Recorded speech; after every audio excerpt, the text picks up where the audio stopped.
I just can't let you go. Lord knows that I've tried to. You said I was the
Good morning, one and all. How are we doing on this fine Thursday? I hope the day is treating you well. That's right, it is Grand Finals Thursday. We've gone live admittedly half an hour early before the series begin, but today is going to be a crazy one. Not only are we on the Twitch front page, hello to all those that are watching maybe AOE4 for the first time. Hopefully we can entertain you. Hopefully we can maybe convert a few of you into being true RTS gamer gods. But we have got front page coverage to highlight some of the best. Anatan, Killjadi, B, and Cat. 4 players left here in midweek muster number 12. This is, of course, our 12th week of our 30-week esports circuit where we've been giving out over $9,000 to the competitors. Very interesting one as well, actually. Getting both semi-finals, grand finals on the same day. Last time we done this, it was a 9-hour broadcast.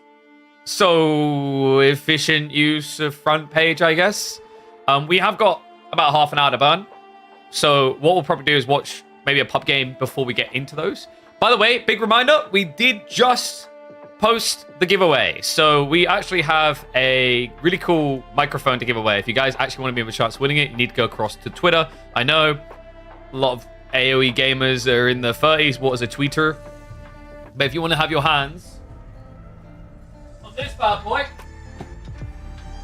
you need to go across, make sure you like, follow, and reposting the tweet that we sent out, because we'll be giving this away at the end of the month to one lucky winner. So, if you want to be in with a chance to be in that winner, do the cheap, easy things that are all free to do. Really big shout out to Shure for sending me that. They also equipped us with a headset, and we have got the top of the line Shure SM7DB microphone, which is why my voice sounds so crisp. Have you discussed the DLC news on stream? Yep, we have a video up on the YouTube side. I admittedly haven't created a Nightbot link to it. I probably should have done that. Yes, that does exist. We went over our thoughts a little bit. I mean, there was some interesting comments about what it could be, what it could mean. Like, you know, people are now already going a little bit deeper, diving into the photo. We basically done our knee-jerk reaction live on stream. Maybe we should have done like a 2-hour dissection of every pixel in there. But cool to see all the theory crafting coming around. Hopefully, you know, this stream goes a long way in prepping people to come and check out AOE4 when we have the DLC releasing in the future. Because, I mean, we're not that far away now, really, right? Like, potentially, because it was spring. So that means as soon as... Is it March or April? It's really not that far away. So, yeah, quite excited for that. What we'll do to kick off... Let me see who we can catch playing games at the second. Looks like we're only getting variants from now on. Based on what? Who said that? Like, I don't know. I don't know where, like tinfoil hat, man. Tinfoil hat. Do you guys remember the first things announced around Assault Ascend? I don't feel like it gave away most of the civs, so I wouldn't just assume we're getting scraps. We might be getting a lot. I think what we could do to check out to start off the day. Dare I look at a Faye replay? My brain might melt. Just looking through who's been playing and who they've been playing against. See if we've got any intriguing replays we can have a little ganders at while we wait. Ottomans versus... Okay, I'm kind of intrigued by Ottomans versus Mongols, actually. Crackety, was that a good game between you and Voldy? I'm eyeballing it. It kind of interests me. I might have a peek. But yeah. I think, I'm thinking about how long today could be. I feel like Anatan Killjadi should be a little bit tight. Like, I wouldn't be surprised that's 5 games. Being Cat is almost always 5 games. If it's Cat Anno, I don't know about that. I think Anno's playstyle just seems to work better. If it's B Anatan, oh my dear God, we could have an insanely long stream. Why are 1K viewers here before the game starts? Because I put a waistcoat on. Like, look, that's the effect it has. Everyone's like, oh my God. KP stopped dressing like a homeless person. Has he returned to his roots? All right. So, seems we've got front page coverage as well. Like, if you are someone new to the scene and you don't know what the hell is going on here, do please feel free to ask as many questions as you want. I will dissect the game and give you all the tidbits information you'll ever need to become obsessed with before. But ladies and gents, it's time to get into a little bit of pub patrol here. That's right, we're going to be checking out a game on the ladder before we do a long Thursday full of midweek muster action. And when I saw this, I had to check it out. Crackety on his Mongols. Voldemar on the Ottomans. Voldy, one of the guys who actually kind of believes in this civ. He's been playing a lot more of it than I think like most people have at the moment. Definitely competitive. It's an intriguing civ. I don't think the Ottomans is completely underwhelming. I think they do have some viability. And I think they're probably quite underexplored at the moment. Understandably, some of their economical elements still really weak. This is a civ that thrives off the passive production, and that passive production takes a long time to kick up, especially in the early phase of the game. But this has become a popular play. The Rax opening. He's just... Is he worried about being attacked?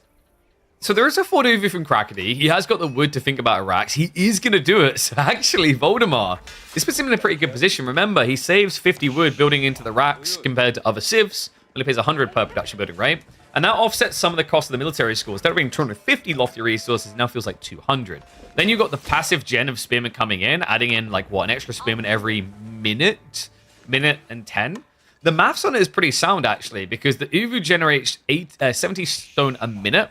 So passive production-wise, you should almost mirror. And if you think about the overall cost of these two things, the barracks for Crackety cost 150, Uvu cost 150. Meanwhile, 100 wood here, and then 250 here, right? So the actual difference in cost is only an extra 50. But like long-term, this vomit out is going to be very beneficial to Voldemar because it's going to allow him to get more and more of those Vizier points early on in the game. We're going to hit the 2x speed just for the early part of this game as we get towards the spear spam. In fact, Crackety, does he even know this is happening? Oh, he's going for the deer shove-in. That's interesting. I mean, he must have scouted the racks pretty early, right? So this is a cool reaction. I like this. Just buys efficiency off of the play because you can't fight right now. Your opponent should realistically have like 1 or 2 more spears if you run towards them. So instead, you let them come towards you and you should be able to outnumber them. So deer are just going to start getting pushed in by the 2 spearmen here. Nice little funnel point to get in towards. Once he's about here, it's at least good enough. And remember, he always has the Gur that he can move over to get that efficient pickup afterwards. Voldemar, I mean, I think he's done at this stage. Yeah, he's not actively adding any more spears. He does need to prep the tech up. I don't think he noticed the tech is coming, but he probably suspects it when his opponent isn't contesting him at all. Crackety, he's going to start adding more spears now. Over the double pump. Lads are going to be pulled. Repair Boy is coming in as well. I don't think he's going to be able to get the Uvu kill here. Unless, maybe? Can he brute force his way through? I mean, he has got the same amount of spears. Actually got 1 extra. And there's no extra production coming. So Crackety, being a bit of a cheapskate here, is going to have to forfeit the Uvu. So it costs him 150 resources because he wasn't willing to spend the extra 80. Does have the hardened stats coming on the way. That should at least allow him to protect and contest the racks. Still, it's kind of annoying. You've walked your villager out. Your villager failed their duty. You spent a little bit extra wood burning, repairing. And you still lose the building. So I say Voldemar's in a really good position up to now. This is a bad fight to even try to take. Right? Like, you are very clearly at a disadvantage. You're just Dark Age Spearman. You just want to run away, really. What he's trying to do is turn around and attack them back when they charge towards him. But yeah, it's basically going to end up with him losing probably about 4 more spearmen as he makes his way home, especially with how injured some of them now are.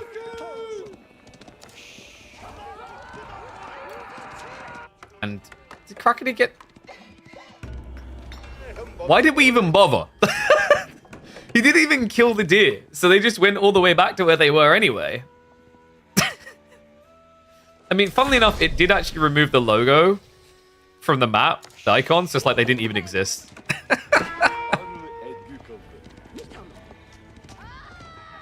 Okay, so with tech out complete, Voldemar is doing something interesting. He's not bothering with archers at all. He's going straight into stables. Makes sense in some degrees. Like, as an Ottoman player, Sapahi is your strength. But the negative element of this is, like, your opponent has already built spears, right? Like, you're kind of countering yourself. Now, we do have stables coming. This is quite comical that both of them are avoiding the unit that would count the spears. So they're both just assuming the other would not lob this at all. So we're just going to end up with what? Sapahi versus Keshix? Intriguing. I mean, Keshix in theory should be okay in that fight. I think Sapahi can be a little bit polarizing at times, the way that it can poke and prod. Right? Because they have the better attack range, they can just sometimes clip extra targets than you'd expect. 1.2k viewers, that's right. We've got some new people checking out Age of Empires 4 for the first time. Who knows? Maybe they'll want to stay. Pro Scout. Oh, we are doing that then. So Pro Scouts is coming in. It's not being mirrored though, right? We also did get Sultan Hani network here. Yeah, so Voldemar is just going to look to scale it in the feudal age while Krakeny goes greedy. I mean, you know, if you're not going to be able to shove the deer in, you might as well just go dragon back anyway. Is the military school in range of the blacksmiths? It might be. Yes. It's literally like half a tile range there, right? Because it kind of sketches beyond. But yes, he is in range. Same with these archer rangers here. Voldemar, like, what is this cursed base layout? Has he just left room for farms? Oh my god, Voldemar is just next level, guys. He knows his games on average go way too deep, so he's already left room, in a lot of cases at least, to place farms. What a genius. Love this as well from Voldy. Trying to educate Krakeny in the way of deer shoves. So it's going to try to remove some of the value, right? Because I don't think you really want to be contesting Pro Scouts as Ottos. So there is actually one change they can make that would make Ottomans semi-viable for a Pro Scouts play. Actually, I'd say semi-viable. I think it would make them like a top 8 Civ for it. You know what that change is, guys? They can't produce scouts out of the military school. If that got changed, I actually think Ottomans would be a fairly competitive Pro Scout Civ. Considering, like, what? A Spimmin takes, I want to say, a minute and 15 to come out in Dark Age. So that's without the blacksmith buffs. So Scout costs less resources, right? So presumably that would take about a minute to build. If you build the military school by minute 2, when you tech up at minute 5, you're going to have 3 extra scouts already. It's kind of like being the Rus in a way. You still have to go gather the goals. It's not as good as being the Rus, which is why it says like top 8 and not top 5. And yeah, we do have him adding 1 or 2 extra traders. And remember, when you produce these traders, usually you'd have to go trade with the neutral trade post. But if you just garrison them in this building, they do generate 24 gold per minute. Voldemar even going for the Imam play here. Okay, a little bit surprised by that particular detail. I mean, it does keep his army healthy, but risky when your opponent is scaling archers. So even more risky against Mongols because the Khan Hunter. It makes it easier to just go in and immediately snipe your target. Remember, those Imams are very valuable because they are going to give AoE healing. However, that AoE healing doesn't affect themselves. It's very weird. Dervishes, the camel ones, do heal themselves, but these ones just pretty much stand there dying while healing everyone else. So they need each other. They are a symbiotic creature. It's like that stalkery person that wrote you a poem when you were in high school, but the poem was a little bit creepy, like, we need each other. Without each other, we cannot exist. Only for these guys, it was less creepy and more, to be honest, truthful. You guys ever realize that the imams don't look like they've got beards? They kind of look like they were just wearing face masks. Just noticing this. They genuinely just look like they're wearing face masks. Alright, ones if you think Krakeny is going to win this game, twos if you think Voldemar is. And that's a fair point coming from Tune, by the way. For all those new people, if you want to be part of these tournaments we're going to be running, because we have got them running through to June, you can go sign up. It is free to sign up. We have 300 buckaroos on the line every single week. It's a great way to either learn or get used as a human carpet by some of our top players. So Voldemort, like, the longer this feudal goes, the better it gets for him, right? Like, Crackly doesn't have any upside to hyper long feudal. Mid feudal is pretty good because he has all the pro scouts play, right? So he's got 3 deer stacks that's generating a lot of food. But then past that, you've got Anatolian Hills to rebalance things a little bit. Voldemort will admittedly have to build farms while you have to build pastures. But the passive generation is the key here. It's building a big army for Voldemort while saving him resources. But on top of that, it's giving him those extra vizier points. Right? Dare I say, feudal goes long enough, we birth ourselves a great bombard.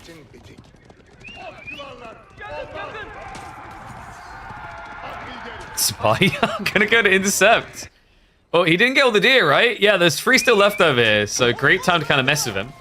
And Crackly at this stage has to be looking and going, where the hell did you get all these ponies?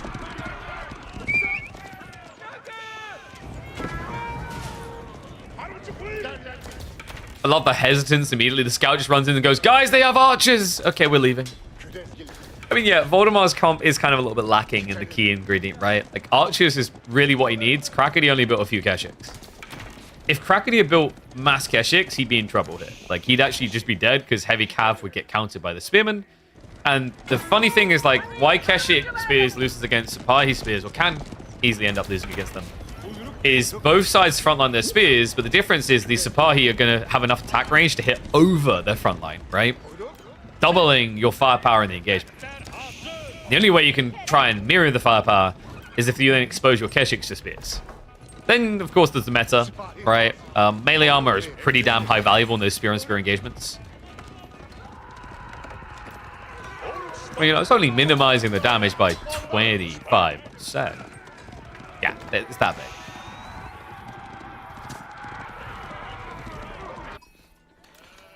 So Crackety is just aging up, right? I think this is the correct call. We mentioned already a longer feudal actually hurts him. Kurotai could be an option with an army this big. Then again, we might see him just go for the step readout to inflate his economy. Because, like, eco-wise, he is weak compared to Voldio should be. He did get 2 worker kills, so it makes it a bit better. And in fairness, when you have like 30 archers, this thing's too tempting. Remember, the Kurotai is going to give you that 20% damage buff and an AoE healing. It's perfect for that first big engagement. And also quite often leads to a snowball effect. I've got Sipahi riding around the back in the meantime. Might be able to get a little bit of chip damage done, but way too late to stop the tech up. What do you guys think Ottomans are missing to start getting picked more? It's kind of curious, right? Because some people are starting to bring them out in drafts. Like, is it a case of they still need a buff? Or is this similar to the Order of the Dragon and that people just need to explore it a bit more? Right? That is the tricky chin stroke for.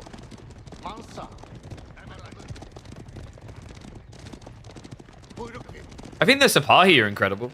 I think also the Janissaries are a little bit polarizing. They're probably overtuned in Castle Age and a little bit underperforming in Imperial. Right? I mean, in fairness, like, Janissaries are cheaper than standard hand cannoneers, so maybe they're fine for what they are Imperial. Maybe if there was a way to upgrade them so the cost went higher, but they became better in Imp, that then again might just make them a bit too strong. Like, it's very polarizing, especially with the changes they just made. So remember, we used to have a situation where hand cannoneers kind of just countered everything. They could beat horsemen, but with the change so that the gunpowder tech doesn't buff their damage on all units anymore, we've kind of seen horsemen return as the answer to hand cannonary, right? But then you have Janissaries that spit in the face of that, because their whole role is to kill the cavalry. The tech up coming out here. Voldemort slow to catch up, and Crackety may have found the perfect time to strike. Jumps on in. Kurotai is unpacking right now. The Sipahi might have a break in. Crackety, he did not bring many spearmen. Or rather, there's not many left. Only 6 in the front line here. I love this as well from Voldemort. He understands he can't win the fight just yet. He pulls back further. He's waiting for the veterancies. Crackety getting a great beginning to Voldemort's Castle Age. And he's bringing both auras. Deerstone now on the way to give that extra movement speed. Ottoman should get an extra 50 stone at the start of the game. Maybe. I wonder if there's a more interesting economical quirk we can give them. It's tricky because, like, if you give them baseline eco buffs, it's a civ that has passive production. It just gets broken. Right now, they look like they're about to get broke. We do have the veterancies now ticking in for Voldemort. Crackety has a substantial advantage in ranged firepower. Not one this easily overcame either. Mangonel's coming out in 1 minute 10. It's a long way, actually.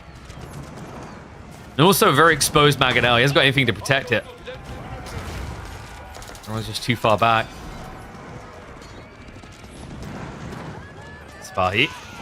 Are going to go in for the poke. It's awkward because he doesn't have any spears left. Just 3 Keshiks are kind of holding everything back. What makes it worse is when the Kurotai is near. Remember, that's not just the Keshiks healing because they're hitting you. They're healing passively from the landmark as well. It's just way too much sustainability to overcome.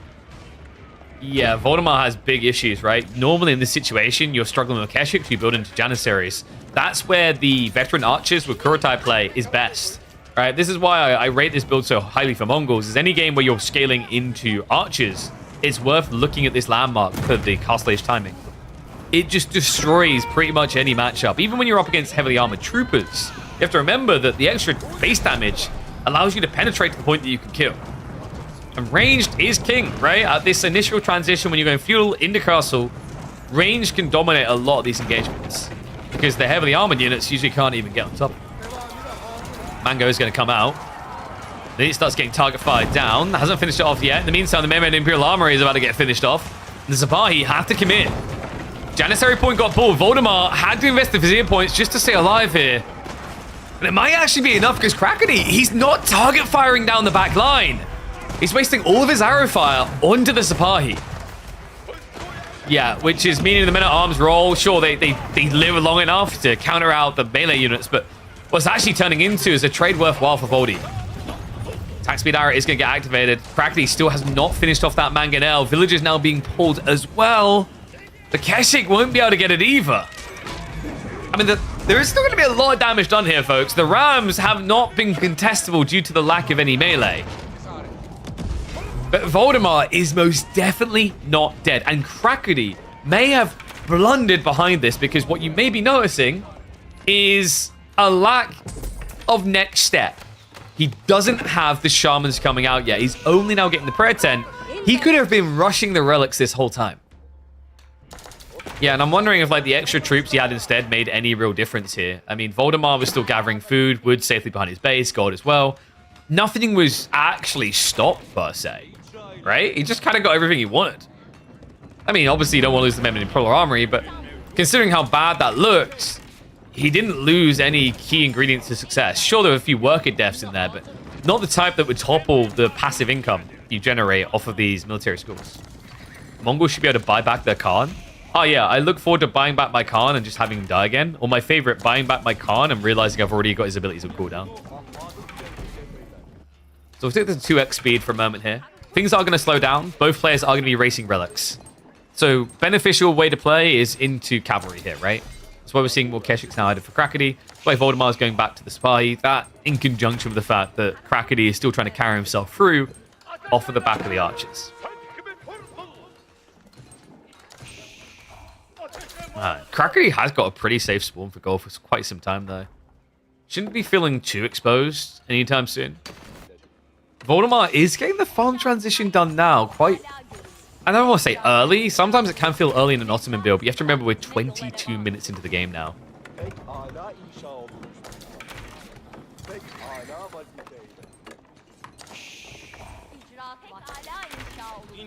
And look, see, I told you guys, this was all an efficiency play. The genius Voldemar left all those little spaces for the farm player. Now we get to his favorite part of the game. Voldemar walling. By the way, guys, some stats for polls on recent tournament performances. Did you guys see who the most prolific waller is in the EGC tournament? It's not even close. One player who walls the most. No one else even came close to touching the number of walls he places. I can confirm that Mia Micah is the biggest Chad that exists in AoE. He built 0 wall tiles in all of his games. It was Louis. It was Louis by far. Louis had, I think it was like 4 times more wall pieces than the next person. Wham was surprisingly lower on walls. I wasn't expecting that. So we're just going to use 2x speed until they actually get to the engagement point again. Just because like we are basically getting to the point where the semi-finals are going to be kicking off in a few minutes. So we want to be making sure we're not late to that. 2 TC players pretty interesting here. I mean, Waldemar doesn't need to come out, right? Like, he's looking at this and saying, okay, Kraken needs to get in on me because if he gives me a little bit too much time to scale now, I can go in the cavern and flank raid, right? Like, it's very easy for you to be greedy and aggressive to Mongols, if that makes sense, with Sipahi. Because you can just go raiding their economy and, I mean, what do? Build a gajillion outposts or react with the army? Most Mongol players are going to have to, at this point in the game, react with the army.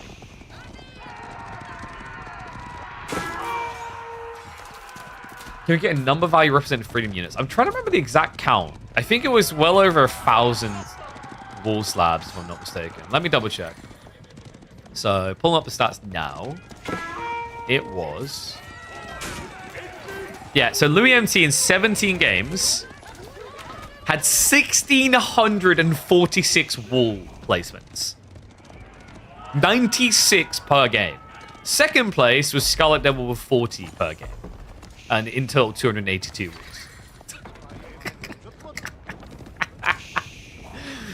Oh my god.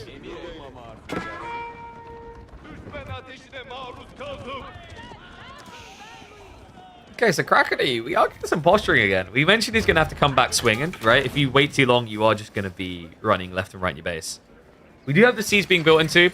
Honestly, I feel like this gets slept on way too often right now by Mongols with Kurotai builds is traction trebuchets. Traction trebuchets, ever since Kurotai was changed to buff bonus damage as well, are pretty damn good. Like, look at the stats on that, guys. It's almost 300 damage per strike, right? It's actually not far off a standard trebuchet.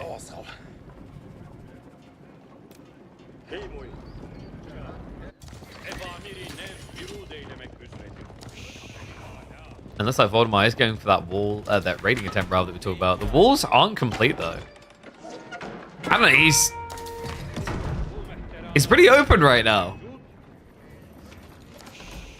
He's as open as a farmer's barn who forgot to actually install the doors.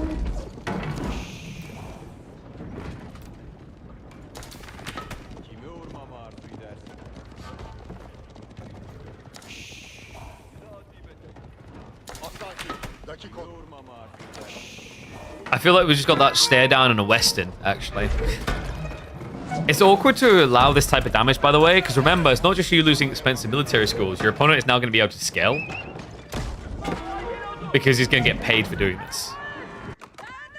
Raiders coming in. Looks like he actually kept most of the Sipahi at home. We do have mass Janissaries coming. Mango count is at 3. Now, that's scary. We're kind of at the point where Voldemar can just kill the archers. They can't just take a hit and then heal the damage off. Because, like, normally if you had one Mango hitting the same units, you can kind of survive an extra 1 or 2 shots that you're meant to. Due to the reload speed, right? Like, Mangos don't actually attack that quickly. Flash coming in. Janissary line follows up. Sipahi are fairly tanky here, but the Spearmen are now arriving. The Mango Warps are going to go to the back. That's going to force a little bit of a start step here and get some space. But right now, Krakeny looking favorable. Yeah, the big mistake for Voldemar, I mean, he had Sipahi only, right? No men-at-arms, no Spearmen really, to kind of take that hit to the face. Does at least pull it to the edge of the range of the Kurotai. Half the army is not buffed right now. Could this be good enough? Mangoes are trading out, but they aren't able to go after the enemy Mangoes due to that AoE heal. And it looks like Voldemar is being brought to heal here. Doggy's about to have to go woof. All siege removed. Krakeny in a very powerful position here now is going to start moving the Kurotai up. But Voldemar, he has an option.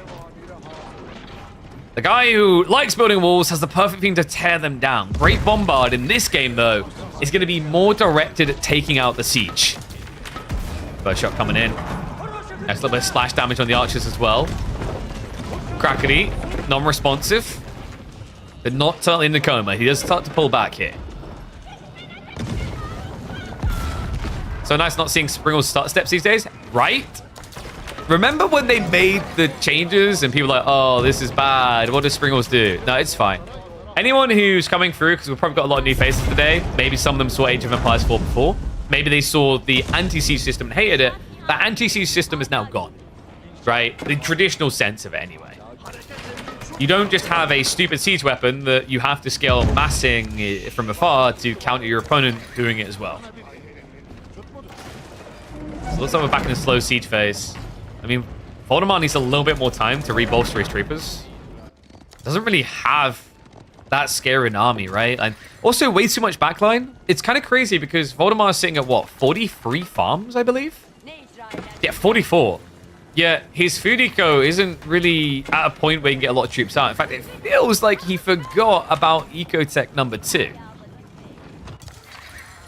We do have Archer sneaking by. Nicely done by Crackety. A little bit of chip damage that could definitely add up. Especially when there's no reaction. Finally, Voldemort is going to realize what's happening out here.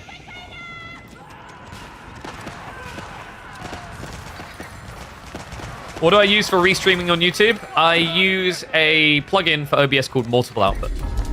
So I don't use one of the outskirt platforms. So like, for example, some people use Restream, etc. The catch for things like Restream is if you don't pay for it, the video quality will go to 720p from what I remember. So yeah, I basically, like the way I do it, it is more expensive on my upload because I'm sending multiple broadcasts, whereas these other platforms that offer the service, the reason you pay for it is that you basically send them the stream and then they send it out to the location. But I have loads of internet uploads, so I'm happy to pay. I saw a raid coming in from Voldemort. Seems to have slowed Crackety down a bit, but hasn't stopped him, right? He's just taking a methodical approach. I mean, this used to be the heart of the Ottoman production line. Used to being the key word to emphasize there. Cargonet Palace now on the way. Man, Crackety is just rolling in it. Did he go for the better bounty? He must have. If I can find a new view. Yeah, he did get bounty, so he's getting paid a lot more for these kills. Remember, there's a tech. You always get paid as Mongols, but if you get this tech, you get paid more when you set fire to buildings. Another clash coming in. Voldemort waning at this point. And no, this is not game one. Think of this as a nice little show match, warming us up.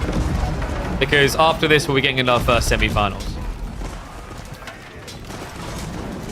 I've come through. I mean, we have got some mango trade-outs. The Great Bombard is exposed. It's gone.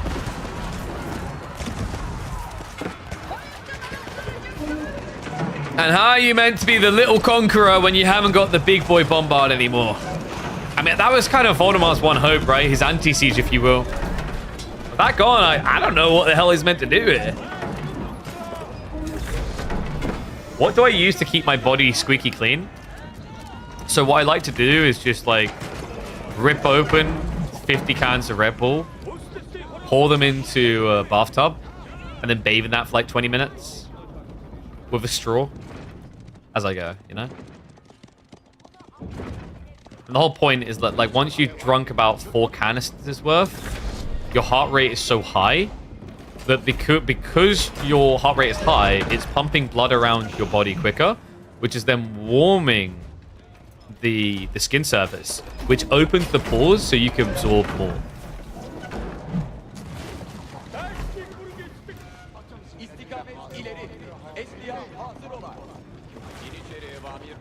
Now, if you don't die from a heart attack, there is a chance that you will become the Flash. Statistically, the chance is very low, and it would require a life of commitment.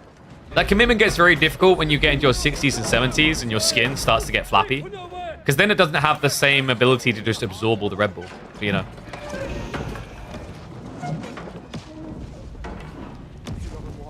Well, we've kind of just reached the I refuse to leave the game phase, but I'm probably dead. Voldemort is trying to save for Imperial Age here.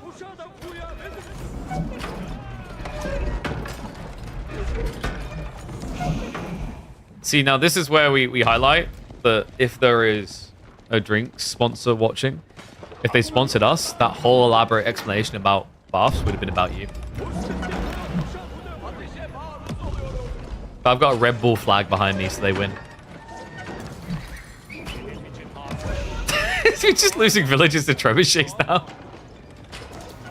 They got sick of burning buildings. They just want to go for a little bit of 10-pin Ottoman. Yeah, where is the Hui Pass? It's been a while, right? Did he just not move it? Yeah, he did not move it, right? I'm pretty sure this has been spawned for a while. Here comes the big boy. This is me. This is who they tell you not to worry about. Bloody huge. You know what? I don't worry about them because these little boys got the job done. They done all this work. The wee wee pal is pretty much that person coming in at the end of the project and claiming credit. You know when you're like the wee wee pal is your boss that said you couldn't do it. Like the project wasn't going to work. It would have been a failure. Too much money lost to the company. You went and proved him wrong, and at the end he came and went, "I'm glad to have been a part of this experiment." Because at the pace of this thing, by the time it reaches the base, this could just be over.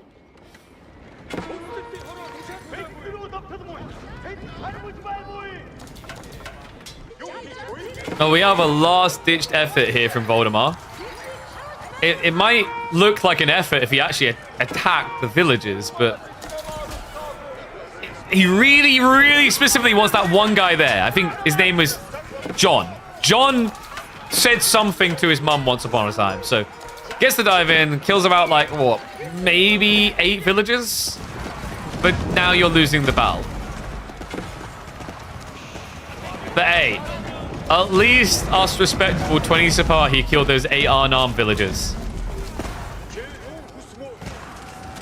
John might be a traditional Mongol name. How do we know that all the records about like what Mongols were called isn't just doctored? Maybe they have a like different way of pronouncing John. Remember, most of us called him Genghis, but it's meant to be Gengis, right? Which just sounds like he had gingivitis.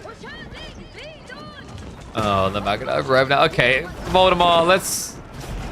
I mean, it's kind of weird. You want to say it's not over because Voldemar does have a 30 villager lead. And he has military schools. But, like, what are you fighting with? How can you have a 30 villager lead and have less food income than the Mongol player? Less gold income than the Mongol player? The problem is he's just getting paid way too quickly, right? Like, just taking out all these buildings is giving him the pay dirt he needs to keep the war machine going.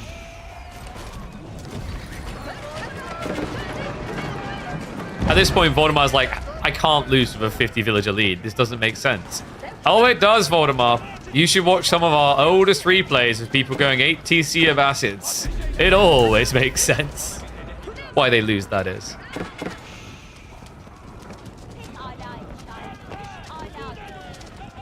Ginger Khan?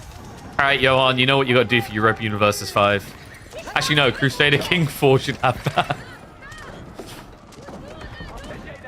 That is an adorable attempt at walling himself out of a problem. Alright, guys.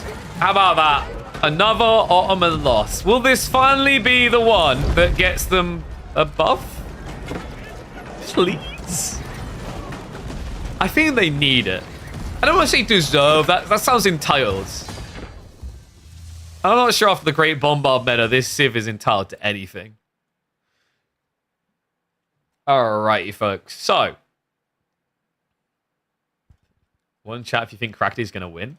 Oh, look at you. Oh. Alright, so we should have... Nice draft. Drafteru is ready to go. Let me get the details in. So, we're going to be doing Cat versus B. They're currently in the draft. Let me just add in the maps first. So, remember, we're into best of 5 now. And then grand finals will be a best of 7. So, we've got Cliffside, Oasis Cliffside, Rocky River, Dry Arabia, and then Highview. And if I switch over, I can show you guys the draft live.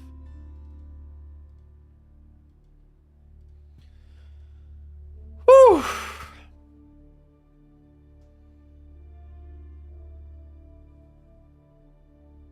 I haven't seen that emote before. Interest one by Prex.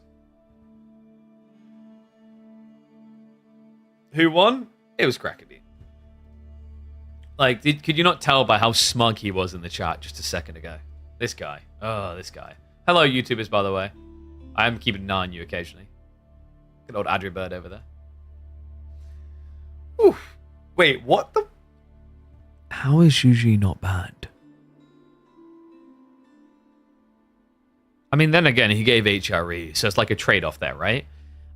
I think that's better for Bees. Juji in general is really nice. You can tell who these two players are. Like, if you actually covered the names, you'd know them by the picks, right? Like, HRE into French, that's a cat move. Juji into Japanese, that is a B move every day of the week. One sec. Need to turn the heat off.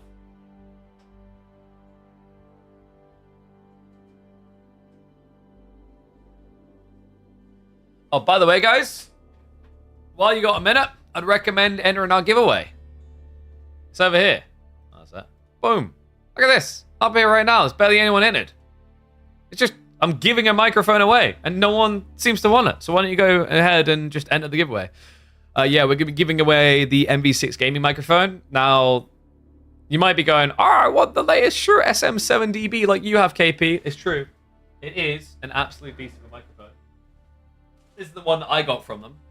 But, in fairness, what I will say is for most people, while this is top, you need like full XLR setup. You need custom components.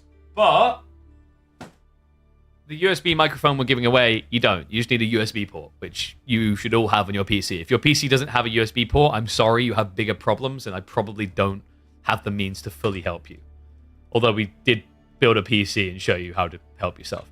But let's go ahead and get the draft set up.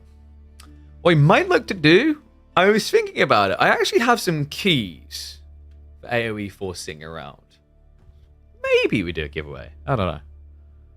Maybe get some new people in. Yes, you need X to enter. But, like, you literally could get a £130 microphone for free, and all you have to do is create an account. I don't know. Like that sounds like a good deal to me. Especially if we're going to do more, like, giveaways in the future. Then you're just missing out.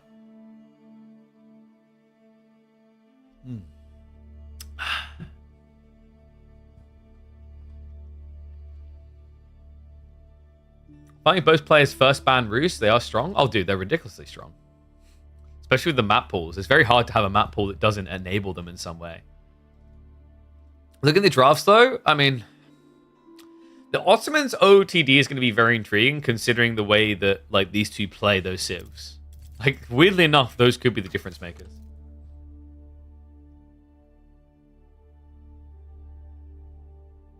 Sounds like gatekeeping. Yeah, there's gatekeeping built into the mic.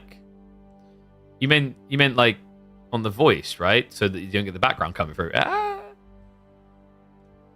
gonna use X. I mean, dude, I all I can say is it's up to you. I'm offering you the opportunity to like get a microphone for free. If you don't want to do it, I'm not gonna force you to. Some people don't want to use Twitter. Brands like to see people following their brand on Twitter.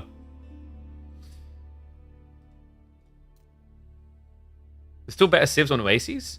Oh, well, sure. Like on Roos, on Oases, I don't rate that as like absolute S tier, but like you're talking, look at the map pool, right? You're talking like Rocky River, Cliffside, Dry Arabia, high views in there. Of course, you're going to want to ban Roos. For the first map, we're probably looking at Japanese versus Ottomans. Actually, does Cat maybe go HRE? I think HRE can just feudal all in you, right? Other possibilities, I know Cat, I think he quite liked French on Oases. French versus Japanese can be good on a more defensive map, I'd say. Like, for example, when we saw Lakeside, it was really good for French. I think this particular map is too open that Japan would be favored there. And hello, M Lord. How's it going, mate? Abba should get a flag border? Ask Cal, not me. It's his creation. We can judge him for it.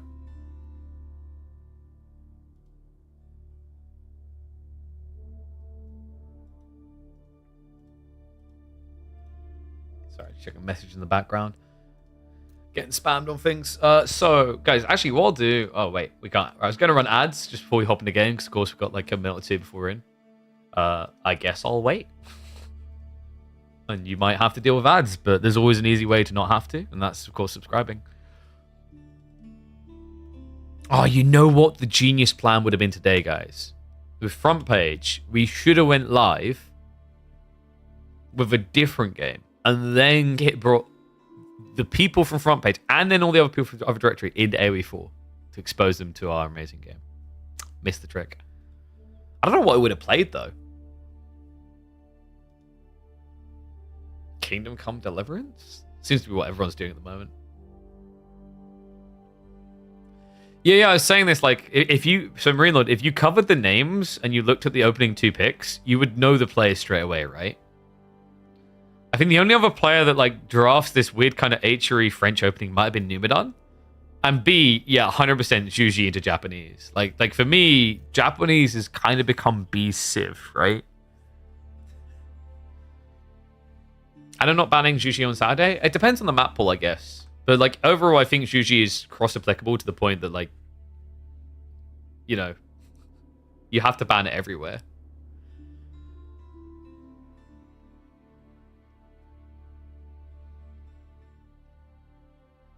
This is the thing. Like, I just realized what Anatan's going to do here. Because Anatan, for those that don't know, Anatan in the chat right now, he just achieved his highest performance ever in an S-tier tournament. He could continue it even further. Just has to take a giant dump on Marine Lord. So what if everything he does today, even while winning potentially, is an elaborate bait to throw Marine Lord off? Only a few guys from French rooting for Marine Lord? Yeah, there's only a few of them, right? It's only like, I mean, like how many people are watching a good target stream? Come on.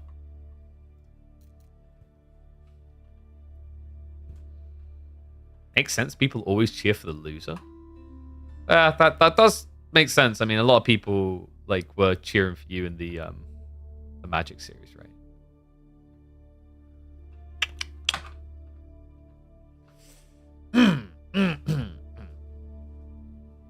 BC will make another underdog story when I beat you. Mate, this is what I come for. There's a lot of people like, what the hell's going on? For those who don't know, there's a S-tier tournament for Age of Empires 4 on the weekend. Those two are going to be facing off. Marine Lord's head is so big from winning everything at the moment that he can't get through the door of his house. He literally had to have a double door installed for his bedroom. And Anatan is an upcomer who hasn't had like any big S-tier wins yet. Hasn't even been in the grand finals for any S-tiers. So, big David versus Goliath story. Although I don't think I like using the term David versus Goliath because, admittedly, like Marine Lord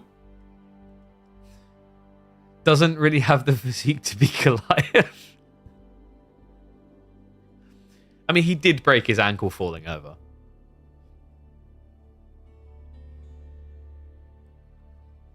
Oh, I actually, you know what, Marine Lord, since we've got a lot of people who haven't seen it before, we should really share that with the wider community. Here you go. So a lot of people... Oh, no, ignore the ads. Wait, I'm not allowed to show ads. It's against the rules. All right, one sec. Yeah, you would like to, wouldn't you, Marine Lord? Yeah, dude. I'm basically generating the revenue for them to keep your washed ass on as a player. You're welcome. Oh dear. All right, here we go, guys. So yeah, people tried to compare me breaking my ankle to Marine Lord breaking it. This is Marine Lord right here. Here we go. Marine Lord versus, was that Arana? Okay, so Marine Lord, first time ever being out of his basement, right? He wavery kicks, a little shoulder nudge. Oh, he trips over, right? And then he broke his ankle from that. Like, I'm just gonna let's just get a replay on that. So wait. Oh, there. Oh, we lost the balance. Ah, the double click's gonna kill me, isn't it? All right, let's go slow mo. I've watched this multiple times, and I'm still confused how the hell you broke your ankle like this. I do want to thank you, by the way. You made me feel so much better about breaking my ankle on a climbing wall. She actually not only broke your foot, she hurt someone. So she's just basically bulldozing through everyone on Gentlemates. Holy crap. All right, yeah, so here we go. So that weird restructuring of balance as you fall was interesting. So wait, was it your right foot? It was your right foot, right? Okay, so here's what worries me about the way you fell. So like, and people are gonna see what I'm going. Okay, it's your left. Okay, so his left, right, is like on. His left is here. I mean, I don't know how you broke it. It almost looks like you basically broke it because your body weight landed on your ankle. Which I think we can agree, Marine Lord, you're not exactly a chubby guy. I think we need to get you some milk. That's all I can think. Oh, big shout out to Reload, though. All right, let's get ready to go. Okay, Homeland.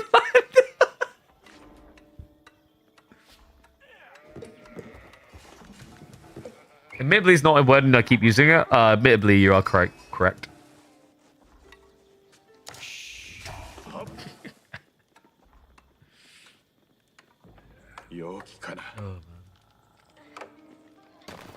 Alright,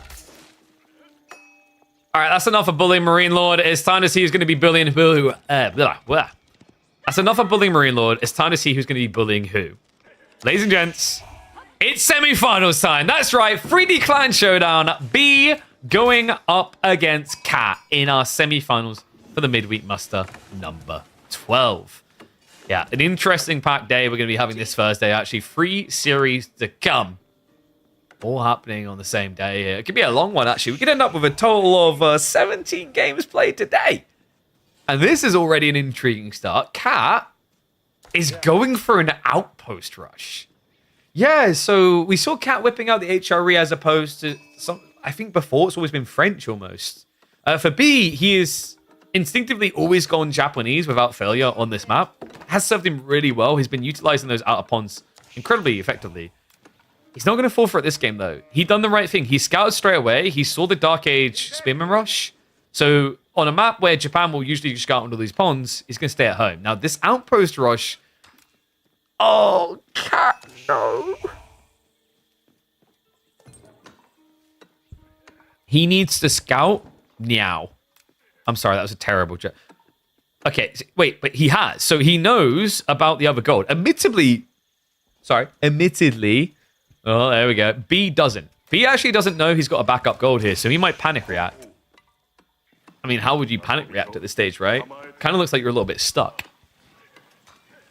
Who would win in a real-life fight between Marine Lord, Anatan, Beastie, and Vortex?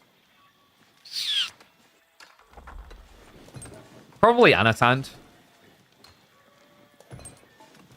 I wanted to say Vortex, but then I thought about it for a second, and I was like, they're all getting a bit old, you know? Like, Vortex is my instinctive one to go towards, but if age is a problem here, like, I don't know. I've never seen Vortex jog or anything. He might have, like, hip problems, for all we know. Which would track, right? Because all the top competitors have something. Dumu's always getting ill. Beastie's got, I think it was his wrist, right? Marine Lord, basically, any bone gets sneezed on and it breaks. Yeah. Tudor's variant Sif? Dude, I'd love to see... a Tudor variant... I don't know if Tudor's the way you go. But at the same time, people don't want English turned into Scottish, for example. Like, a lot of people aren't up for that idea. Because, you know, Scottish people would hate that and English people would hate that. But I do think we're going to be seeing more variant civs. So, like, variant civs has been a pretty anchored part of AoE 4 now after that expansion. I think it's just going to be the way things develop moving forward. Cocoa Township to counter spears. Yeah, it also is a decent way of trying to burn through the outpost efficiently. But we have got a 3D special. This is pretty much something that you'll see out of 3D Clan members and former 3D Clan members. It's the Mindwork build. Yeah, this is all in feudal oriented then. Can you imagine Anachat being high dexterity speed fighter and Vortex a brute force? Yeah, so like the bull, right? So what we're saying is, it's kind of like watching the fight between the Mountain and the Viper in Game of Thrones. Now, after Anatan's smack talk in chat, do you really trust him to not spend too long standing still for just a moment and then get head crushed?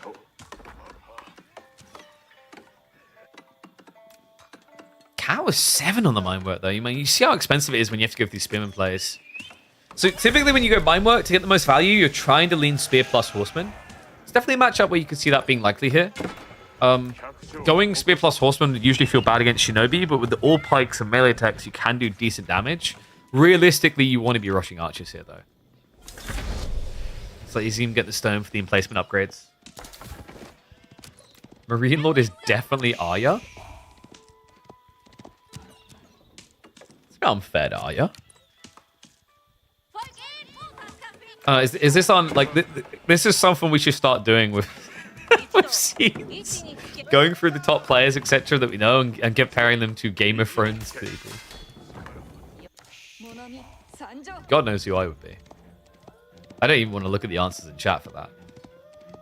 Anyway, we do have the prelate starting to be produced. You need extra when you don't have the Archon, remember. This is going to enable them to play pocket economy. I actually like this idea on Oases in particular because a lot of the food is far away and there's no way to get it home, right? The berries, the fishing, it's all stuck in one location. So, like, Archon kind of seems a little bit less desirable on this particular map. Johan, don't you dare say I'd be the little finger guy. Give you the big middle finger, you piece of shit.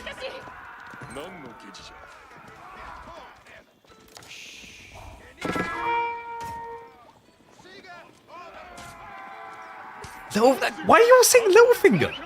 What? Based on what? Why am I Littlefinger?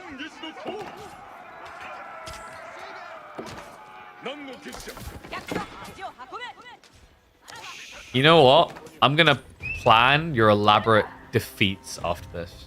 You'll think I'm your friend, and then one day... Oh shit, I am babies.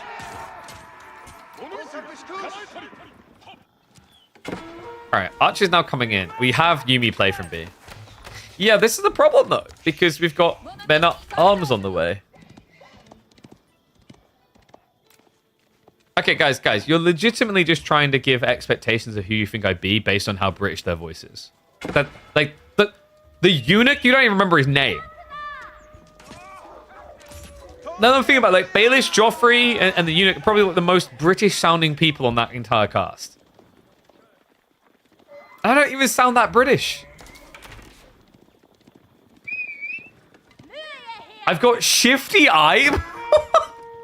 Gee, thanks, guys. Real nice. You know, and now I'm like, is this just my community members saying this, or is this the people from front page? What next? Oh, KP, you're basically whichever character in Game of Thrones has the biggest head. Why am I giving you ammunition? That was a weird dive, actually, from Cat. I don't know what he was really expected to happen there. Outpost goes up. B has access to gold, which means he can spam more Shinobi. Yuumi plus Shinobi is kind of a solid play here, right? Like, I was a little bit hesitant because I thought Men at Arms would just beat because Yuumi suck. But now that he's got gold access again, there's a way that B can play this. He has better maneuverability as well. Dumu is so Ned...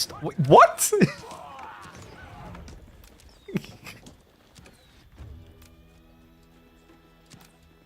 I'm not sure who... I don't know if Dumu's Ned... I don't think we have a Ned Stark, now that I think about it. Wait, guys. Wouldn't... I've got it. I've actually got it. No, I know who it is. It's Noob, right? Technically, Age of Noob would be Ned Stark. If you think about it, like, actions-wise... He followed what he thought was right. They got him killed. Okay, sorry, Noob. But, in fairness, it does track. Because, like, for the Ned Stark character, you need someone who's, like... They do the thing that's right, even though it's going to basically get them wiped, you know? Who's Hodor? Oh, Krakeny is 100% Hodor. It's a respectable line. Because all you need to do is replace Hodor with bees being yelled about all the time. Or May. Like Krakeny's Hodor with just a few more additional words.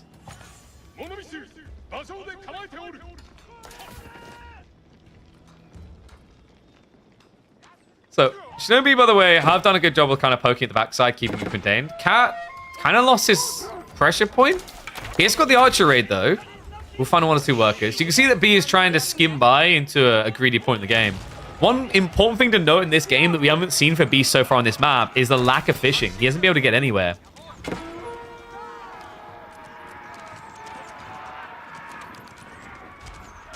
And on the microphone giveaway, when we're going to announce the winner, we'll announce the winner at the start of March. So I'm going to give people a month to enter the giveaway. Or just a little bit under a month. And then, yeah, we'll give it away at the start of March.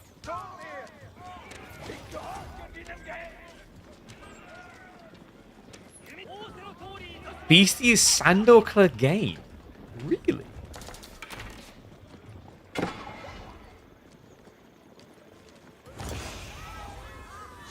Khal Drogo is Hera. Wait, who's Doubt, though? That's the one I really want to answer. Who the hell is Doubt, now that I think about it?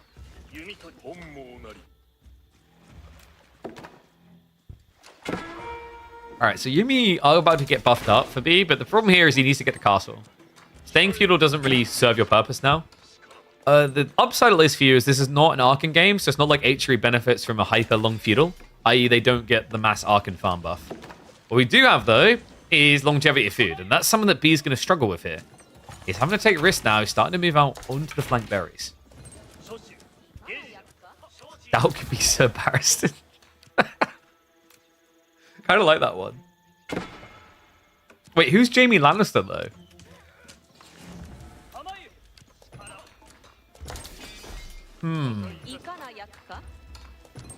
Now you have to be very careful in this one because like you're trying to summarize the personality, but if you say your answer the wrong way, you're basically implying they bang sisters. For like personality arc of bad guy into good guy, who would it be?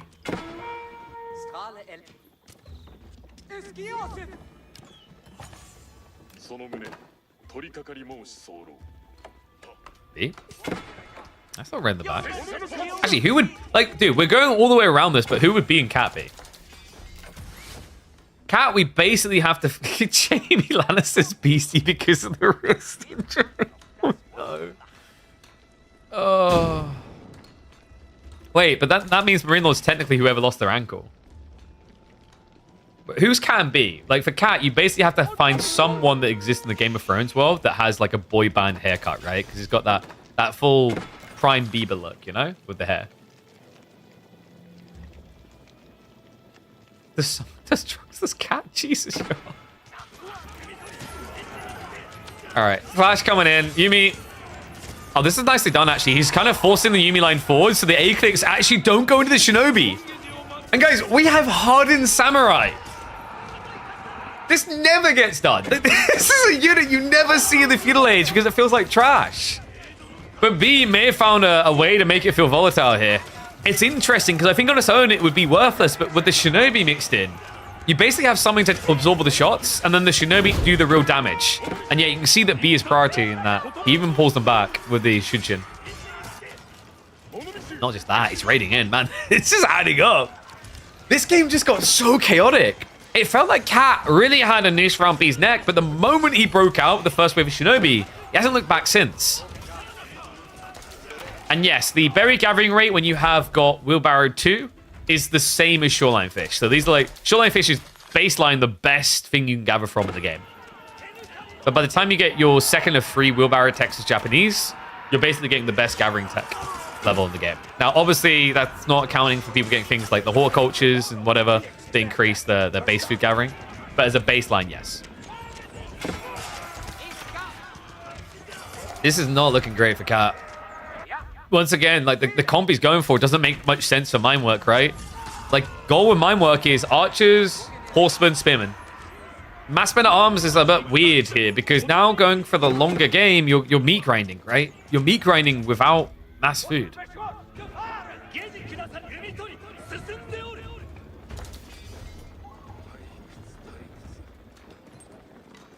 But yeah, who is B? Who is B in the Game of Thrones world?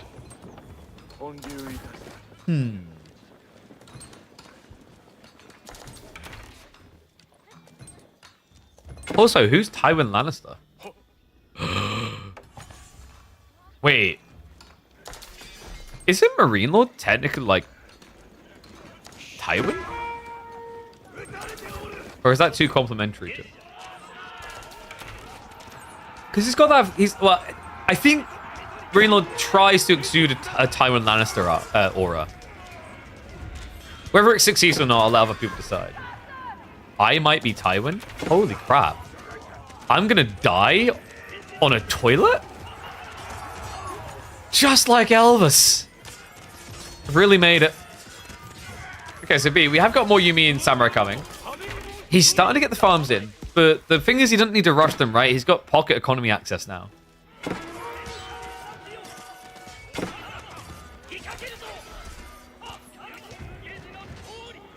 I just don't know how Cat's going to keep this food pump up. He has got south side resources for the time being, but yeah, you're already seeing the exposure point here, right? Like, I don't think you can play like this against Shinobi specifically, right? Oh, I've walled, I'm safe. No, you're not. You're never actually safe from this. Prelate. Imagine if this goes on long enough that it stops pinging. Okay, so this is good and bad. He's not losing a villager, but it means he's not buffing his economy anymore. So this is kind of just achieving more than you'd think, actually. Because if he doesn't react to it, he's not going to have much of a 40% buffer here. Meanwhile, Raids on the other side has still been finding additional kills. He is defo Ramsey Bolton. Wait, but whose hot dog has he chopped off then? Because that's the thing you haven't. Wait, who's his pet? All right, and we do have the Shinobi finally being shut down. He took out double prelate. Oh no. That's expensive, remember. Replacing those prelates, that equals one less villager, so it's just as good as sniping a villager. Actually, it's better because these cost 100 gold instead of 50 food. Unbelievable. Now B, he just continues to scale the Yumi, right? The reality check of this being a potential gradual castle play is realer and realer as time goes on here. Wait, why is Marine Lord now Theon Greyjoy? You guys can't decide who you want him to be.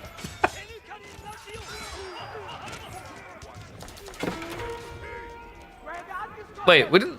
So, like, you need someone who's, like, B's pet, right? So, like, for a while, you had that Japanese player that he trained with a year or two ago, right? Or you choose one of his teammates who's been, like, his closest scrimmer for a long time. Like, maybe Garnhav? I don't know, man. It feels mean to call anyone Theon Greyjoy. What an interesting way to start this semi-finals cast.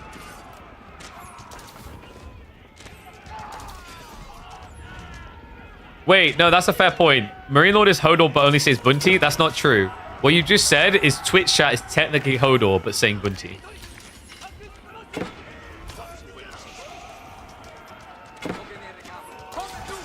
So, Cat, this is slipping, right? I mean, it's a 20 eco lead now, right?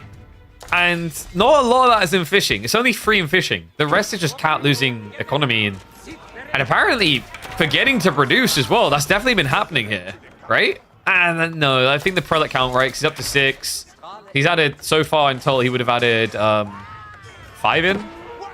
So I don't think he's been skipping on villager production. It's just the pain of the prelates. And you're starting to see the problem here in this game, why Japanese can feel really good. It's a Civ that plays in the pocket economies incredibly well, and it directly ruins the minework plan. Like, I think Cat, for the way he played this game, minework made very little sense. Arkham would have been the more logical conclusion. I laugh.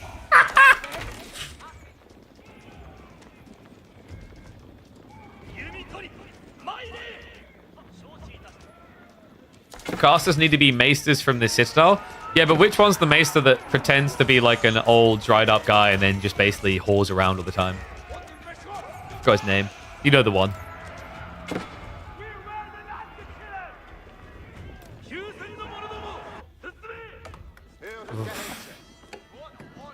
I don't know, guys. Cat, if he can't do some raid damage soon, this is going to be curtains. You can see B starting to macro a bit. I mean, when you have 43 Yumi, it's worth going for the upgrade.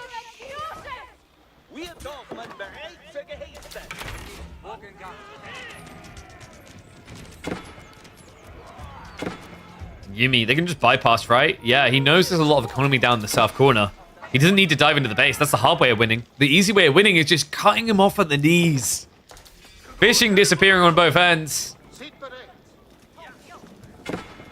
And this has to be the GG dive. The villagers don't have the movement speed to get away from it. The Yumi can stick on top of him. And now it's time for a game of ring of roses around the spires. The Archer's going to arrive too late, and game 1 will continue to belong to B's Japanese.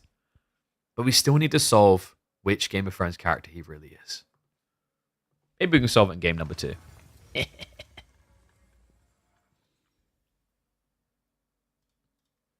second.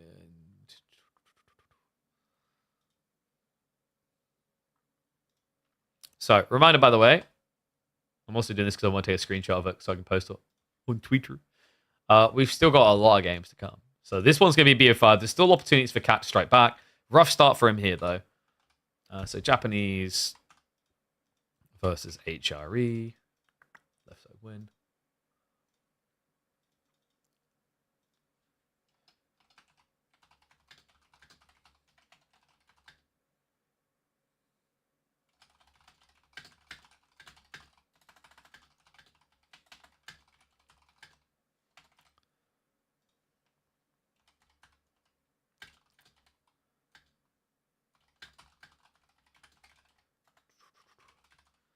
Sorry, I'm just typing out on the...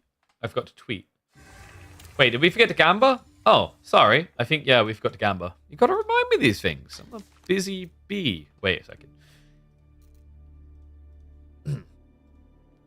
I need to tweet and at Age of Empires and everything else. So that's the other reason. Like, that's the value, by the way. Like, the giveaway... Like, some people go, I don't want to make a Twitter. Look, just actually being the type of person that retweets things we tweet actually helps a lot with brands as well. Because it makes them think, wow, these guys have good reach. We should sponsor Age of Empires. Win-wins. So we've got Anna Chad with his double A. You guys know you could follow Anatan on Twitter as well? That's true. He does have one.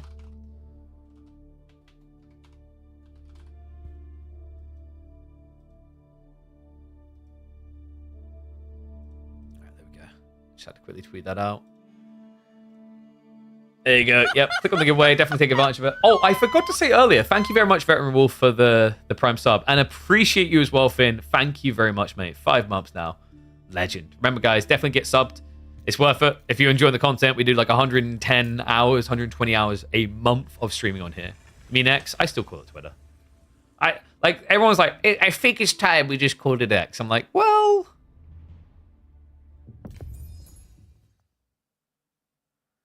Here's the thing, like, you want to hate Littlefinger. Someone on YouTube just said a very fair thing. He's like, he's one of the smartest characters. Like, being called Littlefinger, I guess it's like, I don't know if it's meant to be an insult, but like, in fairness, that guy was like one of the giant plotting geniuses of villainy. He just ends up being a bit of an idiot in romance. Which, like, doesn't track on me, guys. I've been in a relationship for quite a few years now. Sorry, I just tweeted that out. Wrong screen. Boom. Yeah, he died like an idiot. I don't know if I want to be responsible for killing Dimmu, you know?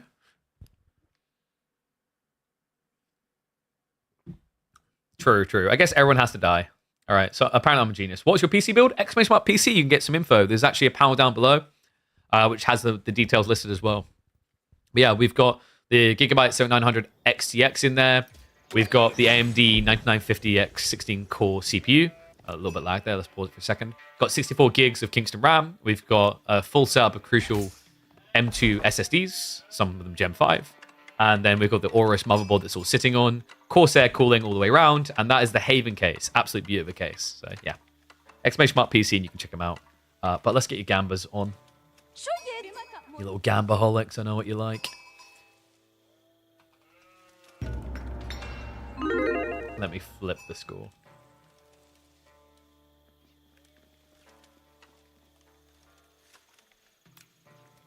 Okay, maybe I'm warming to the idea of being a Littlefinger.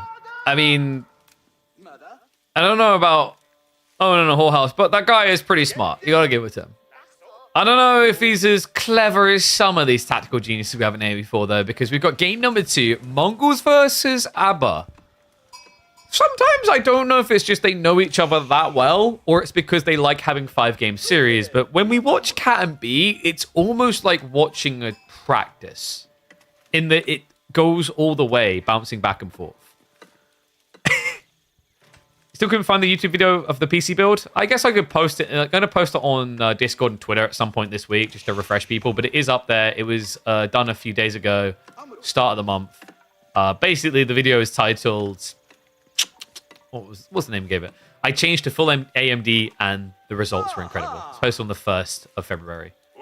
Really cool little breakdown of my thoughts on AMD. I definitely recommend most people give it a check-in.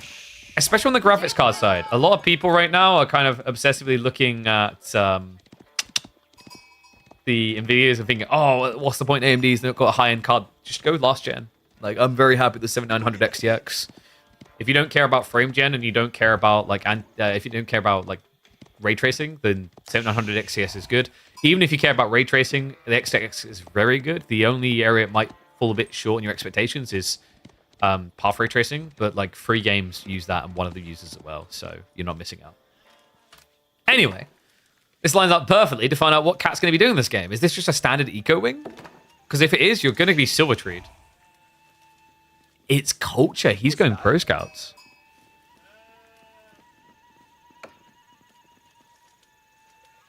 And no, the YouTube video does not show my mum building it. It's me talking about the breakdown. If people want to see that, there is the live stream VOD. For those that don't know, like, we built the PC we have now live on stream with my mum. It's a very long stream. I think the stream ended up being like 12 hours long. And there you go. It's going to be silver treats. Yeah, so Cat going pro scouts, B going trade. What do I favor more here? If it was the other way around, it's really easy for Mongols to dismount you because they can just go Magadai, right? But with this in mind, does Cat not have an option too of just going Camel Archers? I think Camel Archers can just disintegrate the plan for B. So, like, what's his counter solution there? The best one is, what, Horsemen? But the problem with Horsemen is you're going to need food, not gold. And Silver Tree's all about gold. So really, to make it make sense, what you're trying to do is build into Keshik wherever you can. Love me some sheep griefing. Got to do a little bit of sheep yabbing. I mean, dude, he's going pro scouts. This isn't just sheep griefing. This is just delayed investment, right? Delayed return on investment coming in. Because we do have the mill already down. That's to be expected. But what gives it away that it's pro scouts is look at the gold. The tricky part is you do delay your pro scouts timing with this type of build. But I love that more players are picking this up. We theory crafted it a few weeks back. The whole idea of like culture wing into pro scouts is a way that even ABBA can play this meta. Because right now, AoE4 is dominated by your ability to take sheep off the map. At least, deer off the map. At least on maps where there's a lot of deer. And, well, on Rocky River, there most definitely is. I mean, if we do a collective count...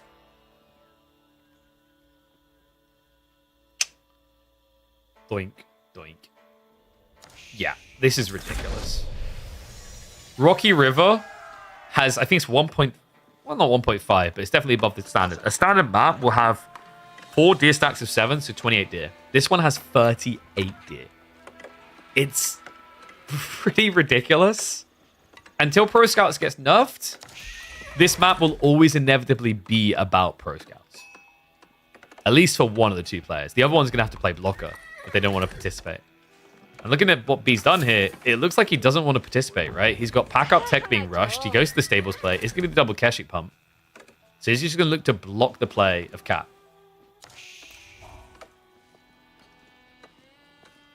Stable will also help harass the trade. Horsemen aren't as great at killing traders as you'd think. They're okay. But if your opponent's scaling Keshiks, you're going to have a bad time, right? Like, realistically, as ABBA, you want Camel Archers. I just haven't really seen anyone try that recently on 1TC. Usually the Camel Archer builds involve 2 town centers, so you have good enough villager production to then quickly transition into expensive camels. All the deer on B side? No, that's a lie. Look, there's 1 deer here on his... But he got... Okay, I'm struggling to see what he actually got in return. He got the relics on his side. Boom, there we go. We figured it out. Silver Tree already on the move. I thought people would wait for culture discount. I mean, that's the concept, right? I think this is a matchup where you could have waited for it, but it does delay you by 30 seconds on your timing, right? Which is huge. If you think about how big of an advantage it is that China and Juji get their Pro Scouts tech in 30 seconds instead of 1 minute 15, you're basically adding on a wait time of almost that difference, right? Remember, guys, Pro Scouts allow you the deer to be picked up by your scouts. It just gives you so much safe food. That's really tricky for Mongol players in particular because Mongol's all about raiding. So the effort to raid has to be condensed, but this is a great timing, man. The double Keshik pump into the base. Like, Cat doesn't have any protection. He's relying on static emplacements while trying to gather forward food. It's a great raid beat, able to draw first blood, and now he is going to follow suit into Pro Scouts because, remember, there's 38 deer on this map. It really is too good to resist. Silver Tree pump again, so basically double dipping. Cat has to be very careful about the choice he makes next, because if he gets it wrong, it's going to enable Mangadai. And remember, this is 1 TC, so it's not like he's going to have that extra breadth of static defenses because the town set protects, and it's not like he's going to have the extra economy scaling to offset losses. Can Khan pick up deer? That is an interesting question. I don't think I've ever seen someone try. I assume not, because the keybinds wouldn't line up, right? Because he has QWE. I'm pretty sure the Khan cannot. Okay, guys. Mongol buff. What if Pro Scouts let you pick up boars? Okay, I'm going to leave the room now. He wouldn't share his horse with it, though. You know, you just kind of like tie it to the back and then drag it along. While singing Christmas tunes as if you're Santa Claus, you know. Dashing through the sand.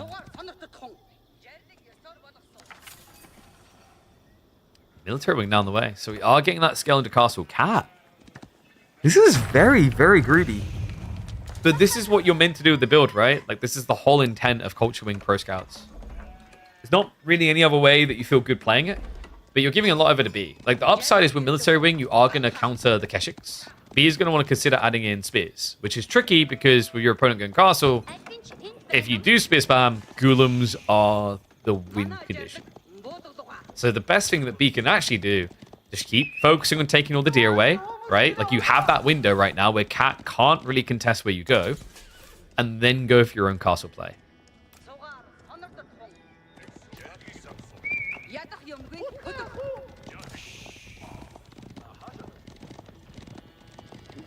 Mongol buff will be letting Khan hunters Pro Scout because they're hunters.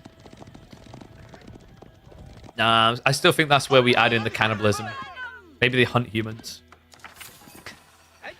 I still need a modder to find a way of doing that. I legitimately want to see a world in which there's like a unit that can lasso enemy villages and then you just drag them off to be cannibalized. Like, I don't know. What would be a fitting civilization that ate humans a lot? That's what we need.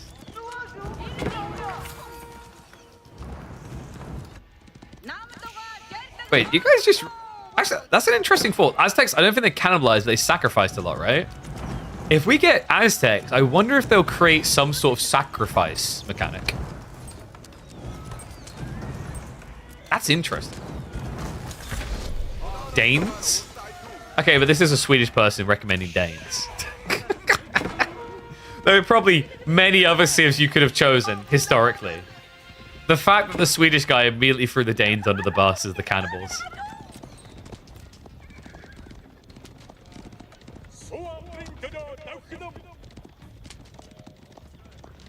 Trying to remember if the Bohemian religion had that, because they had a very unique religion surrounded by Catholic states, right? Don't think cannibalism was part of that. But yeah, I think for Aztecs, it was more sacrifice than eating. As tributes to their gods.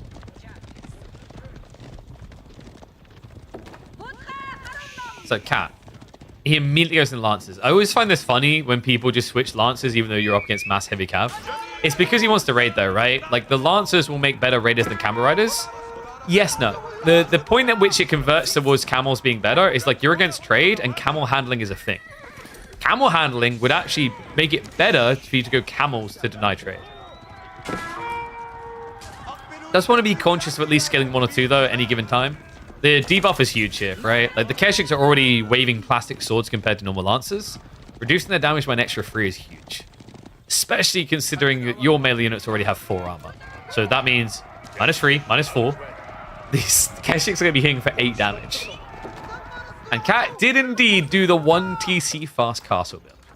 I like it, man. I think, you know, he's not out of the woods. He does need to do some damage, but you see the potential for this build, right?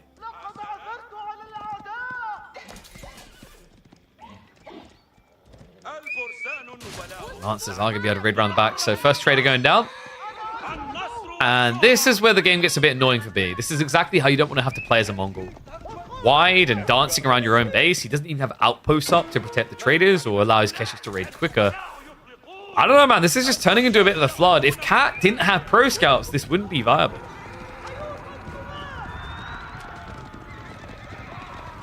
I think any human people have, as a culture, been able to scale to that point. True. It's really like maybe a small, like, notable clan that were eating everyone around them. I guess, like, if there was a Civ that was that successful, it would kind of just go the way of the Catan from Warhammer 40k, right? The gods loved eating souls, and then they eventually discovered their souls taste the best. You can guess where this is going. Like, eventually, you'd run out of things to cannibalize around you, and then you just resort to eating each other. This is why cannibalism is flawed. They have no business plan.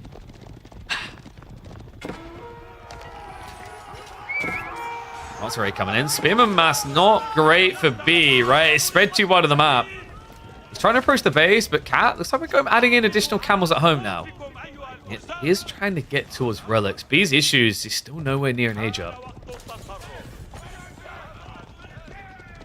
And there's the camel handling. Dude, I think camel handling just breaks so much of the game. It's crazy how effective this tech is. I mean, this is with the less effective unit, right? Camel riders. It actually makes what feels like a clunky unit quite valid.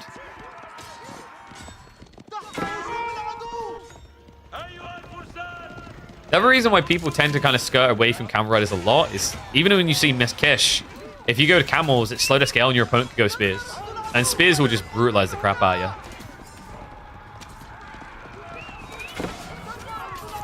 you. Wait, do we have a switcheroo? No, B is still trying long trade. He's not trying to shorten it at all.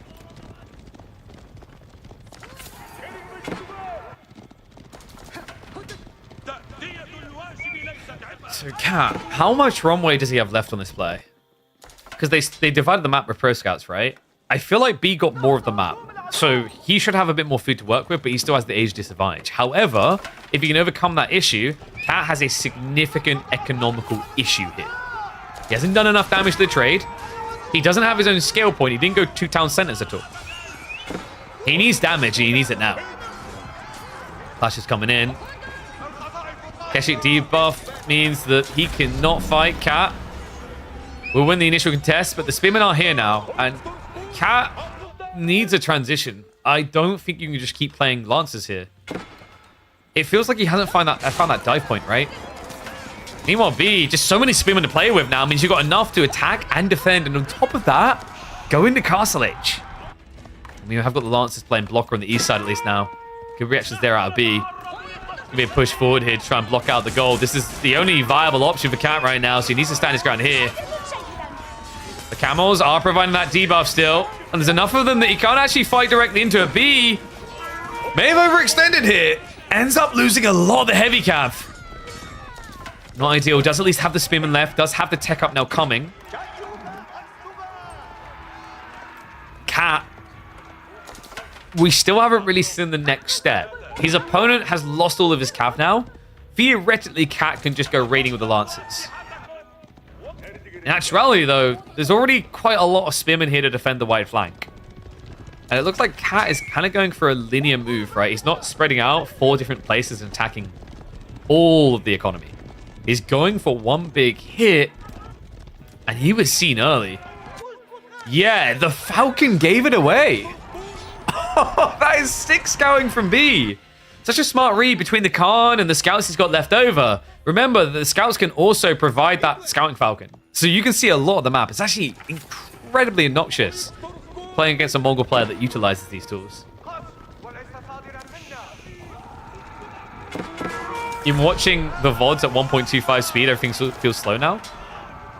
I still want to run a tournament at 1.25x speed multiplier. The only reason I haven't done it is like getting enough money together to entice players to sign up. I think it'd be incredible. I actually think that would be a big improvement to viewership as well. I've said this before, like playing AoE4 is like, yeah, I get it, like it engages you. But I think watching, because you can have a lot of downtimes, right? The 1.25x kind of makes sense. So Lancers are still getting a bit of chip damage done, but it's not really slowing him down anymore. He's up to 12 traders. Soon he'll be at 15. Oy, oy, oy. This is probably the best fight Cat can get, and he can't even take it. Veterancy's on the way. Just 20 seconds out. He's going to go for the economy. And he needs a big hit. He needs 10 worker kills. Nothing less will be acceptable here. He has at least got relics coming home now. It'd take a while.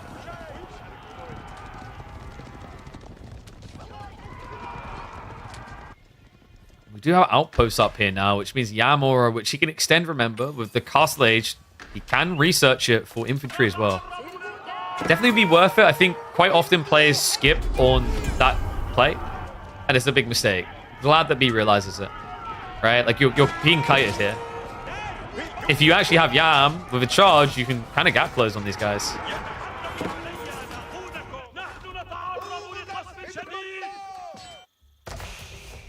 Gorodai is wheeling up, so B is looking for a counter push. It's going to be delayed timing, right? He has to address the flank first. We do have spring replacements coming in as well. Movement speed arrow is going to get activated, but not going to be quick enough to get on top of any. And what are we doing? Oh. This game, it looked so good for B until he went for age 3. And the moment he did, I mean, it was two things, right? It was the tech up, but it was the loss of the Keshiks.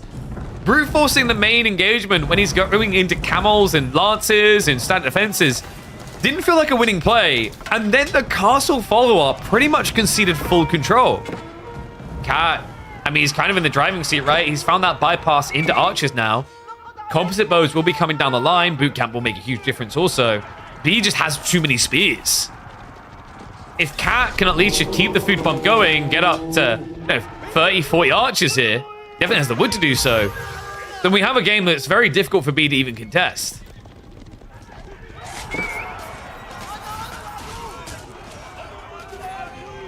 Quite funny how Mongols are an aggro stiff, but the best ones for them are campy maps like Hill and Dale and Rocky River.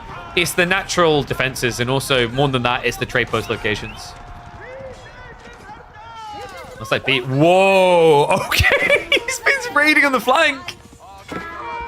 Oh my god, this small group still hasn't been shut down. And look at the kills! It's added up! At the point where Cat should have been kind of coasting towards mass archers. He gets caught everywhere. Archer count is plummeting. The Keshiks find it all, and that is going to be a GG. For a moment, there was hope, but B snatches it away, and he is now on the verge of making a 3-0 sweep to get to the grand finals. That was crazy, man. Good eyeballs from chat highlighting the 7 villager kills, right? That was the raid onto the berries in the east side corner, I believe, and then the follow-up detail was onto the tree line. It felt like Cat stopped gathering. He didn't realize that there was that walling issue, right, when he lost the pit mine. Just kind of crazy how quickly that escalated after a small group of Keshiks, but Cat was in a fragile phase, right? It was the beginning of Archer Mass. If he gets up to 30, 40, we have a very different looking game, right? We have one where there's a counter play, a counter push coming, but B, it was very smart of him to stop panicking about the Lancer raid as much and focus more on his own raid, right? He looked for damage onto his opponent instead of obsessing on what he could do to defend his own economy. Spearman would be better than archers there. Oh, what, for Cat? I think I see where you're coming from. Like, you need quite a lot of scale, right? I agree that, like, if you have 40 archers or 40 spearmen, you take the 40 archers, right, with composite bows. But, like, he definitely had a scaling issue. But to counter that point, I think he didn't have a lot of food. And I think that's why he seeked to go into mass archers instead to save some pennies. So, game 2 for B. Let me mark it up on the board. So, Mongols versus ABBA. Now, I wouldn't call it over because remember, guys, every other time we've seen these two clash, it's gone all the way to 5 games. So there's still some clutch up opportunities for Cat. He still has his French, he still has his Malians. Both those civs are looking really good right now. Order the Dragon has been improving in win rates. The tricky part for me is B hasn't used Zhuji yet. Zhuji is like your strong arm player, right? That should be the thing that's able to dominate. So where does Cat go? I think Cat's going to go high view. Let's have a look. He's got French, right? No, we go Dry Arabia. Okay, and this could be good. We've got Malians versus Jean. Nice shirt. Thank you. I like this shirt. Got pretty colors. Oh, let's run 2 minutes ads before we get in game.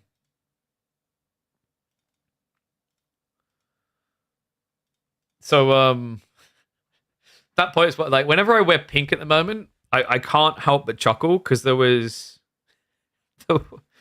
I went to my partner's sibling's wedding, right? And there, the person who's marrying, her now father-in-law, is such a bigot. He's like the embodiment of all the stereotypical, like, bad things of Britain. And one of them was like... You could really get under his skin by just calling, like, he's wearing a pink shirt. And if you went, that's a really nice pink shirt, he'd go, it's not pink, it's salmon. And then he'd follow up by making some homophobic comments. So, like, I don't know why, it just made me remember that, where it's like, oh, nice pink shirt. It's not, it's salmon. Oh, God. I'll say it, I like wearing pink, mate. I think pink looks good on me. No ads for this guy? Smart lad. That's what subscribing gets you, baby. No ads have to worry about. Whoop.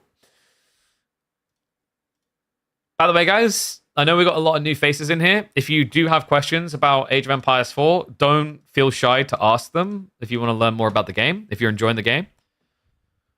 The game does have expansions coming soon, so soon would be a perfect time to hop on board. In the next few months, we should be seeing an additional DLC coming out. In fact, there's 2 DLCs planned for AoE 4 this year. So, game is already looking to see a regrow. All right, should we get ready to get underway? Let's hop in.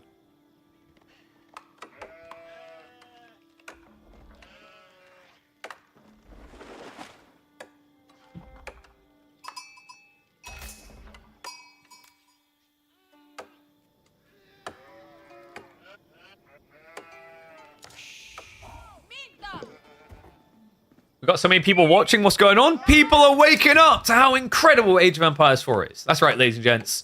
It's an amazing game. Everyone should be watching. Game number 3. Cat versus Bee. The battle of the animals. The battle of the feline and the insect. So far, Cat has been looking a little bit overturned here. He's been the pussy that's scared. The one that won't come out of the tree. And he's going to be scared again because Bee is going to be opening up with those little stingers poking. He's going for aggression here. We have got the first spearman coming out.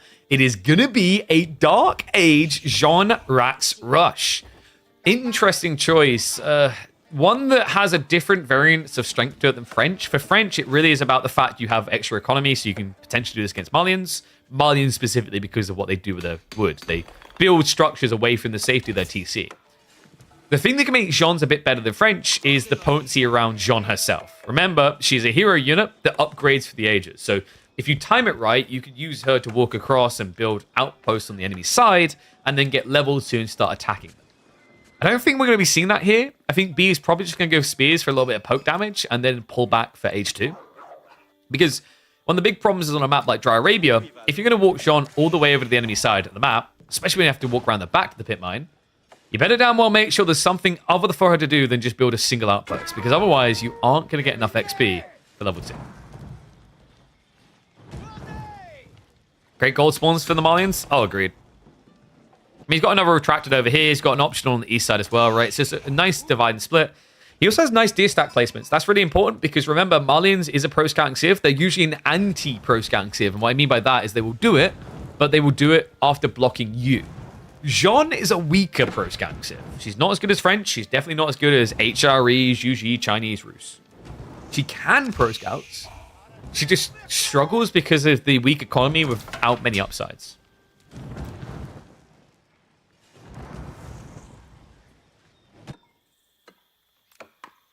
2K viewers, what can I say, guys? Age of Empires 4 taking over, question mark? Be sure to welcome all the new people. I know a lot of people like to lurk, they'll be a bit shy, but hopefully, if people have questions, do feel free to pipe up. Ing variant Civ and Crusaders for the first DLC, probably, and then I'm hoping Spain, Vikings, Americans, Civ 2, for second DLC. English variant seems likely, right? I think I mentioned someone like Knights of Rhodes. I wouldn't be surprised if they appear. Was one that came to mind to me. Outside that, like, you know, I think we need a new Civ still. What would also be really cool is if at some point they decide to release a free DLC adding like a Japanese campaign. I think a Japanese campaign where it's just internal fighting amongst the Japanese clans would be a really cool addition. I think we're a little bit like campaign light in AoE 4 still. It's kind of weird because I still stand by the statement that they made the best campaign of AoE 4 with Sultan's Ascend. But the campaign revolved around like a variant Civ, right? The brand new Civs had nothing campaign related, which was quite surprising. So, a little bit of poke harassment there. I don't feel like that was going to achieve that much until Cat done this. He built Donzos. Now, normally I'm against Marlians building into Donzos in Age 1. They're very expensive, right? It costs way too much wood. And the problem is you run out of the straggled trees, you run out of time. The difference here is you're against Jean. You're against a heavy cav civ, meaning you will need spearmen anyway. So in this particular situation, it's not as painful. What is kind of painful is the fact that you kind of got bait and switched. B, he's already on his way up to H2. And the spearmen have got away alive.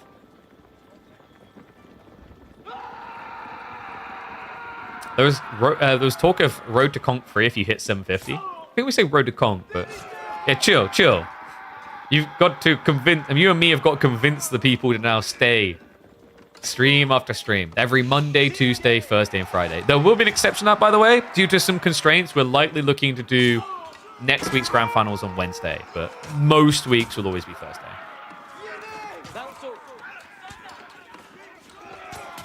Poke damage. Whoa, gotta be careful.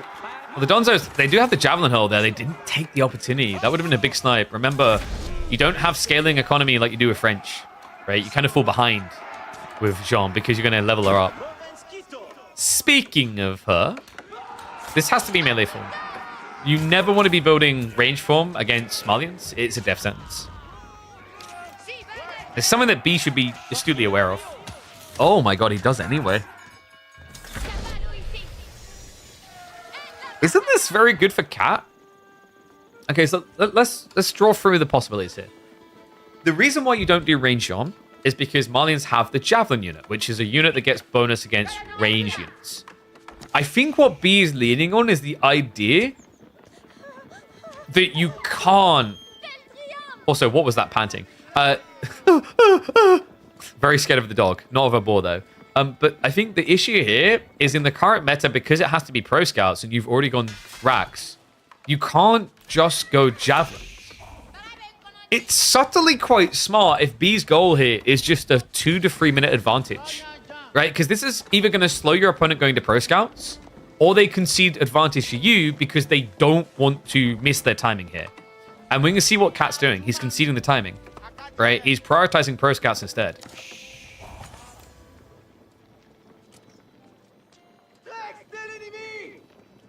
So what's the follow-up? I mean, B, we're shuffling around the back. We do have knights on the way. Hasn't been adding in more spears. Actually, would have been a good game for that. It's almost like B is expecting to get counterplayed by javelins, but Cat's making the right call, delaying his timing. We are going to get the fort production building being access to javelins. Archer range now on the way. Very tricky here. You have to make sure these spears get the warrior scout low enough to snipe. Cat should be aware that that can easily happen here. Like, if they all stab into the same scout, you're going to lose. At least one of these guys. Oh. OB, he had to back up more. That was sick micro cat. He is going to end up getting one of the Warrior Scouts low enough. The sniper is going to come in. But instead of being 2 scouts lost, it's only going to be... Okay, scrap that. No, that was a bit of a mess up in the end. The night muddied things. That's additional scouts going down. There was another snipe coming off cooldown, so Cat did choose the right moment to back away. But remember, these are not horsemen. They don't get bonus damage against Jean. You need javelins. This is going a lot better than I would have expected for B. I guess it's because we don't follow the conventional lines. Typically for Jean or French, you're going knights into archers, not spearmen first. So for Malians, you're no longer able to just get away with this, Donzo's javelins later. It kind of forces it now as a necessity, and Cat's struggling with that. He went pro scouts. He actually hasn't got any of the deer home by the looks of it, right? Maybe one? I mean, he's currently eating cows, which completely defeats the point of going pro scouts. Nemo B, he isn't bothering, right? Okay, no, he just got it coming in. So he'll be shifting to pro scouts shortly. He's now got the scouts being produced. I'm impressed, man. Like, once again, Marlians is a pro scout denying pro scout, right? They deny your play, then get it themselves. B has taken that concept and outplayed his opponent. Jean is going to get dove. She has a divine restoration, though. Like, this is sick as well. You can delay it right until the bitter end because your opponent doesn't get bonus damage, right? So you can min-max with Jean. Trying to peel away the injured warrior scouts. Final wallops are coming through. He does at least get the kill before she get the XP. But this is getting expensive for Cat. Nice micro as well. But he's like, okay, yeah, you're not the only one who can pull away the injured parties. Elegant fight happening here. And now B just flooding into the scouts.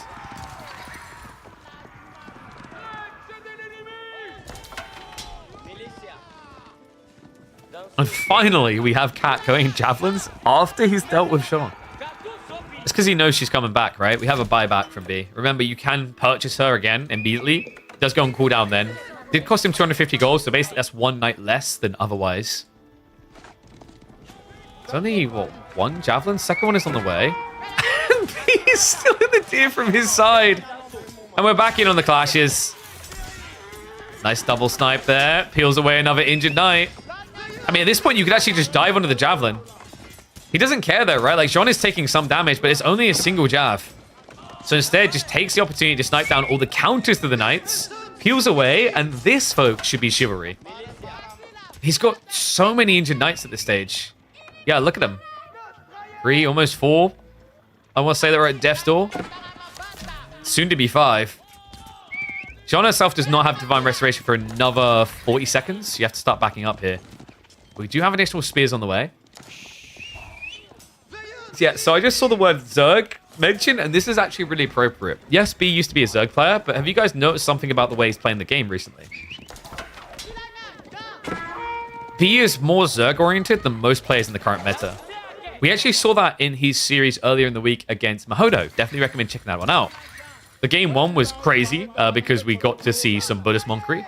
But game 2 was where it really showed itself, what B is doing. He would blob 30 spearmen and just send it. I like this as well because the whole idea is you're just using these as kind of damage absorbers. They can counter certain units, but if they don't counter, they're at least not expensive while providing mass. Mass is important because it allows you to control what is being attacked more easily, but it also allows you to pinch enemy troopers. And it also allows you to do things like diving afterwards, right? But this spearman layering just makes a lot of sense on so many levels. It's also a perfect counter to Cat's entire comp, right? You counter the warrior scouts. Donzos are better than you, but you should have more spears. And then finally, the javelin throwers.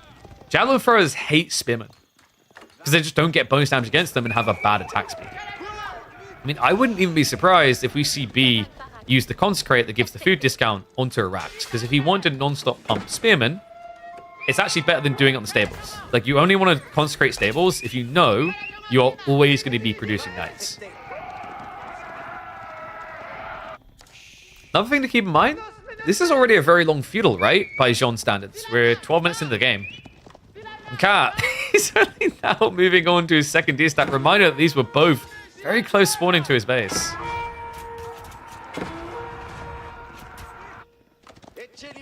Meanwhile, B is going to take his safe deer now. We do have some snatchery here, but Cat does get intercepted, has to pull away. Jean, able to outrun, remember, she has better movement speed than the Javs.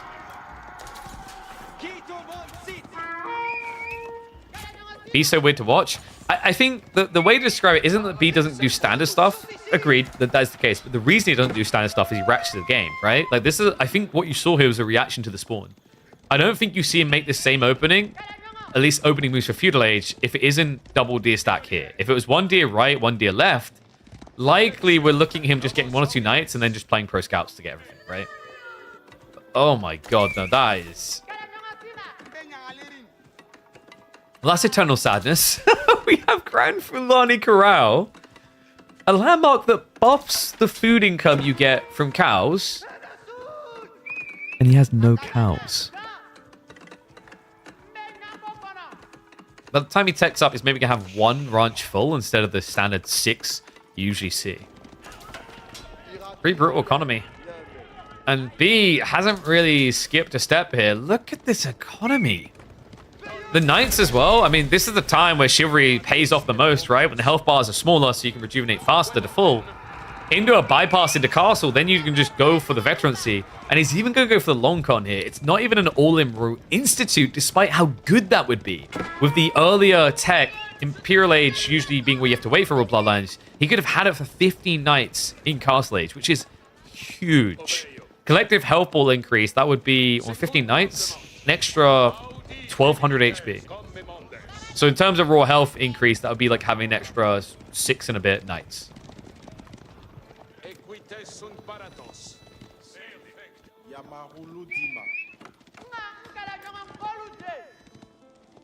Cat now going to the sofa. Interesting choice. I can see where he's coming from though. He wants to try and counter offensive to make his opponent be the one who has to deal with his problems, right? I don't know what the counter-offensive play is here when there's this many knights. I think it's a lot of respect being shown by B that he didn't go Royal Institute here. Just assuming he needs the backup plan. Because I legitimately think with Royal Bloodlines kicking in 2 minutes in the castle, I don't think there's a one in which Cat could have blobbed quick enough. Or play on the flank. It's going to get discovered by the Warrior Scout. Like, wait, what are you doing here? You're not allowed to carry boars. Even if you could, you wouldn't have a use for it. John must be close to level 3, right? Probably like 2 minutes away.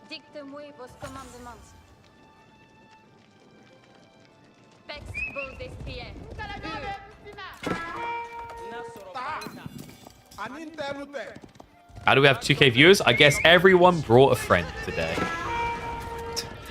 Knights diving in. Oh, he actually goes for the recharge last second there. He baited Cat to retreat, and then he recommits the charge for the bonus damage. Wipes out the Donzos.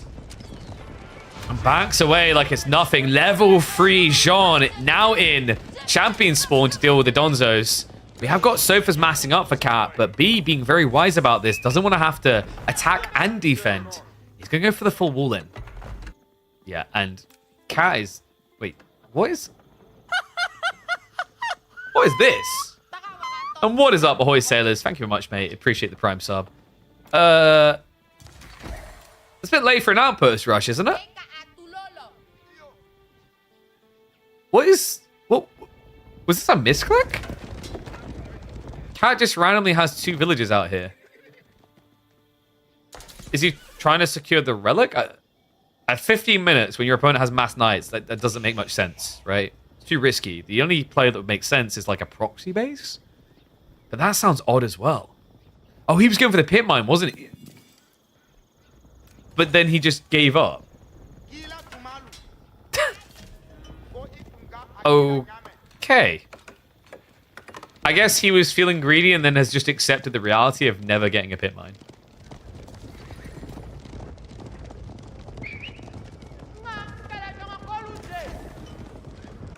You at least have a little raid group moving in here. I say little, and I think that's being generous. It shouldn't really be capable of damage, but it can at least keep the spearman chasing him. Emo, other side of the map. We gotta dive in, and that's a lot of villages. Checkpoint fight. Champions are trying to tank, but they're actually tanking not into Donzos, but into sofas.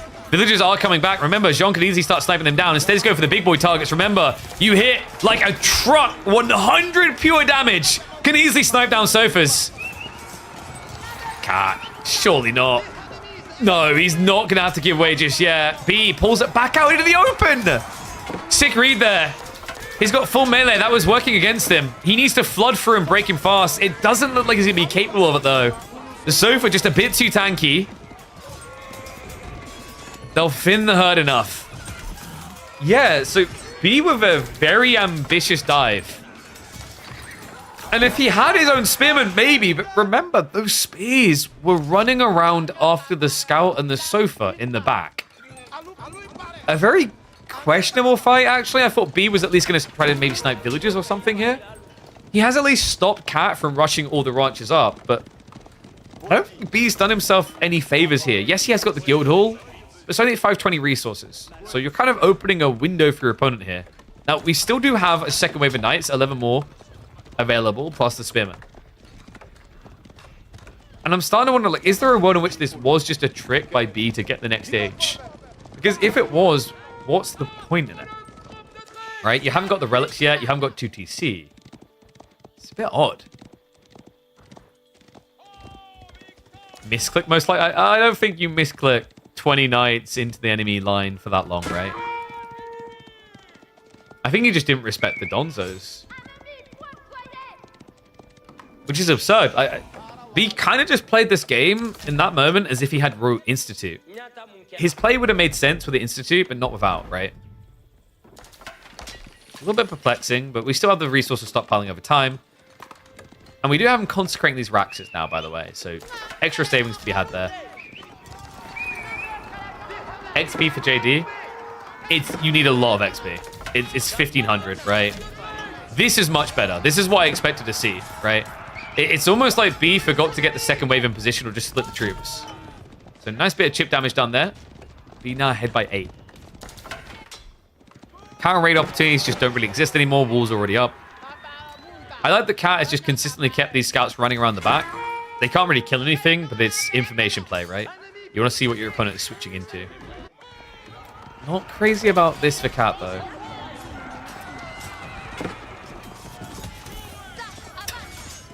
So ironically, although the initial trade wasn't great from an XP standpoint, like with the damage you just done economically, this is beginning to grind like you're a hardcore MMO player. The XP bar is shifting. It's not a point of completion. In fact, we can have a quick Gandis here. Do the rare thing. Yeah, you can see, still need to have, what, 900? Or 880, rather. It's a long way to go. But the more these type of fights that happen with villager kills, the better it looks for B. Like, level 4 will creep in at this rate. And what worries me is the Musafadi play just doesn't really make much sense. I'm scratching my head as to why Cat's gone Musafadi. I mean, presumably it's because it's against knights, and he wants to try to ambush them, but there's something that's being hidden by B. We're up to 30 spearmen now. He's finally going to pull them. This is insane. If there's something you've got to give to him, right? We said about his creative build, something else that has made B really one of the strongest contenders in KPMMs is his delayed timings. He essentially scales something and hides it until you counter to play yourself, right? Like, building Musafadi into mass spears is not a winning play. This is crazy. Like, B has just been sitting on the spearman this entire time, spamming knights, waiting for Cat to give the reaction he wanted. It's a full poker face bluff at the table, and Cat has taken the bait. B was sitting here with pocket twos, and Cat assumed it was a full house.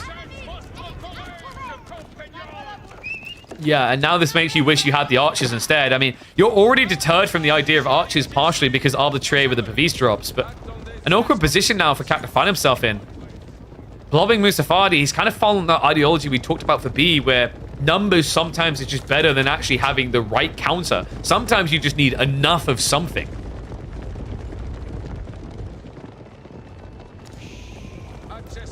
Musafadi's fine versus Spear.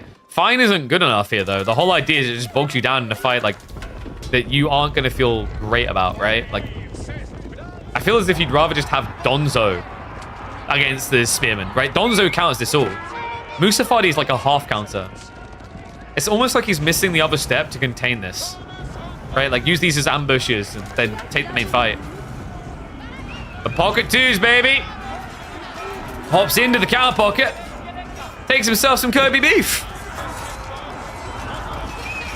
So they are charging forward. The Spearman can be let through here. Nicely to charge behind it. They've still got the Divine Restoration pump to work with, but this army looks way too big. The only upside for Cat is that it's a small choke point, but not small enough.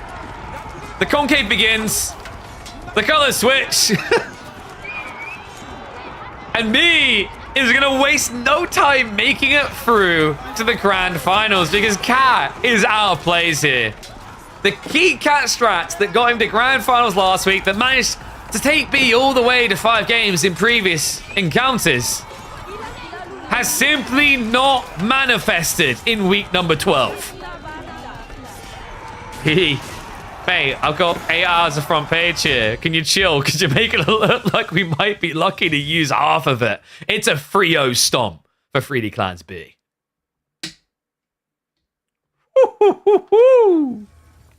Well played. That was clean. Oh, crap. Did we forget predictions for game 3? I'm sorry about it, guys. So, one thing I need to check. Plays Japanese Mongols JD, right? It's almost like you could replace him with Mia Micah from a Civ pick perspective. Yeah, there's not really the Civs you'd expect to see coming out. It is pretty wacky the way he played that. So what I'm gonna do is Anatand here. I don't know if Kiljadi is. So we're basically half an hour earlier than expected, because that was quite the stomp. Okay, Anno's here. Is Kiljadi here? It's Kiljadi here.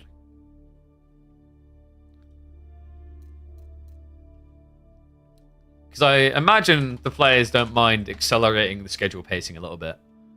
Yo, available.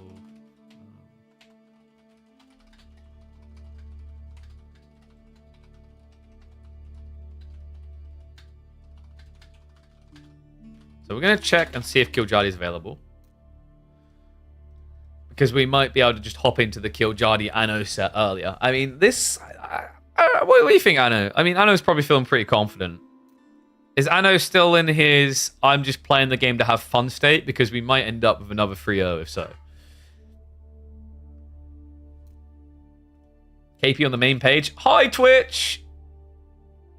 See, guys, this is what I was talking about. These are the numbers I dream of us reaching, because what I want to do when we reach these numbers is start doing tournaments of all kinds. Actually, I think I've talked about this before, right? Like esports, almost we gatekeep ourselves to what is competitively viable. Like, what could you turn into a tournament? I hope we can one day, I mean, it is the dream to kind of get these numbers so that we can actually do all kinds of tournaments across different games. That would be dope. I've said about like the idea of marathon tournaments as well, like, you know, have people play around of Counter-Strike, have them play around of Age of Empires, for example. Just wild kinds of stuff. But yeah, bracket updated. B now in the grand finals. Let me have a look here. 2v2 tournament? No, like 2v2 is like very linear feeling. Like, I'm talking about wider spread, right? Like, imagine if, for example, this is what I want to be able to do, right? Like, the dream is still do AoE4 stuff, but imagine if, for example, new game launches. I'm going to use like Kingdom Come Deliverance. If we had some sort of tournament format we could come up with and pitch, right? As an example. Another example is like the marathon type experiences of like, let's have an AoE4 tournament which also has rounds that give buffs. Let's say like you're playing checkers or whatever, you win a round, you get X buff next game, or you ask them quizzes and questions or whatever. Basically hybridizing. I think it's a really underexplored element. It's something I want to try to tap into as we go deeper in AoE4, deeper in 2025 with AoE4 and others as well. Are you wearing a suit? Yeah, why not? I used to. So fun thing, chat. I actually used to kind of suit and boot like this all the time back when I was like a 5-10 viewer streamer. I kind of stopped for a bit, mainly because I was like, I dress the full elegant way when I fly around the world and work these esports events. Like when I go to Germany or Spain or Sweden or whatever. So I was like, at home we just have chill because then it's like, nice wavy. But I've been feeling it recently. I'm like, I kind of want to go back to dressing like that. I don't know. I always kind of liked it. It's definitely different. Do you still cast Dota 2? I'd love to get involved in casting Dota 2 again. Currently, I'm not really active in the scene. I think the scene has kind of become very niche in its talent hiring, shall we say? In that there's only a few tournament organizers operational and they're very selective towards the people they already use. But I'd love to get back in AoE4. Very confident about what I can do either as a host or as a caster. It's definitely one of those games I'll never say no to revisiting. What the hell's review, bro? What? Oh, wait. Oh, yeah. Oh, I remember that guy now. Wait, what does that have to do with what we were talking about?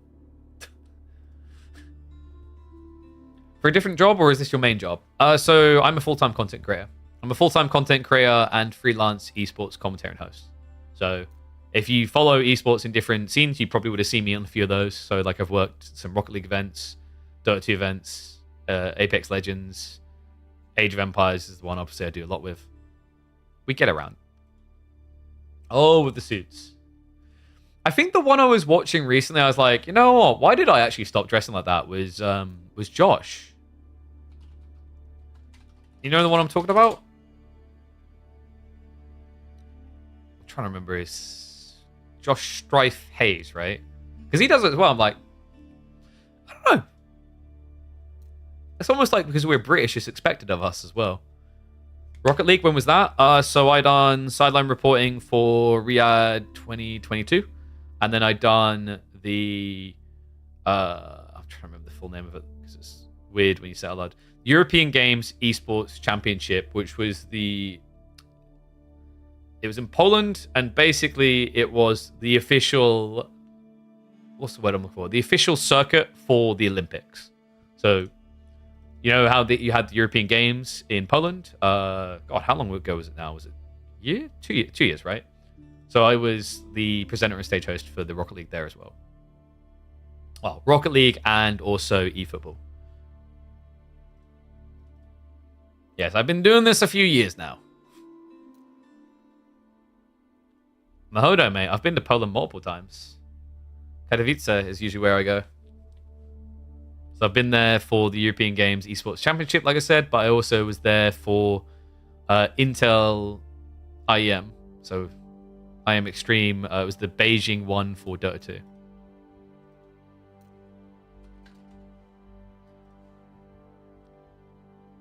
Is the highest? Is 2.1k the highest for you on a normal stream?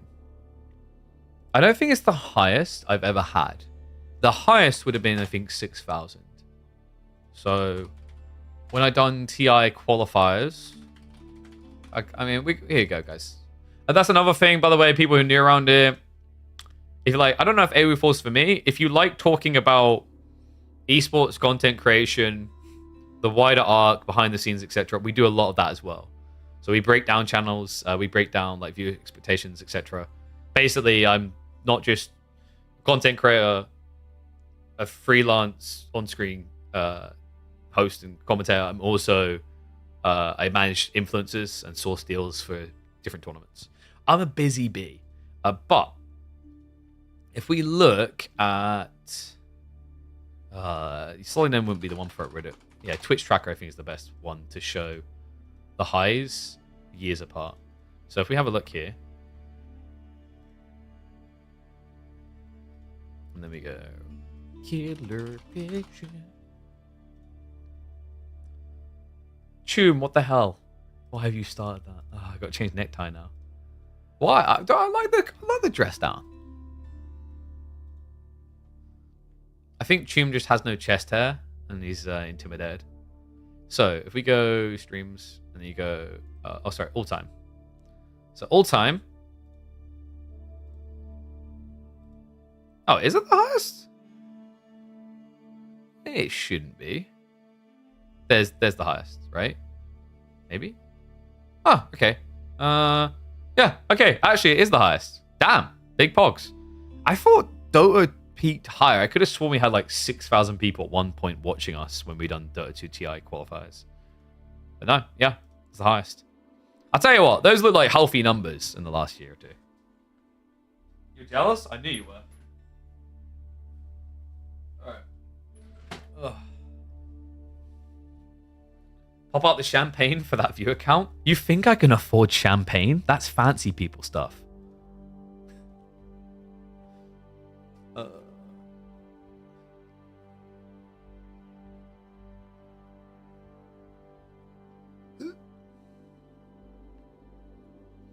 Tell you what, I can't wait to get back to climbing though. I feel like I'm getting a bit chubby again. Not super chubby, but I've been eating loads of trash food at the moment. Oh. Talk about glow up. But you know, like it's always good to set new highs. But my real goal is to get people to want to come back. You know, not just have them turn up once, but like I hope a lot of people watching are starting to feel maybe the kind of community warmth from you guys, and maybe me.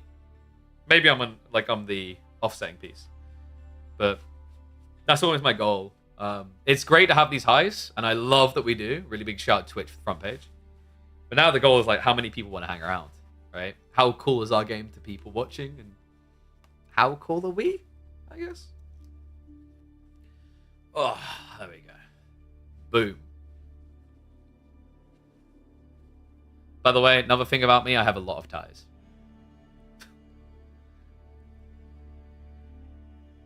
Send the address. I'll be around with some special brew. All right, now, dude, that just sounds like you put drugs. Either that, or you have really just made old school, you know, homemade moonshine on me. It feels like those are the two possibilities you're throwing at me there.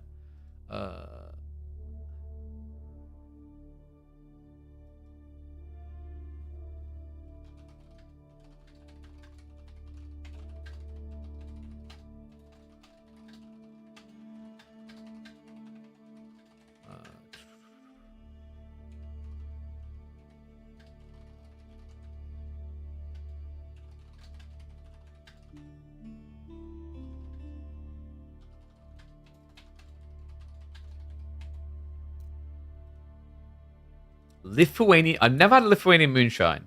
Actually, I don't think I've ever had moonshine. I could have when I was working an event in Ukraine.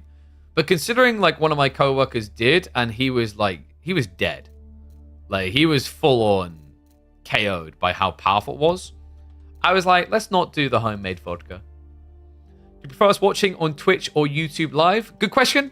So there's actually kind of proof of the value props here is like, for live, watching on Twitch is usually better, based on statistics, etc. Because like a Twitch live view tends to get valued harder than a YouTube live view because YouTube doesn't have a good way of exposing that data or to sponsors, etc.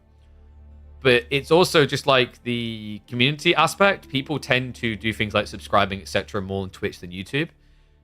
In terms of after a broadcast, always choose YouTube. Multiple reasons. I mean, one, the ad revenue generation is a lot more creator friendly on YouTube than Twitch. But the other thing is also, for some reason, Twitch doesn't give you any ad revenue from the ads shown on VODs, but YouTube does. There was a really good video breaking this down actually recently by Moist Critical, where he shoot his best performing live stream on Twitch and best performing on YouTube. And for the live portion, Twitch won. But then for the value afterwards, over the next year, that YouTube video generated like 8 times what the live stream did. And honestly, I just realized there's this really annoying white tag there that's driving me crazy. Let's get rid of that. Oh, by the way, guys, we're waiting for Killjadi to respond. While we're waiting, exclamation mark giveaway. We do have a giveaway going. We have got a pretty cool microphone that Shaw has generously gifted to us to give to one of our lucky community members. So take advantage of it. Oh my God, I can't get this extra little piece off. Take advantage of it. It's free to enter. If you go to Twitter, it's easy to do. Okay, I legit can't now get the last piece of this tag off, and it's driving me crazy. The other problem me is I don't have nails. Don't have much of nails anyway. They're very short. And yeah, like the ultra best thing if you really want to be Giga Chad is just watch on Twitch and YouTube. I do check in on YouTube chat as well, so sometimes I might be a bit slow to respond to you there, but I am looking at you both. So I think Killjadi is on Age of Empires 4. Is he in a game? I might be able to find him on the ladder. I've got a feeling. Yeah, there's the YouTubers. I've got a funny feeling he's probably on his Duck account.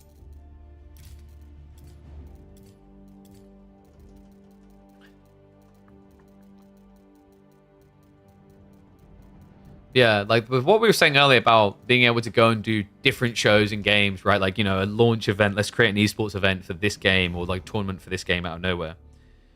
It's really cool for the unique new entertainment value, and I love running events, basically.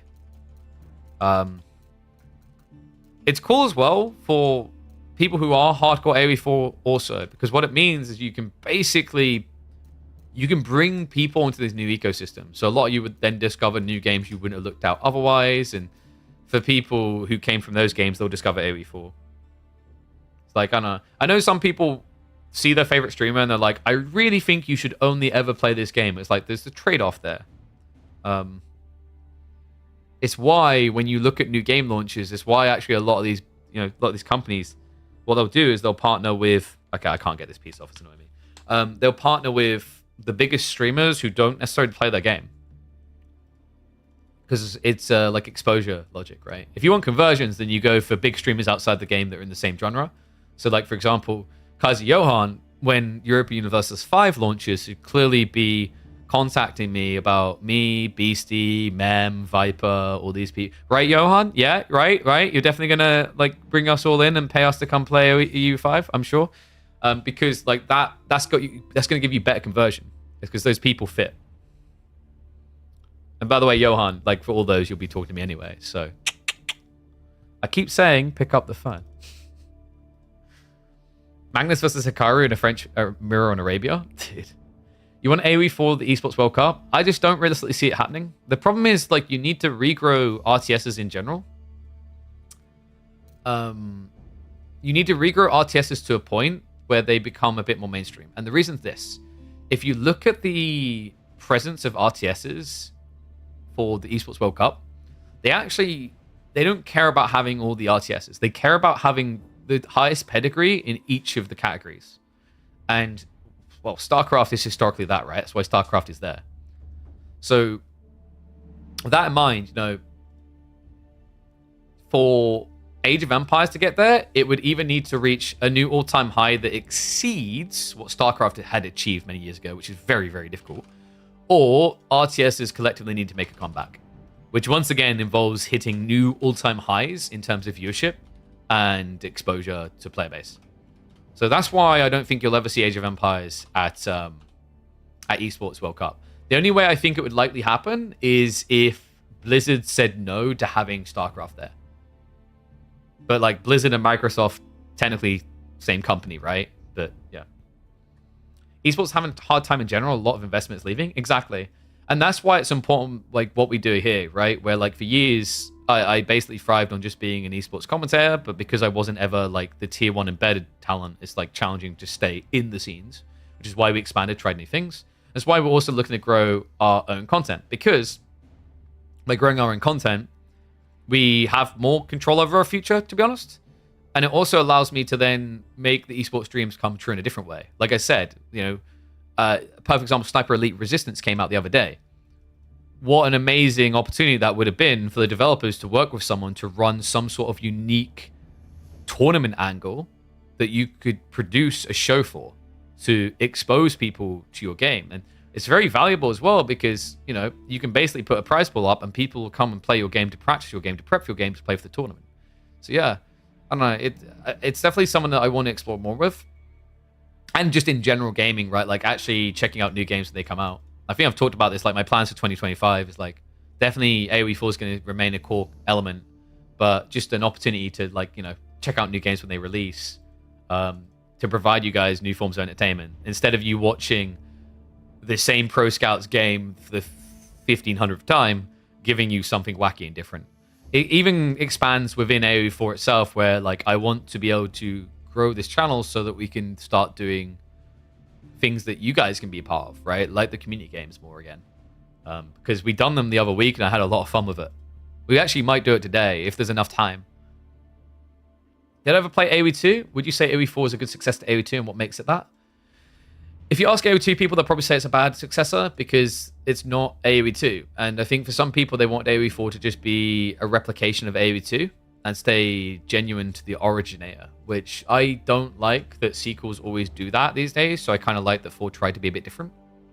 I think 4 is a good successor to AoE 2 in that it is more accessible. AoE 2 is very difficult for someone who's never played an AoE game before now, because the baseline contender is so talented that catching up with them feels impossible.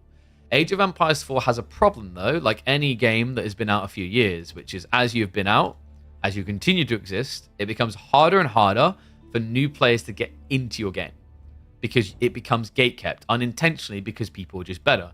You can take Apex Legends as a pristine example, right? The amount of people who are sweaty and good at, like, gold level is substantially higher now than in Season 1. Look at Dota 2. The people floundering around like goldfish, not knowing what to do in 2012 versus the goldfish rank now who will take giant chunks out of you even when you think like you're an okay-ish MOBA player. So, you know, 4 has an opportunity to be the successor. I think it's in a good position to be now. I think like they've done a lot of development towards improving it for that. The TikTok on the clock is always the big challenge, though. I think part of that held Age of Myth back is like because they'd done a remastering, they had an audience of gamers, some of which were already just pro level. So it could quickly become polarizing. It's a critical problem with a competitive ranked mode as your selling point, and that's why I don't like games that shoehorn the competitive element as everything they've got and all that they've got, right? Because like then you pretty much just basically scream, hey, you need to be good or you don't want to be part of this, right? What you want is things that are accessible. Now, people don't like using the word casual and they're like, oh, I don't want my game to be easy. It's not about being easy. It's about having ways that people can access it. And clearly the devs are already thinking of that because remember, in the recent post, they were highlighting that they're looking at creating game modes that are faster and more accessible.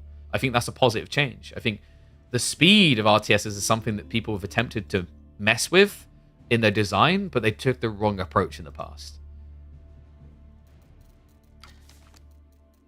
Okay, so draft's complete. We've got Anatan versus Killjadi coming up. Remember, this is the BO5 on the other side. Winner of this will be facing off against B straight afterwards in the grand finals, which will be a BO7. Anatan is our reigning champion. B, the former before that. So yeah, quite the interesting slippery slope between those two. Either a reclaim of the title or a holding on is going to occur at this rate, unless Killjadi can... I think it's fair to say surprise us. Like, considering Anatan's high in the EGC tournament, Killjadi's, got to level it up. Because I think Anatan is playing incredibly well right now. Look at the draft, though. Killjadi got some solids. Getting China is no small feat. That French high-value pick. Delhi coming through at the end. English, I'm still not crazy about. I think Killjadi's one of the players that still leans heavily into English. Personally, I think that they've fallen off the side of cliff in terms of viability. You need a very specific map for them.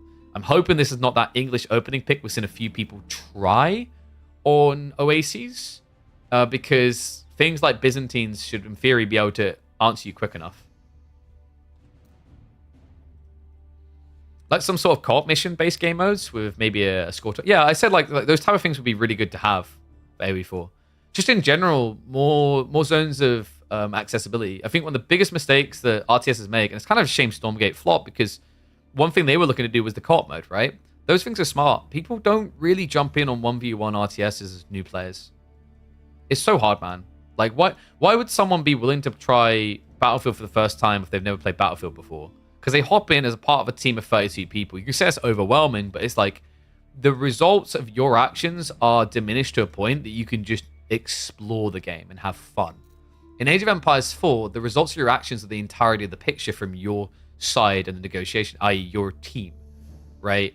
And because of that, it puts you in this awkward position where you don't, like, think about it. When did you have time in a game to hover over and read a UI without it feeling like it cost you something, you know? Like, without feeling like it could have cost you the game. Delhi last picked? Yeah, because it wasn't banned. Mahoda, come on, mate. You know that. You don't bother. You don't have to pick it if it's already been banned out only on one side. You love Rocket League, but have a lot of trouble watching it outside of seeing one person play. Whenever I see all 6 going at it at once, it's really difficult to follow. Well, the interesting thing is, like, it can get away with it to a certain degree because the concept is similarly linear in that we may switch POV, but we know it's a car thumping a ball, right? It's the same thing that works so well for Counter-Strike. You can switch between all the POVs. You need to reorientate to the location on the map, but when you do, you've maybe got a different gun, but the mechanics at the core are the same. That's where games like Overwatch struggle, because Overwatch will be like monkey, rocket lady, old lady making everyone sleep, giant man with hammer, right? Like, what the hell's going on? So something that's really nice for RTSs, in theory, from a spectating perspective, is the complexity is simplified by the view. Same with Dota 2. Dota 2 does this well, League of Legends does this well. They're very hard games to grasp if you haven't played hundreds and thousands of hours of them. But to just kind of watch it, over the course of a fight, you might not be able to grasp everything, but you're like, oh, I think that they're winning, and oh, it looks like that, right? So like, yeah, that's why I don't like POV checks in like RTSs, especially in RTSs, because the RTS players, they have very high APMs, meaning they are moving the screen around a lot, and it's disorienting, right? That's why I'm not a great observer when I'm like watching the players. I'm getting better at it, but I'm a high DPI gamer, so I like to move around a lot, very fast. That's a negative experience for someone watching, so you have to learn to slow it down.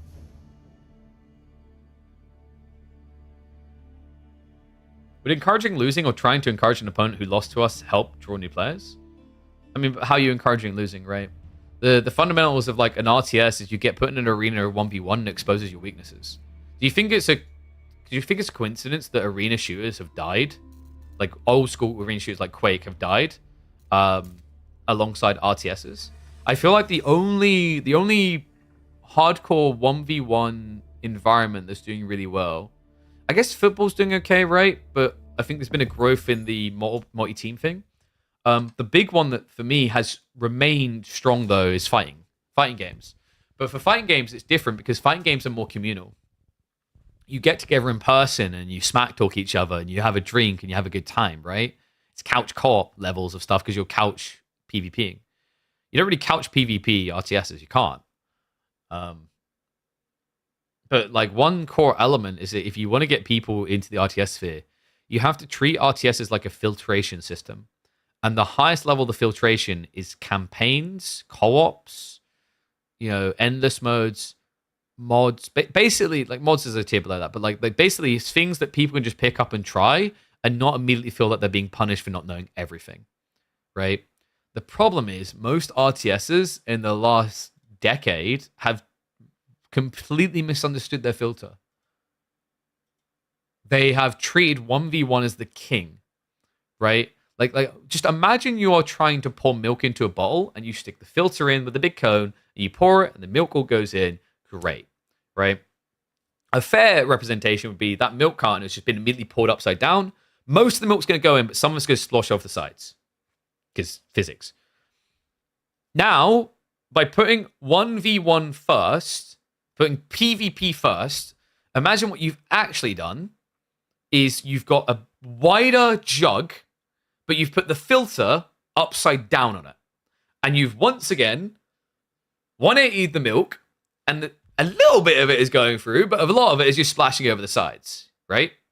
Like, it's a very fair metaphor for like what happens when you put 1v1 PvP stuff first with games in general. Battle Asses? Dude, I don't know, man. Like, people, like, super hardcore. So here's the thing. Super hardcore RTS gamers, I've noticed, some of them at least have issues with Battle Aces. They don't like that it's simplifying the system. Which is weird, because it's almost like, I don't know, it kind of feels like they're threatened that they're going to lose players to it, but they're not. The new players, a different type of players are going to pick up Battle Aces, and then those type of people are going to filter through to these other games. Because when they're done with Battle Aces being simple and they want to build their base and do all these other things, they'll move on to games like Age of Empires 4. The problem is, if you take a negative aspect and you're just crapping on the game, they're never going to come to your game, right?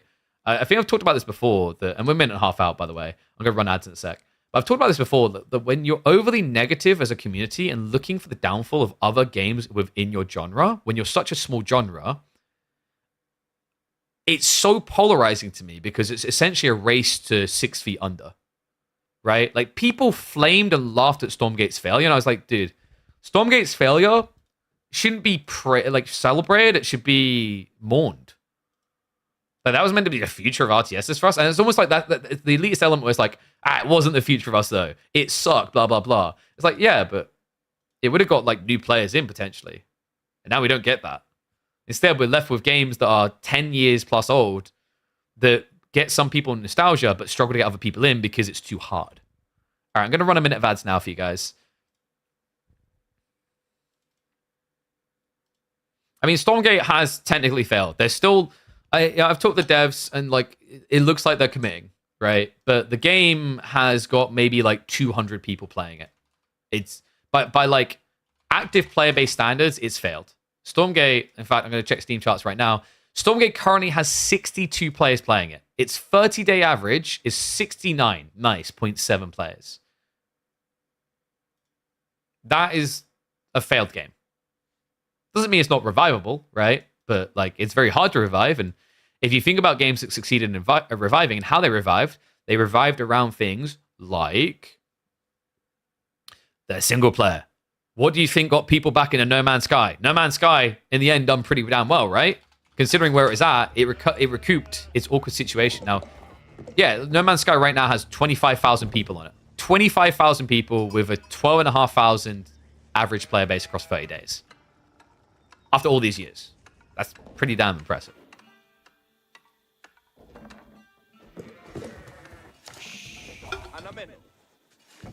Hello, John. I'm doing well, mate. Hope you're doing well, too. So, yeah, what that means, guys... is if you pick up Stormgate now, you can be a top 100 player straight away. Okay, I'm sorry. Oh, that's a horrible way to begin a video. What is up, ladies and gents? Welcome back to the channel. It's semi-finals time. Beanie's a contender. Will it be Killjadi or will it be Anatan? Well, what I will definitely be is an aggressive series. Killjadi, always infamous for this back in the days. We have a Dark Age Men-at-Arms rush. And what is up, Friedrich? Thank you much for the sub. I see you. Remember, guys, definitely drop those Prime subs. 110, 120 hours of content a month, and it allows you to dodge all the ads. So, Byzantines versus English. This is what we predicted, right? On the opening. Killjadi has picked a Civ that's quite weak right now. English is like maybe C tier, possibly B tier if you're feeling generous. They're not great because the meta is Pro Scouts. Pro Scouts is everywhere, and therefore English deserve to kind of be nowhere. However, what we have here is a map that is not good for Pro Scouts, as there's only 12 on the map. 12 tier, that is. And two Civs that both don't do it, really. Not naturally, not organically anyway. Every single time I've seen English or Byzantines done, it has been a very forced experience. It doesn't look natural, like, say, a Rus or a Chinese or a Juji player would.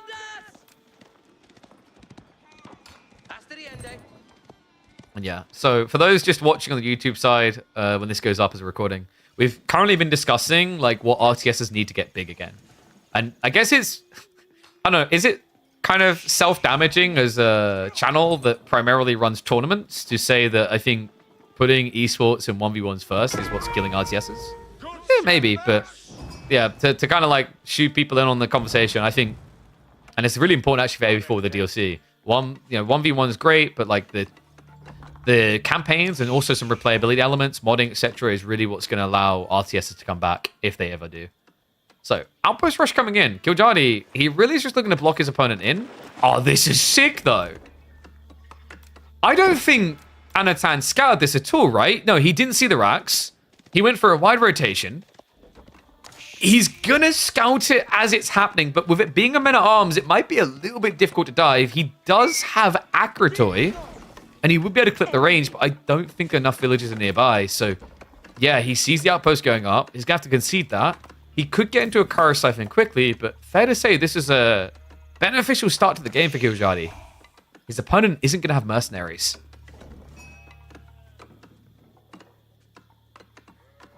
What about RTS on a 10-minute timer? Each player starts with a central wonder. So you can't have wonders anywhere near the base. The problem with that type of idea is you have to have a neutral objective that both players aim for, or it just becomes attack versus defend in a really bad way, right? But yes, I agree. Like, the cool thing that Battle Aces is doing is focusing on just being a short, replayable experience. And the reason why I still stand by my statement that AoE 4 gamers, AoE 2 gamers, StarCraft gamers should all be hyping up Battle Aces, as long as they don't do silly things like the microtransaction obsession, is that game is a positive pull for every RTS game.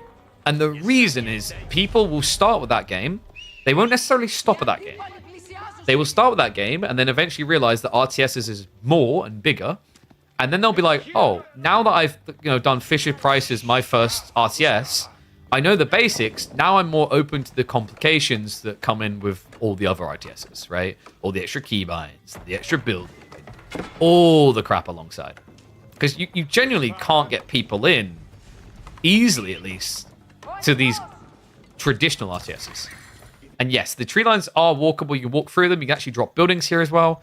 So you can actually access these. This map is by Avali. It's a really good map, actually. I rate it highly. Perfect time to go for this map as well. Like, we have a Pro Scouts meta that I think a lot of people are hating.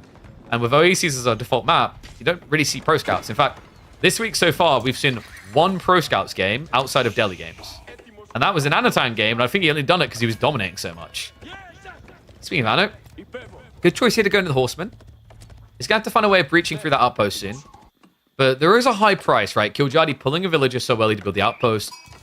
And 3 men-at-arms plus the racks. That's a pricey endeavor. That's well over 500 resources invested. Hence why he's so slow to get to H2. Why, yes, Crackety, you can play this game either on PC or Xbox. In fact, there is a very cheap DLC that is incredibly high value and you should get. Did I mention there is also 2 DLCs coming this year? Wow! It sounds like a lot of reasons for people to visit Age of Empires 4 in 2025.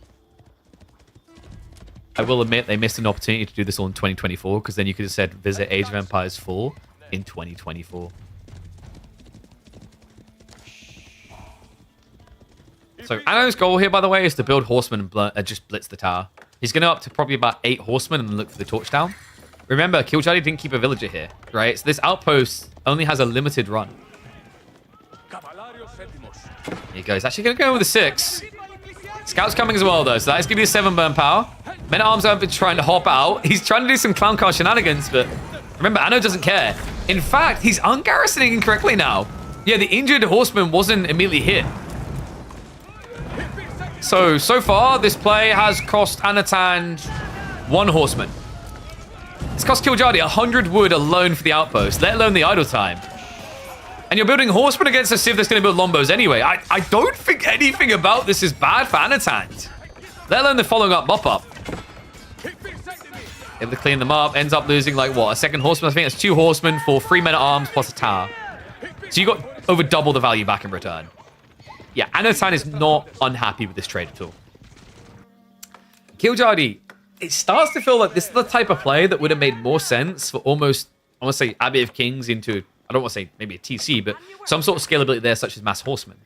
I don't feel as if this Dark Age Rush done anything. Anything that matters, anyway.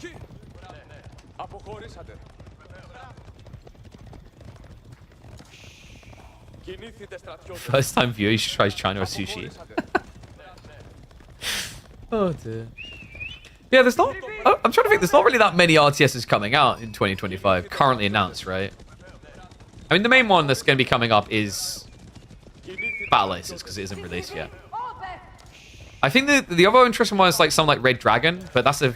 Or is it... I can't remember the name it is. The ones that are made by like the people who made Steel Division. I think it's Broken Arrow. Like, that could be an intriguing one. Zero Space, yes, as well. I haven't really been following Zero Space. Tempest Rising is the other one. So there's like 4 or 5 RTSs currently, like, theory crafted out for 2025 release. But, like, of all of them, the only one that's really doing something new, at least from what I've seen recently, is Battle Aces, right? Tempest Rising is trying to recapture Command & Conquer. Zero Space is kind of trying to be the successor to StarCraft. Yeah.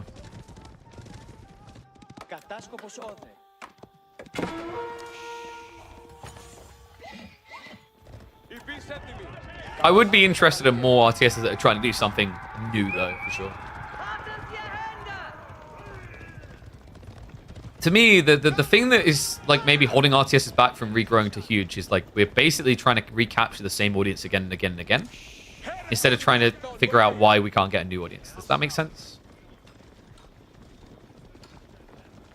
The best way I think I've described it recently is one of the biggest cruxes of why RTSs maybe don't see that huge success is that we basically hire people who've played RTSs and developed RTSs for 10 plus years to make them. Now, I'm not saying you should have a whole team of people who've never made RTSs before, but new POVs are smart, right? Same reason why you don't just like have, you know, if you're trying to be an innovative company, you don't have every single person in the company, like age average being 70, because they've probably got ideas and they're stuck in their ways. Now, maybe that seems ageist, but the point is, like, fresh blood, fresh ideas isn't bad. The whole point of the people with the experience is their ability to bring the good ideas out from the blurb. In RTS, that has all the RTS stuff, but also has a MOBA mode. Ironically enough, that was what Stormgate was going to do. I mean, as a MOBA commentator, yes.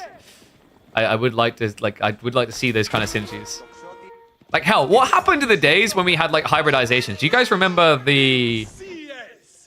it was a team-based one. It was where someone would play, like, the RTS commander and the others were playing a first-person shooter. Natural selection. Very creative idea. Still a bit too complicated, but you see how, like, evolving is pretty cool. What's up, Party Beast? Hope I had the interesting commentary. Thank you, man. Well, welcome to the Swarm. Hopefully, the first of many visits to the channel. Yeah, natural selection was very intriguing.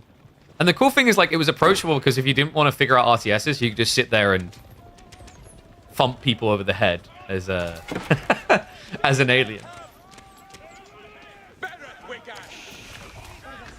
You know, like, another one that kind of had weird strategic elements to it that were underrated was PlanetSide. It was obviously an FPS, but, like, I don't want to say it was doing RTS, but you get what I mean, right? Like, having these hybridizations where you try and take ideas from other genres and see if they work isn't terrible.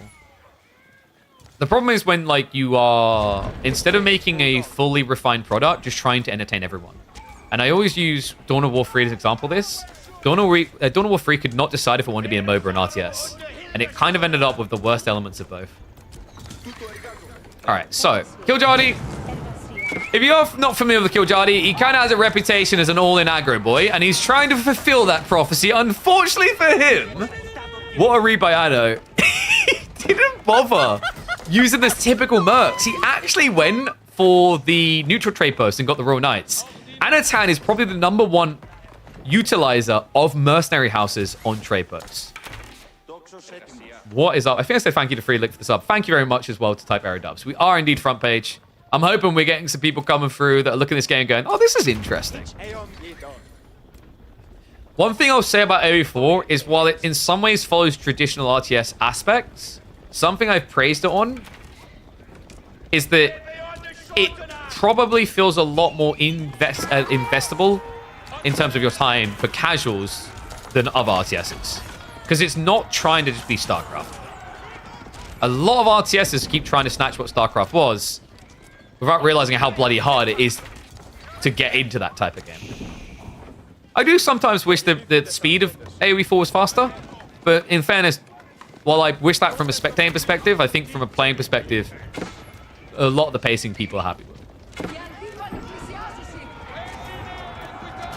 Flash coming in. Okay, Killjardy, dude. When are we going to give up on the Ram idea here?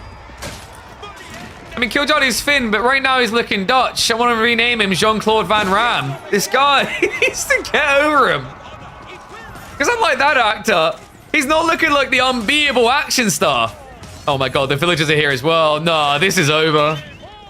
Game 1, Anatan, all he had to do is just take a chill pill and not panic react. Killjardy. This cheesy outpost rush feeling like it's from a bygone era. And we just got reminded exactly why. English win rate, always plummeting. Sinking faster than the Titanic in the current meta. Funnily enough, this time it wasn't even because of pro scouts.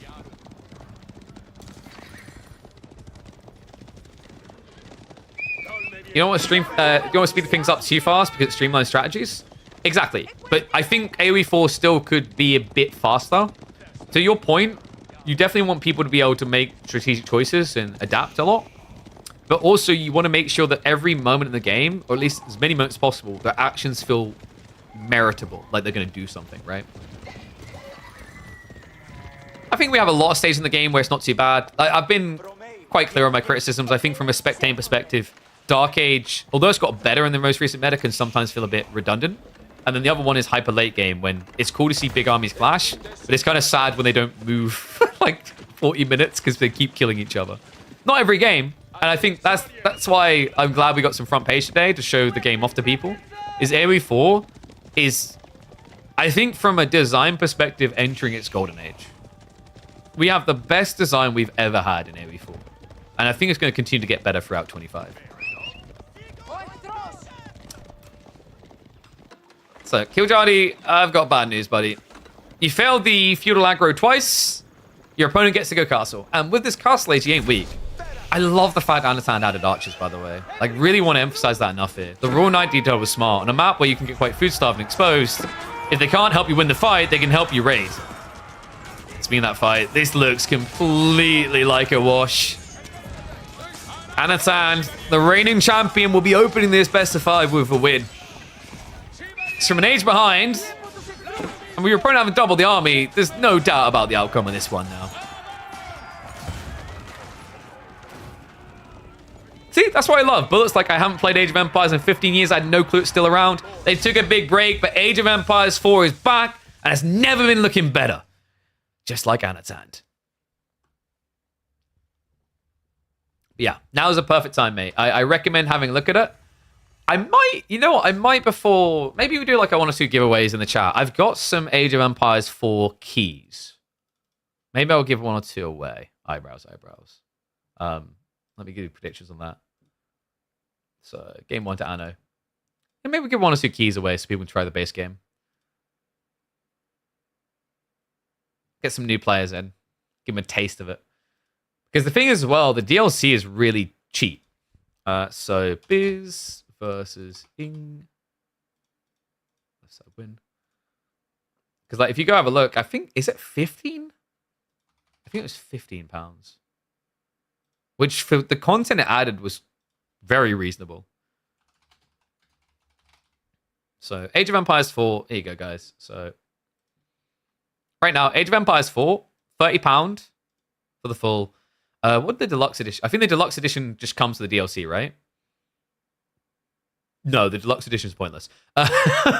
So just get the base for 30, and then the Sons Ascend is only £12.49, and it adds 1 whole campaign, 2 brand new civs, and then 6 what are called variant civs, which are adjustments of existing civs. The campaign in this, by the way, is the best one that they have for the game. Like, it's better than the base ones, in my opinion. So I wholly recommend it. It's very good bang for buck, actually. Like, compared to what most companies would charge, it's actually kind of crazy how cheap it is. And deactivate the tide change reward? Nope, it's there. Do you have a Game Pass affiliate link? No. They sent me a key. I put the PC Game Pass partner in. I need to get a contact at Microsoft, to be honest, at this stage. I feel like we're at the stage where it makes sense for them to, you know, at least just have us on a permanent Xbox Game Pass. Because I'd love to actually check out some of the new games. I've been playing Halo Wars 1 off the stream, actually. Definitely outdated. I don't think it would resonate with many people now. But definitely interesting. People won't watch Bar, then it's GG. What, Beyond a Reason? I've said before, I don't think Beyond a Reason's a very spectatable game from a casting perspective. Probably for like watching one player, it's okay. But I think it's too overwhelming otherwise. A lot of AoE 2 diehards were disappointed by AoE 3. Yes. But like, the problem is people just see it as kind of a hack to make money if you have like a poor performing game and then you just go back to making reruns of the previous. Not to throw shade at AoE 2, they're not the only ones doing it, right? Like, Stronghold tried for years, guys. I am one of the biggest lovers of Stronghold you will find on the internet. 1 and Crusader was goated. And then look at all the follow-ups. 2 had its moments. 3 is terrible. Legends was not very liked. Crusader 2 was bad. Warlords, I didn't even bother. It's anyone I didn't even bother with. And then what do they do? Definitive editions. People are back, right? So it's a big issue in general in the gaming industry, is that it's safer to just do remasters and remakes and use an existing IP than make something new, right? Looking slick? Thank you. Try bar. I don't need to. I'm familiar with it. I played Total Annihilation as a kid. Probably have more hours in Total Annihilation than almost anyone in chat. I was obsessed with that game.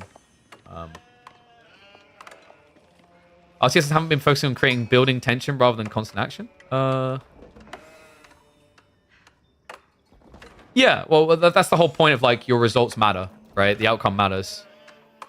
All right, should we get ready for game number 2? Let me start predictions.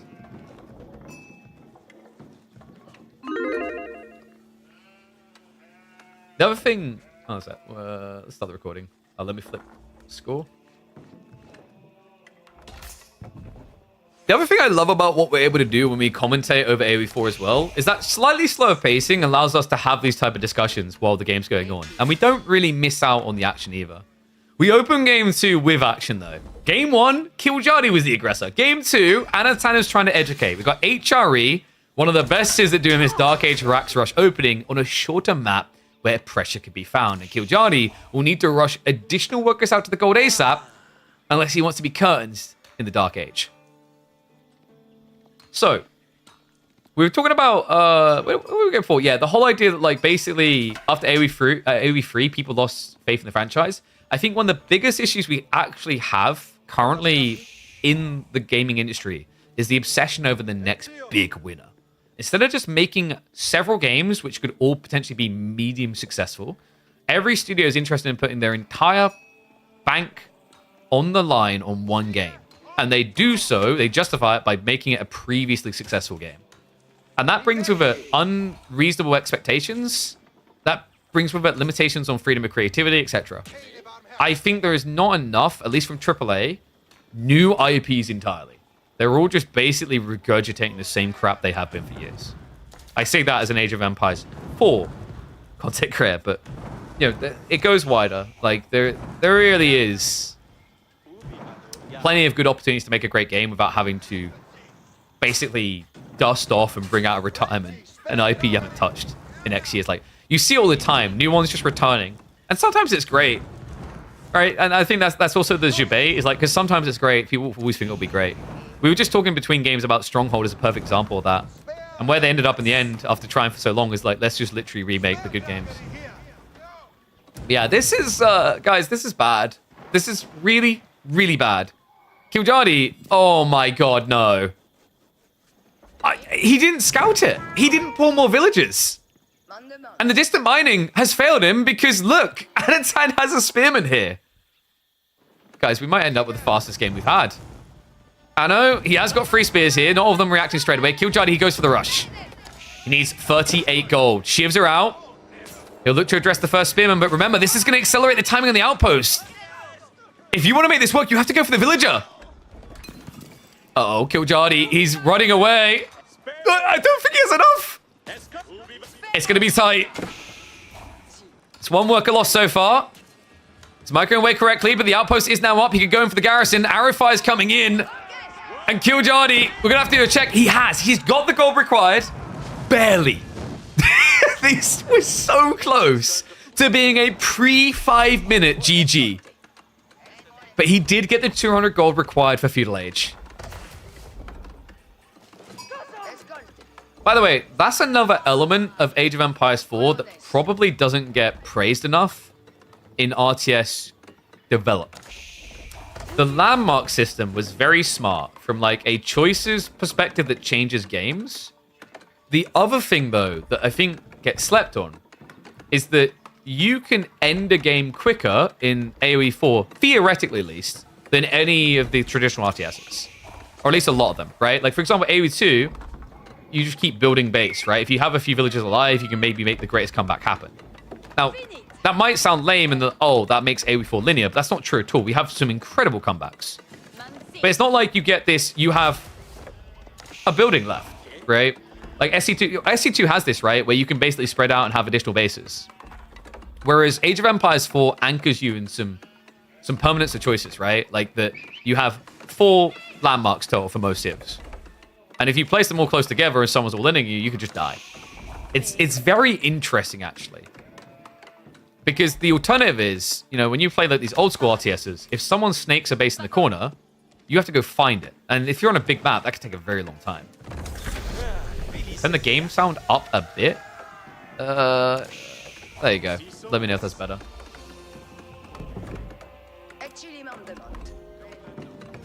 So how does Killjadi play out this now? This is pretty rough right now. And what is up, Huffy Tuffy? Thank you very much for the sub, mate. We do have Arkin coming in, so the plus side is you're not getting the mine work all in, but I don't think Anna really needs it from here. You do have to be a little bit careful because Killjadi will scale an eco lead over time, but realistically, we're looking at pro scouts here, right? And Killjadi is going for a budgeted rush comp to try and block it. I respect this. Remember, the gold got blocked out. He can't play the pro scouts meta, but by Anatan playing it himself, there is actually a window of opportunity here. Question now is whether Killjadi can climb through the window, or rather, you know, jump through it like an action star such as Zhang Sword.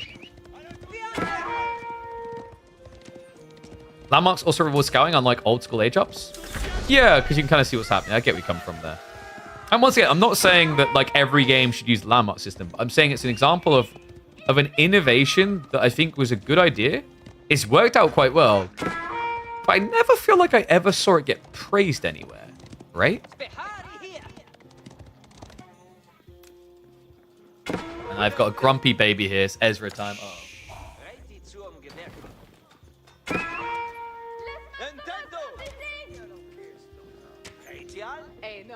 I know.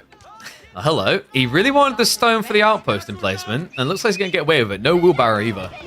Man, this is such a greedy build from him.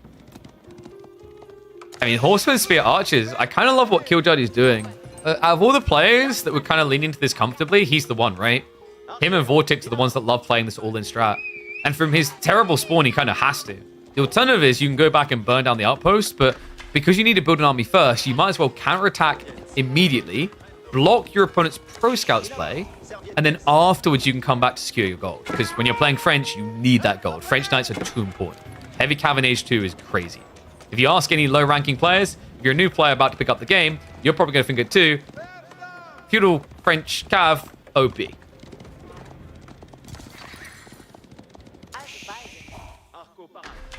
And wait, where did the stone go? Did he just not gather enough? Yeah, he just didn't gather enough. He only got 9. So no arrow slits means this outpost should be toast.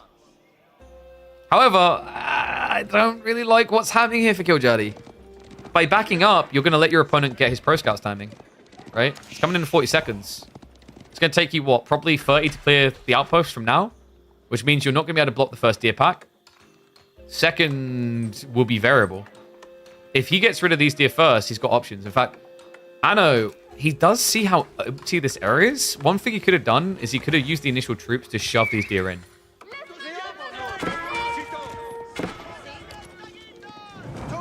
What's this tournament? Never seen 2K views on AoE? This is the Midweek Muster. So we run these tournaments every single week. It's an esports circuit spanning 30 weeks of action between upcomers and some of the best players in AoE 4. So if you like competitive LTSs, Mondays, Tuesdays, Thursdays, Fridays, this is your place to be. In fact, next week we do have a rare case of where instead of Thursday, it'll be Wednesday. But on average, it's always been Monday, Tuesdays, Thursdays, and Fridays. Okay, so Alpha's got cleared. He has got the gold now, right? Anno went greedy. Instead of taking the safe deer, he just tried to take Central. We'll be able to pull some of them back. We do have Archer production now. Now, keep in mind, Killjadi, his economy isn't ahead right now. Or it shouldn't be anyway. But Anno's doing something a bit weird. Because he placed the Archon on the gold instead. Which is a little bit surprising here. He's spread his wood line. He's not fully buffed. He has got, like, what? We're talking about 26 villages right now with 40% buff. His economy is definitely superior to Killjadi's.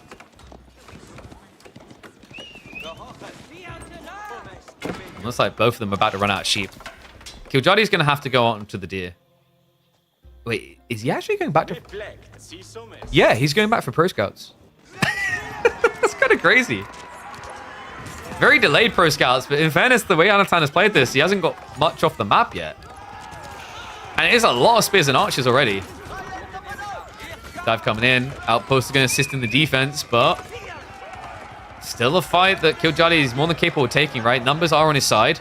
Still got 2 spearmen remaining, so the horseman can't contest. And the worrisome part now for Anno, and I'm sure he's paranoid about it. Knights are going to be coming soon, and your opponent has already blobbed archers. So you need to build spearmen, but to do so, you're kind of leaving yourself wide open here.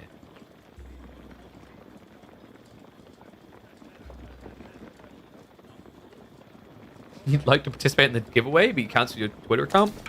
I'm sorry, Bob. If we do more giveaways, I might sort of Gleam account to give different ways of entering. But for this one, we had to do Twitter because I'm a cheapskate, and a Gleam account is at least $120 a year.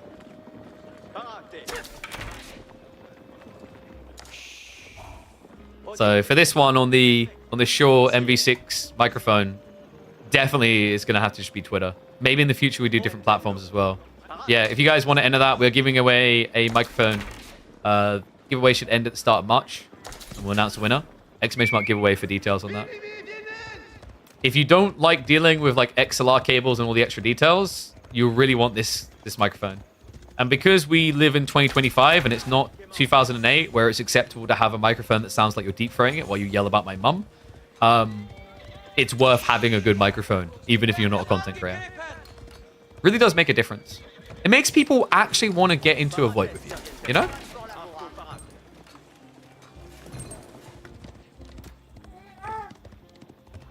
So Hossman have just scouted by. I think he knows about the amount of gold being gathered here. It's now starting to come through. I mean, it's kind of awkward that Anatam went pro scouts just to have to add in farms this early. You can do it as HRE, but you see where it left him weak. Instead, he's now just trying to get out the age. So Castle is going to be rushed here. He didn't really secure much, did he?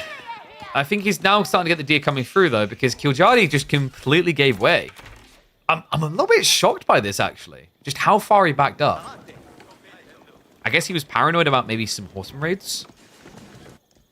I mean, it's going to be, what, close to a 50-50 split, but Anno took 2 deer from here. So I'm pretty sure he's ahead on overall deer collection. Remember, those deer are important, right? Like, the meta right now is delay your farm transition as long as possible. Players decided about a year ago that that's the efficiency we need to aim for now, and it's very important for obvious reasons, because players got better at using their early units. But now, when you accelerate that to an extreme where one player can, for example, have a maximum of 10,000 extra food, which, for reference, if you build horsemen alone, is going to be 100 extra horsemen, it basically breaks games. That's why people play Pro Scout so often. It's the difference, and it's safe. We need Ezra predictions about games. Ezra. Hey, buddy. Come, daddy. Grunt once if you think Killjadi is going to win. Grunt twice if Anno.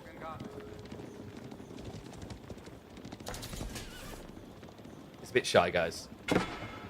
I said grunt once for Killjadi. Twice for Anno.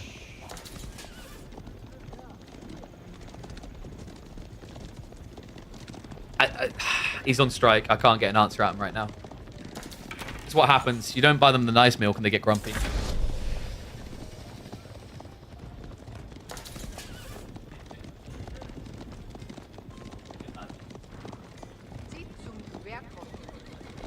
He'll go back to grunt in a second.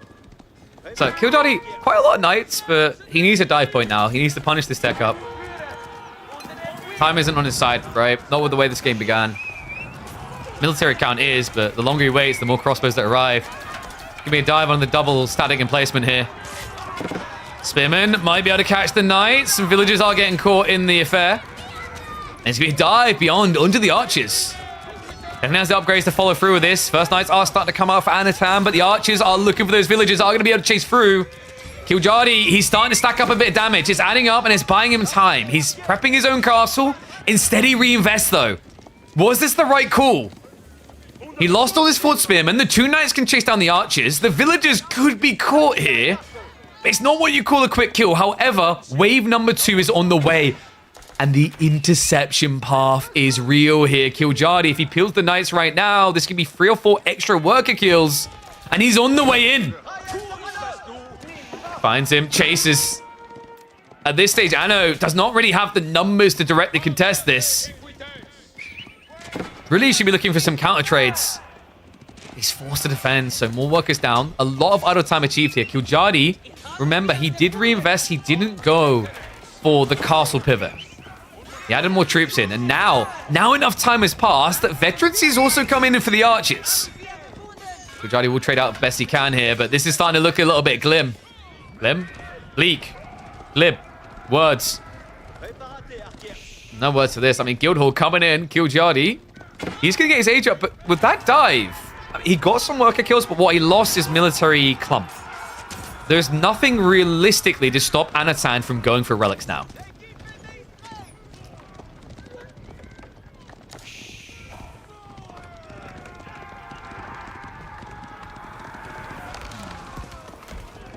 I'm getting a rough feeling about this one, actually, now for Killjadi.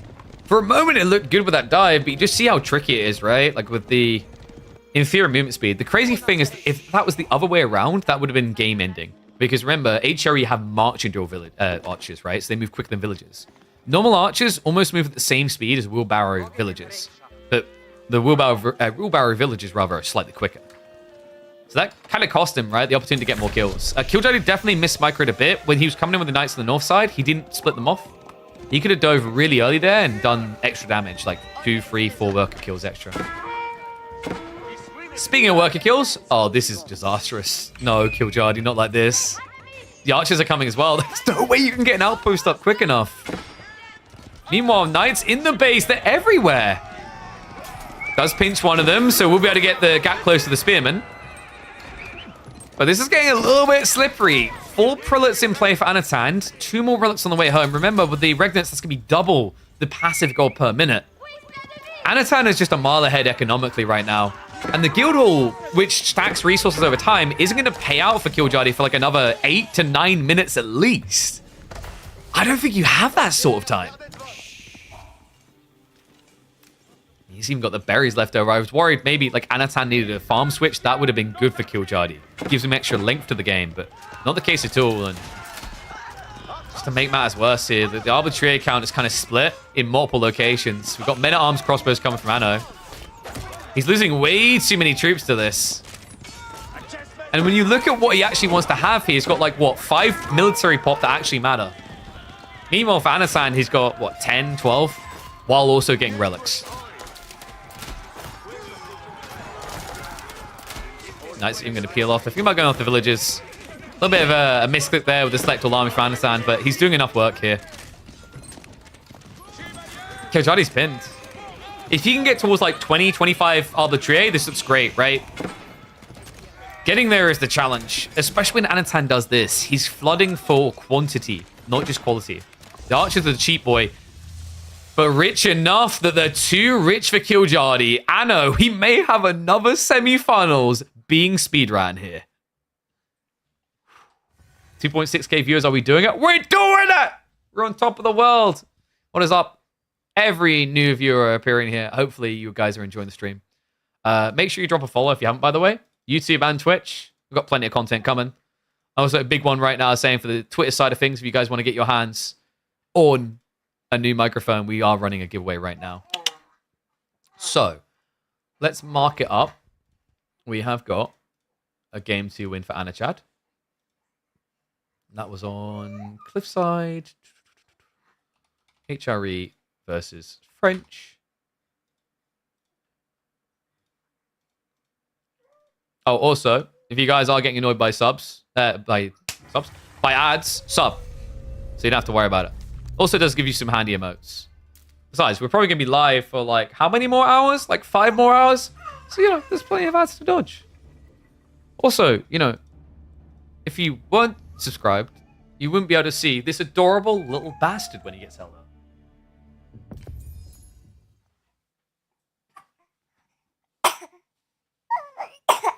Oh, that was a very sweet cough.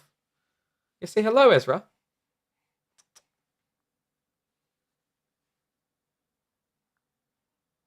You don't look impressed, mate.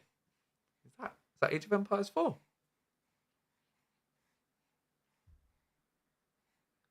Yeah. You know what my favorite thing to do is this.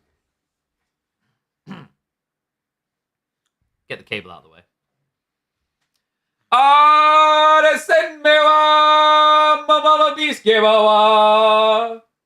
not really into it, huh? It's okay. You will once you've seen Lion King. The look on his face. Ooh. Are they talking about you? Are they talking about you? Yeah?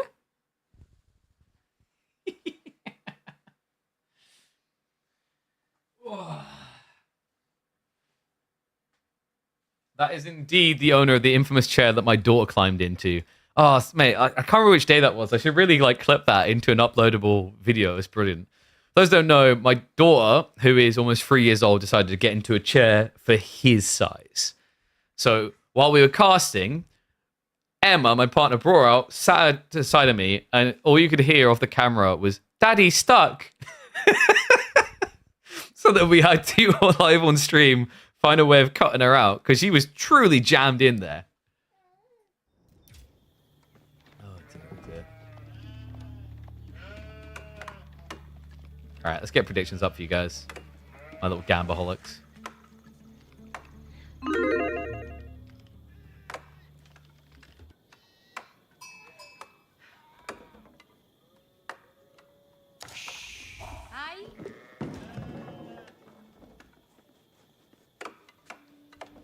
Babies get stuck, their limbs blow? I don't think it's just babies. When I had my ankle in the boot, right?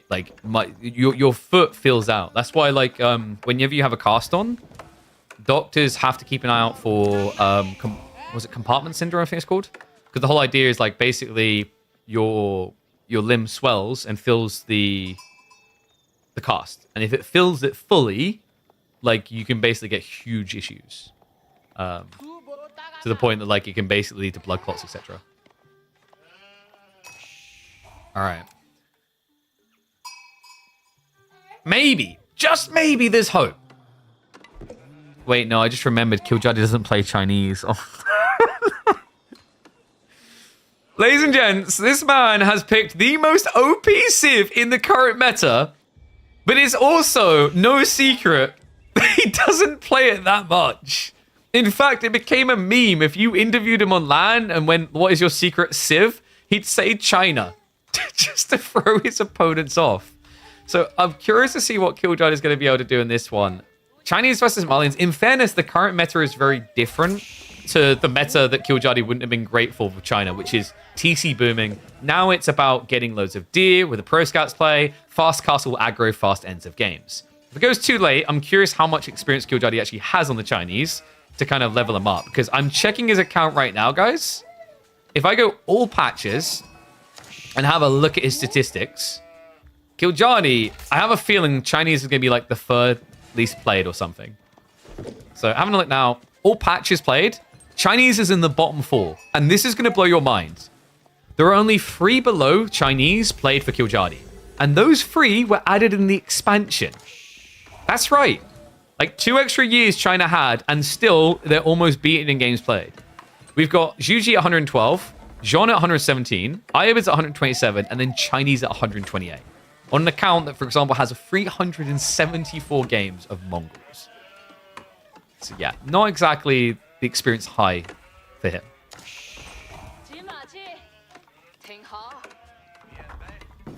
So Tech Up's coming through. Imperial Academy is just kind of the go-to. Remember, with China, it's all about getting your Imperial officials out. So you have the taxation as well as 20% more resources coming in from the supervision.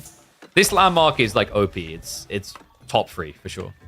Killjadi said in King of the North, China was his favorite Civ. Exactly. And we should always believe what players say. Vortex, when he said Order the Dragons OP, he was just talking about it a year early. You should get in cahoots with the AoE4 community. Start a mass sub option. Discount rate, but you get the sub for blank, blank, blank, and would be great. Wait, what? I'm confused what this is in regards to. A mass sub option. What you mean on basically exclusive content? Maybe. So, Anno is going to be going man, so this should be pro scouts, right? The gold gathering rate? Yeah.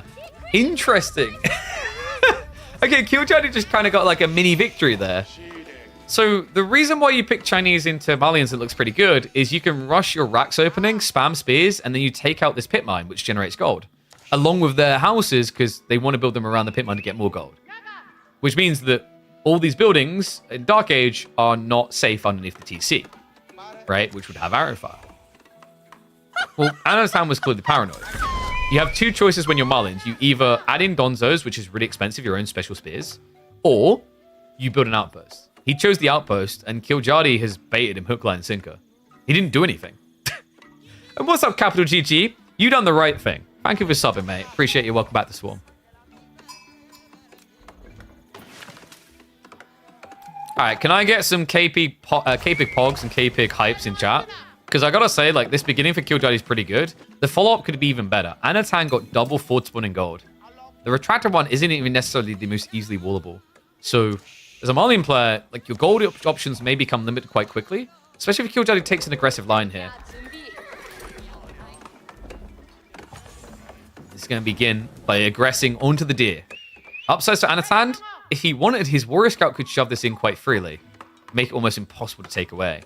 Downsides for Anatan, a wide spread like this makes counter Pro Scout plays hard.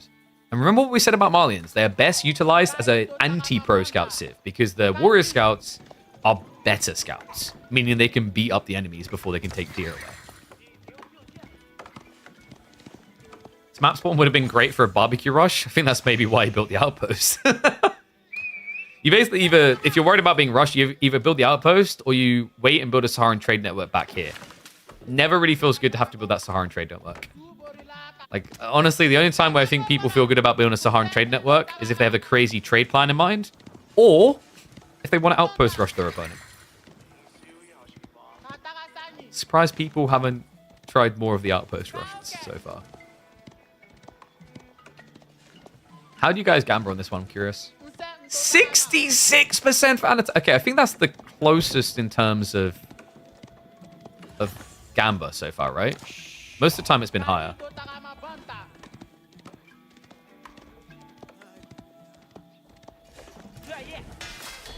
Killjadi, we have got the racks full up. So this is what I was talking about, like anti-Pro Scouts players. China's not bad at this because of the production speed. Remember, with the supervision, look at how they accelerate things. They turn 1 racks into 2.5 raxes. Allows them to vomit out a lot of spears quickly.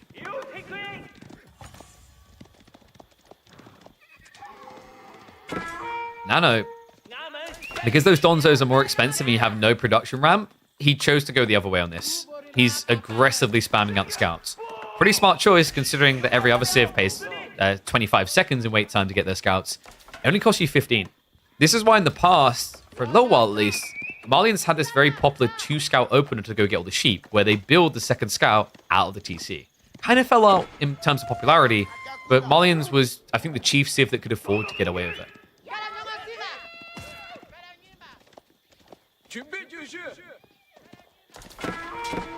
Almost like a Castley's landmark, nerf IOs.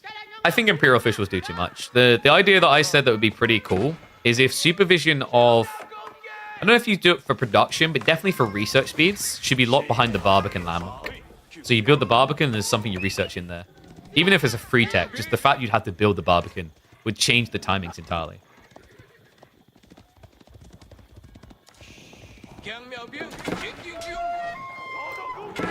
So after a slight delay, we basically have a Zerg from Killjadi, don't we? Which is interesting, because right now Anatan is just kind of being a cheapskate. He's waiting to see what his opponent is doing first. He's come to the conclusion, you need loads of spears. I don't know if you guys can hear him, but Ezra is non-stop chattering right now. All I can hear is... What? What are you doing? Rush on the outpost there. Has he got scouts inside? Yeah, so he's not gathering more deer. And also, these scouts are kind of royally screwed now. Archer pivot coming from Anno, but this is too slow. At least control of Fort Gold. Interesting part about this. Okay, it was a village as well. The interesting part is Anatan is overburdened on gold anyway.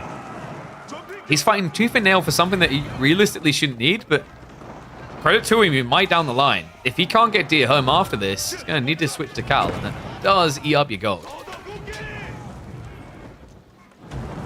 So I've got the Javelin Sofas coming in as well. Anatan just pretty much at the gelato stall asking for one of everything. Not the best micro either.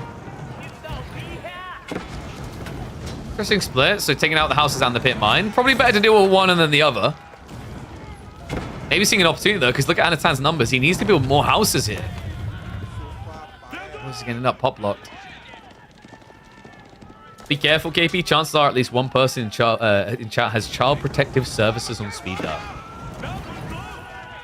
That sounds to me like they need to watch Twitch harder. Like, who's got time for phone calls? All right, Grandpa, calm down. What do you mean child protective services don't allow Discord phone ups?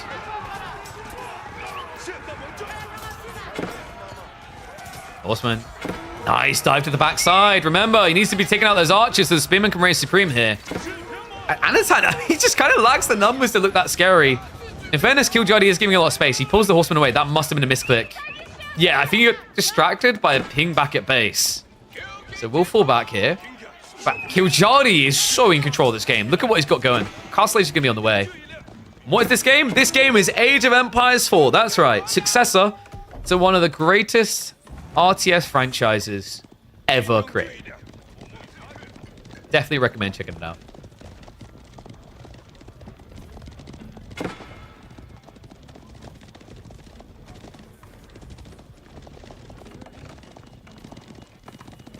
Oh, you're talking about creating a unique type of sub that is like a combo sub. As cool as an idea that is, Dossio, I can guarantee it's not a scale that Twitch would even look at it. You'd also have to present a way that they can make more money, not less. Quite often, people look at their favorite streamer and they're like, hey, why does this person not have like a deal with, you know, Logitech or Glorious or SteelSeries, whatever. You have to reach a scale point for companies to want to engage, if that makes sense. And it sounds almost like snobbish, but it's not. What it is like when they want to do deals with you, there's infrastructure involved. They then have to have someone who monitors deliverables. They then have to have a lawyer that does contracts, etc., etc. It's like there's a lot of hidden costs in all these type of things. Oh, thank you, Dossier. Well, you know what? Fingers crossed we can go big. What's up, Fres Talil? Thank you very much for the Prime sub, mate. That's an easy way to help us go big, by the way. Prime subs are free. And it is the start of the month, so I imagine there's a few people that probably forgot to use theirs. So Killjoy's now an age ahead. Anno is trying to catch up. Does he have enough gear to do a Farimba play? I don't think so. This probably has to be an empty Fulani, which is going to leave him very weak at the start of Castle. Remember, Fulani really gets no effect until you add in all your cattle that generate food on the ranches. So there's a big gap here now for Anatan. For Malians, like whenever you look up, you want to feel like this military count is always ahead. If he ever ends up behind on the military count, Malians are flatlining. This Civ is probably the purest form of a Zerg Civ that you see in AoE4. We're about quantity over quality, at least once you reach Feudal Age, Castle Age rather. Feudal's a bit weirder because Javelin Donzos are better. But Castle's a weird change at this ground.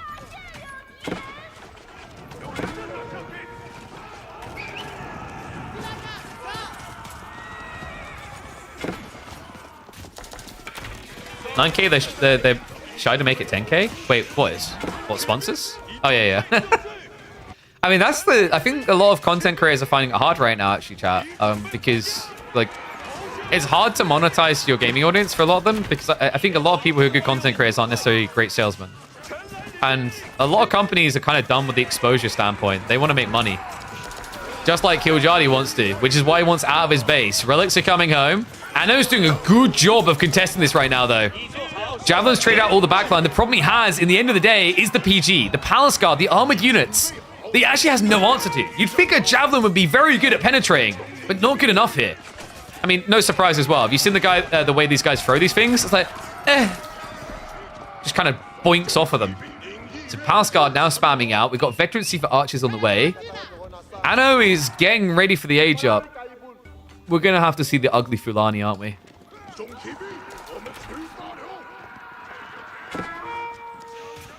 Poor horses, so many of them died since launch of AoE4, right? Like, Jesus, you'd think Microsoft is getting into the glue factory business. Anno. Oh, we've got Farimba! Okay, this is sick. From this position, he kind of doesn't have many options, right? Like, he's at risk if he goes for Fulani. It gives no value. So he just says, screw it. Long term, this is going to hurt you against China. But short term, this could give you the big reward to win the game. This has to be Mansa Musafadi, which is going to be your anti-armor units. It will give them a lot of melee armor. The weakness is you have no ranged armor. Your opponent's already building archers. And if he just drops a Barbican, which he can afford, Zhuge destroy Musafadi.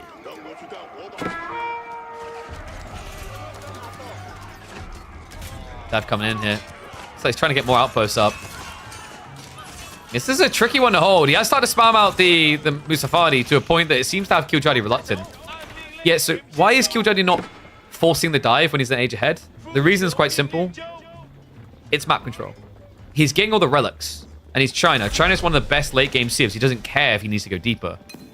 That does mean that Anathan survives. It means that Anathan has now got the upgrade coming in and is indeed going to be the Mansa Musafadi. So watch the stats on this unit here.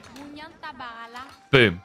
This is in feudal right now. It has 3 melee armor. Once he vets them up, they get 4 melee armor default, which is big considering, look at their base damage. They hit for 8, right? On the other side, the unit they're going to be countering hits for 12 base. So you're mitigating a third of their damage straight away, but then you're also getting double damage against them. This is what can only be described as a Palace Guard shredder. The tricky part are the range units. Now, Killjoy, he hasn't scouted this, because if he did, he would have went Song by now, because Zhuge is kind of like an easy way to run this through. Nestabees works as well, though, and it is Clock Tower, which means he's getting the 50% extra health on his siege. Nestabees are kind of polarizing, right? Like, anyone who plays chill China goes Imperial and thinks these things suck. Anyone who plays high-level China tries to aggro in Castle and realizes how broken these things can look. It just melts you like your butter in a hot summer sun in the middle of the Gobi Desert. And yes, this is the latest Age of Empires. More recently, there was Age of Mythology Retold, but that is a remastering of an older one, so it's not new, per se. They did change a lot of the design, but it's not, we built this engine, we built this game as if it was made in 2024. I'd also stand by the statement that this is probably the most noob-friendly of the Age of Empires games. And hopefully, this year we should be getting quite a few new campaigns, fingers crossed. We just had an announcement the other day that 2 DLCs are coming this year. My hopes is that by the end of the year, we've added 4 additional campaigns.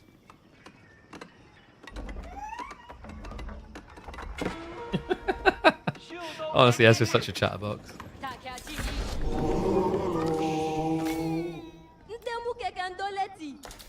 You know, I know they're my kids, so I'm kind of biased, but goddamn, I have the cutest kids in the world. I feel like I kind of appreciate other people's kids a bit more. Like, my niece, I appreciate more than I did any of my nephews and nieces before it, because I didn't have kids at the time. Don't know if anyone else had that experience. Like, I had a friend that I tried to show a picture of my daughter, and he was like, oh, I don't care about kids. Like, yeah, let's just say they're cute and move on. I was like, when you have your own kid, mate. Will my kids grow up to be 2TC English mains? I guess I'll get one of those reversible snips, you know? You can always fix it with the next one.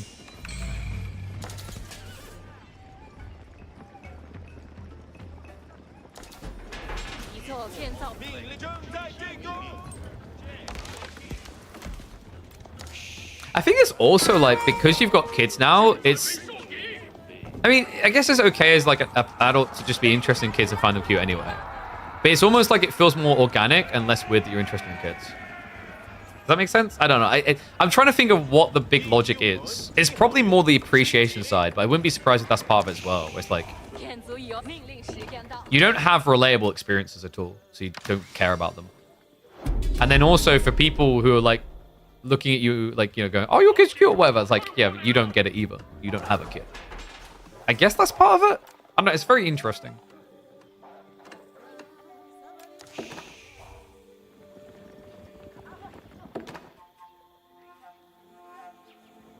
Now we're gatekeeping opinions? Yeah, you're not allowed to care about kids if you don't have them. Nah. Kid.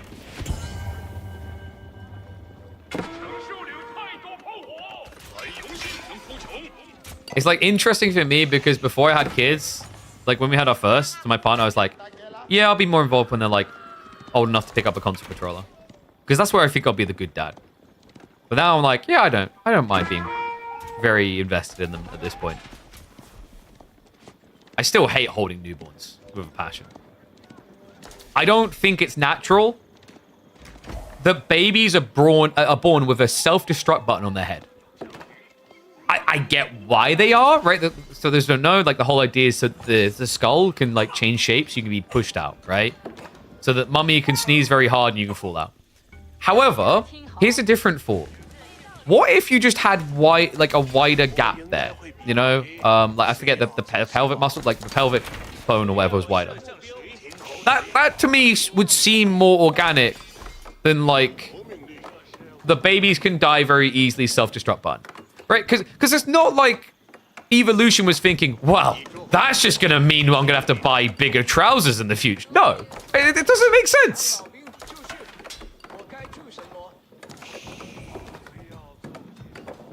That make the act of creation more unpleasant? It's a true Komodo, but I mean, like, similar to when someone says they can't win a game of Counter-Strike, you say just get good, just get bigger. Because, like, it would be the evolution, surely. Now I am size-shaming us.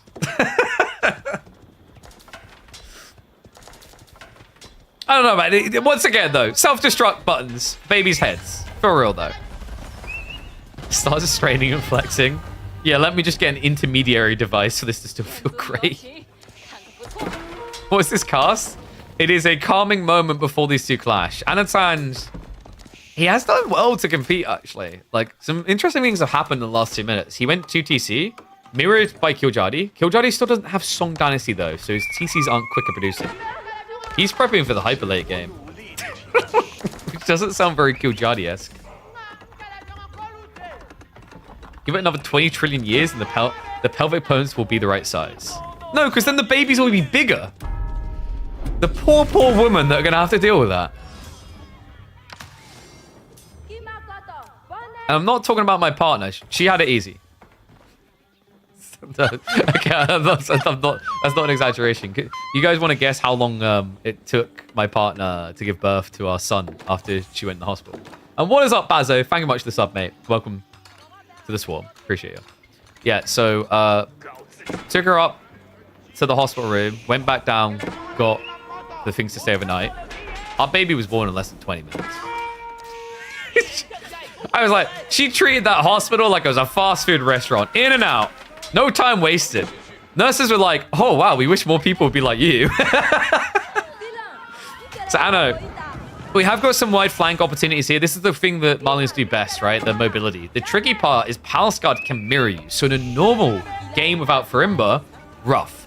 But with the Mansa Musafadi, Chimichanga, yes, these boys are big. 4 melee armor means they can actually do quite well into PG. And until we get Yuan, Kyojadi doesn't have an answer. He only just got Song. We do have the granaries being set up in the corner. This is a poor man's defense strategy. Usually you have a giant Great Wall gatehouse here, rocket launchering people to defend you. Thank you, Chansey. Appreciate it, mate. This game looks cool. This game is cool. It's only 30 quid on Steam. If you want to try it cheaper, it's on the Xbox Game Pass. And it has 2 DLCs coming this year, so I 100,000,000,000% recommend at least checking it out. Yes, yeah, she was speedrunning birth, for real.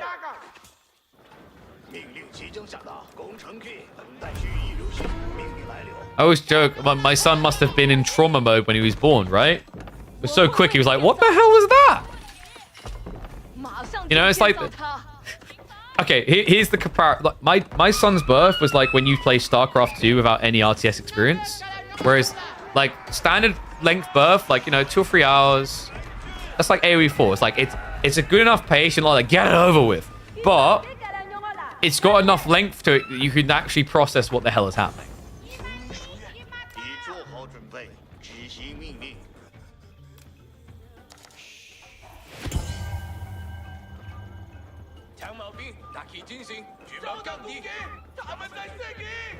My wife's doctor had to plunge my son out of my wife because I passed down my big head cheese.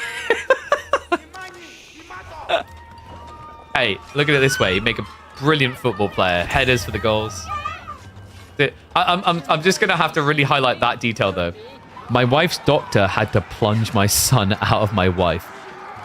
But to put it another way, it makes it sound like he had to plunge himself into your wife to get him out. I'm sorry, it's just the way it's worded. Maybe that's just my dirty brain, but... So we do have a little bit of raid attempts on the backside. Anasan not going to be able to do any real damage. What he has done is bought time for the Gurut. And looks like little old Ezra's out of here. Say bye, Ezra, everyone. The cooing baby is gone.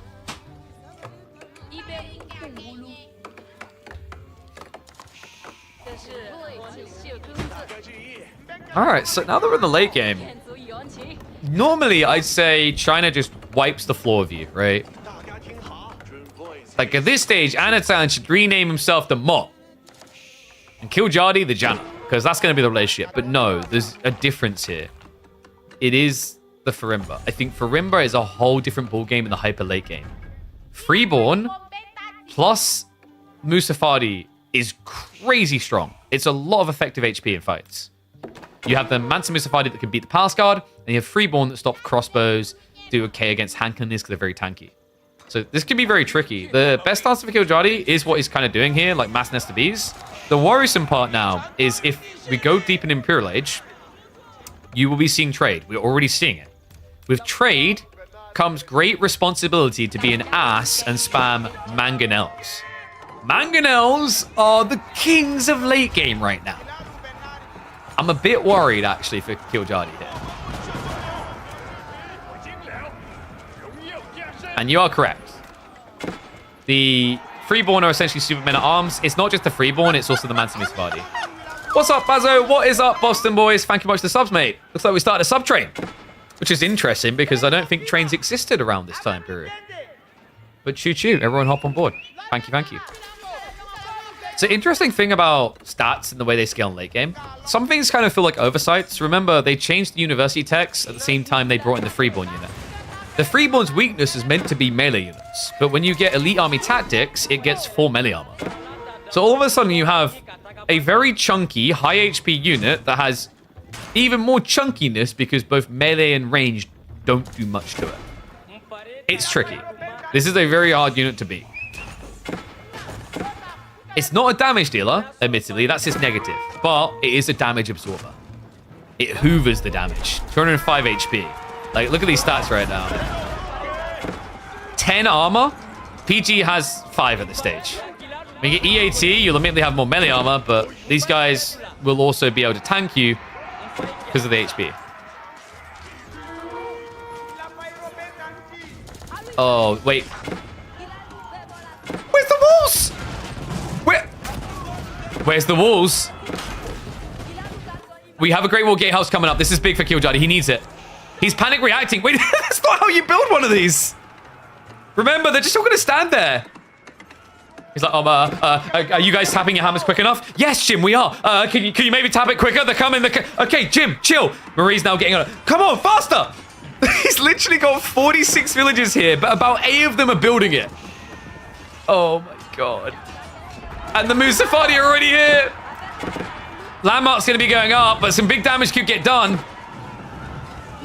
It's so much wasted idle time as well.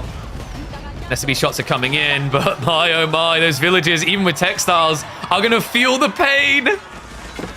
Wait, they're all running to the same place. Okay, Killjadi is in full old man panic mode. At this stage, he's not sure if he's hitting the seek shelter on his keyboard or if he's hitting the panic alert for his wetting nurse on the wall. Either way, this old man's reflexes are causing him some issues. Because that was inefficient as all hell. Oh, God. I mean, he does at least clean it up, right? But the idle time, the loss of villages, it could have been so much better.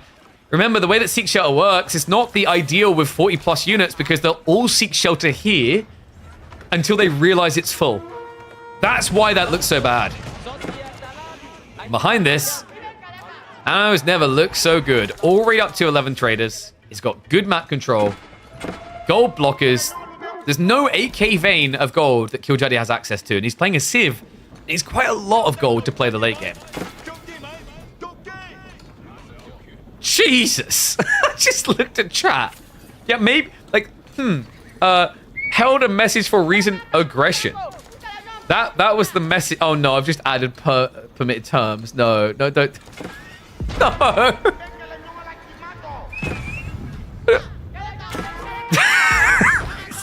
It looks so bad. It looks so bad when you can see my permissions. It just said Killer Pigeon added a permitted term, kill the woman. Jesus Christ. Not even the, and she'll just, that's what makes it worse. It's not like, oh yes, just murder them all. It's very specific.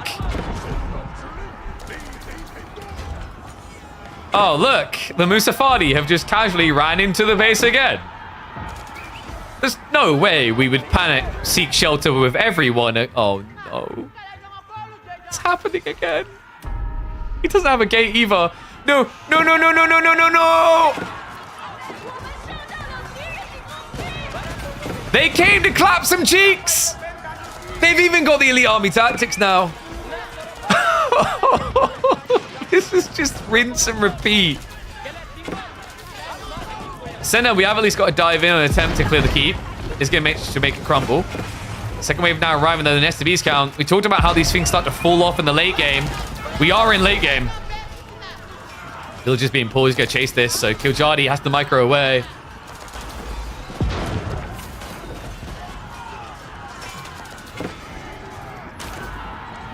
And I think that's going to be a loss of the siege. Remember, he pulled the PG back to react to the last raid. Meant that the siege was out of position. Now, admittedly, a lot of his clock tower has the 50% extra health, so it doesn't die that quickly. But you know what else doesn't die quickly? Any of this?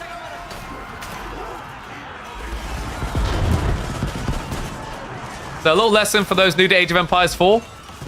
Walls tend to be your best friends. You're learning why here. Oh my god. Oh, there's just nothing left of him. This is the proverbial equivalent of, you know, the guy that brought the shotgun versus the zombie army. At some point, you're going to have to reload. And when you do, it's chow time. Death by 100 nibbles. Because Kiljadi looks like kibble here. Hand cannons are coming out way too slowly. Dude, what a sick game from Anno. He took what looked like a losing game into a clutch pivot with that Farimba play. He knew he had a limited runway. He had to find value at the starter castle.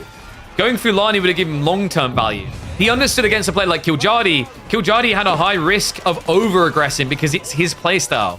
And Anno used that against him to get to a very comfortable late game and a very quick set of semifinals here, because we are going to be getting a 3-0 and a showdown, a hoedown between the reigning champion of Midweek Muster and the former. B knows his opponent. There's no doubt about it now. Anno is a dog with a bone, and he's not letting go. Well, we might have 3-0s here, but is anyone else sensing a 7-game grand finals? Smells like a long streak.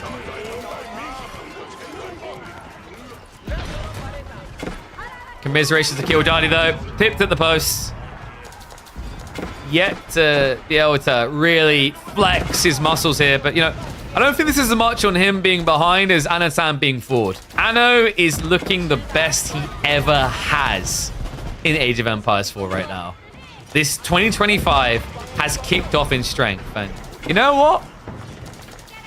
I was about to say what Laidback's hitting on. Maybe players playing in KPMM, the weekly tournament format we run, is actually beneficial to becoming a top player. Call me crazy, but the results are kind of speaking for themselves. I think there's even a fair argument that B, if it wasn't the group he was in, would have went even deeper in EGC's S-tier tournament. But for now, we focus on the deep striker. Anatan, high off success in EGC TV's tournaments, is now looking to return to form in ours. Puppy Paw and Wham crying the corner. I mean, is there a correlation between them stopping playing Midweek Musters and now not winning?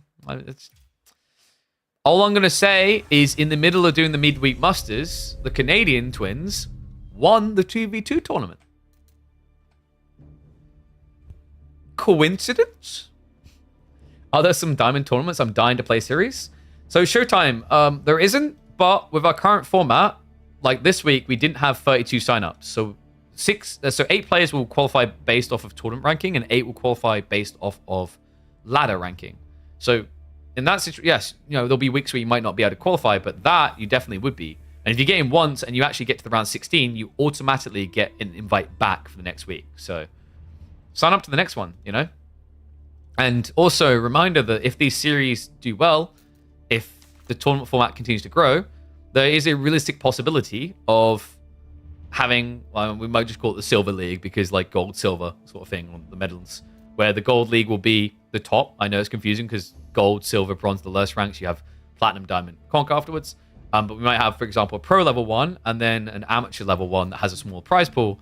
We might not be able to cover them in those games per se, but it would be another part of what we've kind of tutored as one of our big goals, which is to develop the esports scene and make it more inclusive. Because I think esports is at its best when it's inclusive. Otherwise, you just create gatekeeping.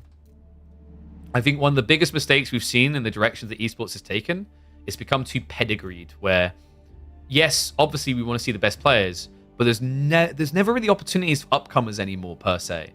It feels like they have to grind in a system that doesn't even have any representation for years to potentially get picked up in the first place.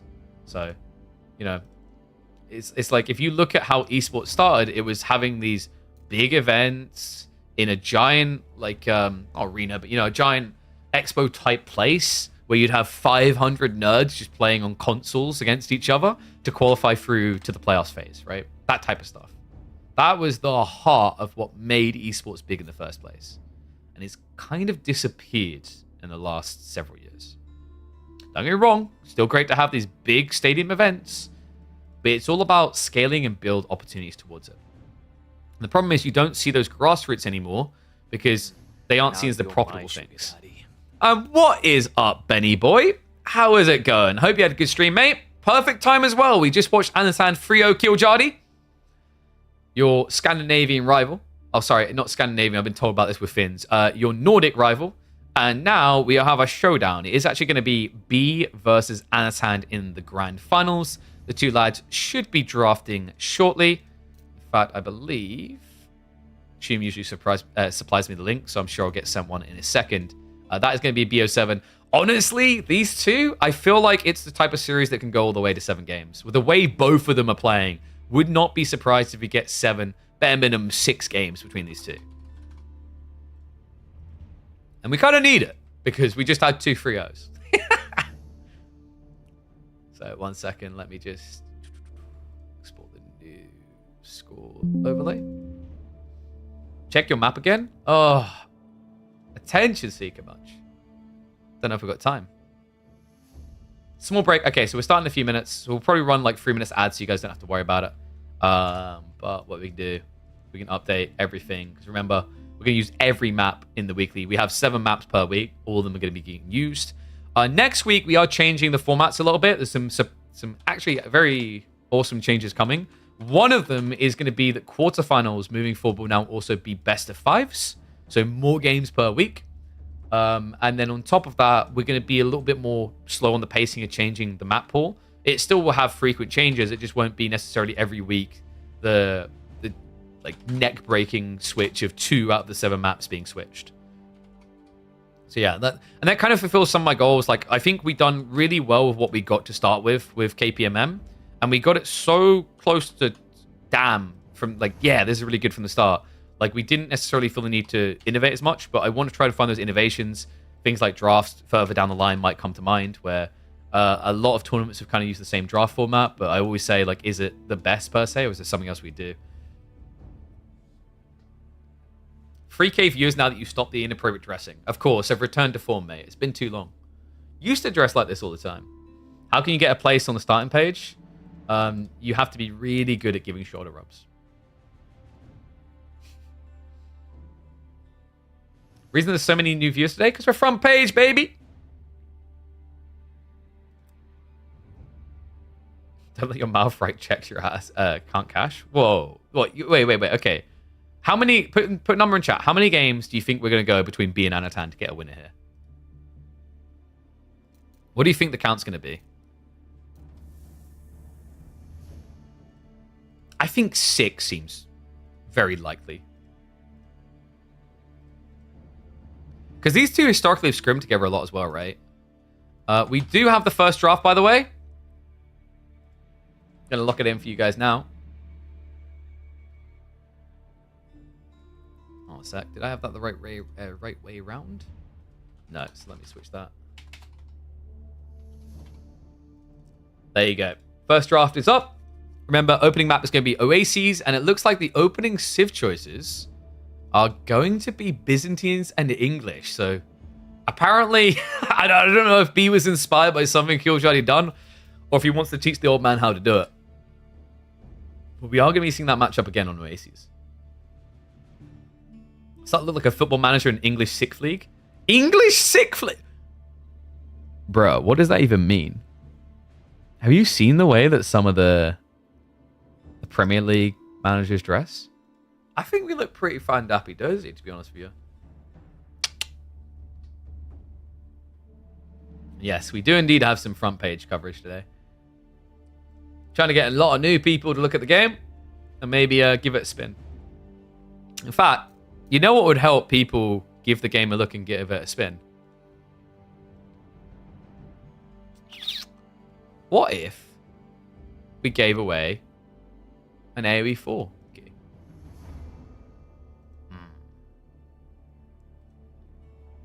Think about copying it? It's a good idea. I recommend it. We'll do a giveaway. I'll put a word that you can use. So give me a sec. Yeah, that's a different giveaway. So guys, you should check that out, by the way. We've got a giveaway right now for a microphone. So, sure, I've equipped me. I've got the headset, and we've also got the SM7DB, which is like top range, what all the big content creators love to use. But for you guys, which is great for either content creator or just someone who wants to game and have a nice, crisp voice when they game, we've got the MV6 USB gaming microphone. So we've partnered with Shure to give this away. If you want to enter that giveaway, ! giveaway in chat will take you to my Twitter. Simple things, just follow, retweet, like, and that will get you all entered into that giveaway for a shot to win it. But what we're going to do is a different kind of giveaway here. We're going to do a keyword giveaway. And I guess we'll give do we give subs 2 entries? Does that mean? Nah, everyone still gets a chance, but yeah, subs can have 2 entries. The keyword is going to be give key plus. So I'll type it how you guys are going to want it. So let me wipe. Reset all entries. So you're going to want to type this. And the winner will be getting an Age of Empires 4 key. If you've already got Age of Empires 4, you probably don't need to enter. But for people who actually want to try the game, who don't have it, not like Neri, who definitely has the game, for some players who actually want to try the game and don't have it, this is a pristine opportunity to get a copy for free.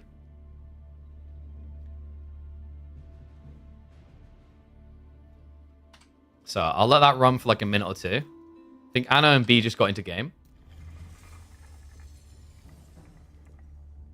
Copy of what? Age of Empires 4. Yeah, MSN, the game that you play aspiring to be a pro in. Yes, Age of Empires 4, we're giving away a copy of the base game. So, yeah, gift key, please. Like people typing it will get you there. And also, sorry, YouTube, actually, I just thought, I don't know if there's a way. Next key, we'll probably use like a third-party one, so it's not just keyword. You'll probably have to click somewhere. If someone has someone that tracks between YouTube and Twitch, the next key we can offer up to both communities. But this first one will be for the Twitches. So, don't need the exclamation mark. It will just track it if you just type the word. I'll give it like 30 more seconds and then we'll draw a winner.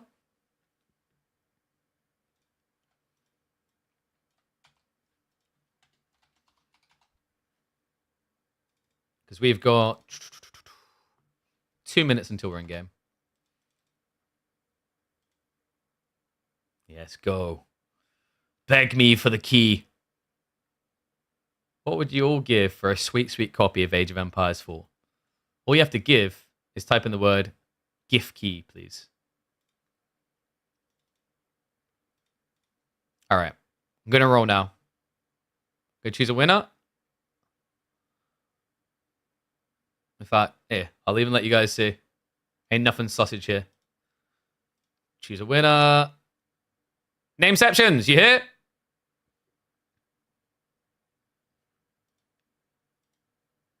Let yourself be known, child, so I can DM you the key. Congratulations, Nameceptions. You've now got yourself a key for AoE 4. I wonder how many people already had it who have entered this, but there you go, buddy. I dropped it in your DMs. Should be good. I've just had the key sitting there for like over a year. Totally forgot about them and remembered them. So I was like, oh, yeah, these. He doesn't even watch? That's right, dude. He's a listener only. So wait, because you're a listener only, Nameceptions, do you need me to out loud say all of the characters of your key? BJ8KL. He's like, oh my god, copy paste, copy paste, copy paste. Don't do this to me. 6TYH7. ASD45. TTTTTT. Someone genuinely just typed, be honest, who just tried to type that whole thing in. Yeah, big congrats, mate. Hope you enjoy the game.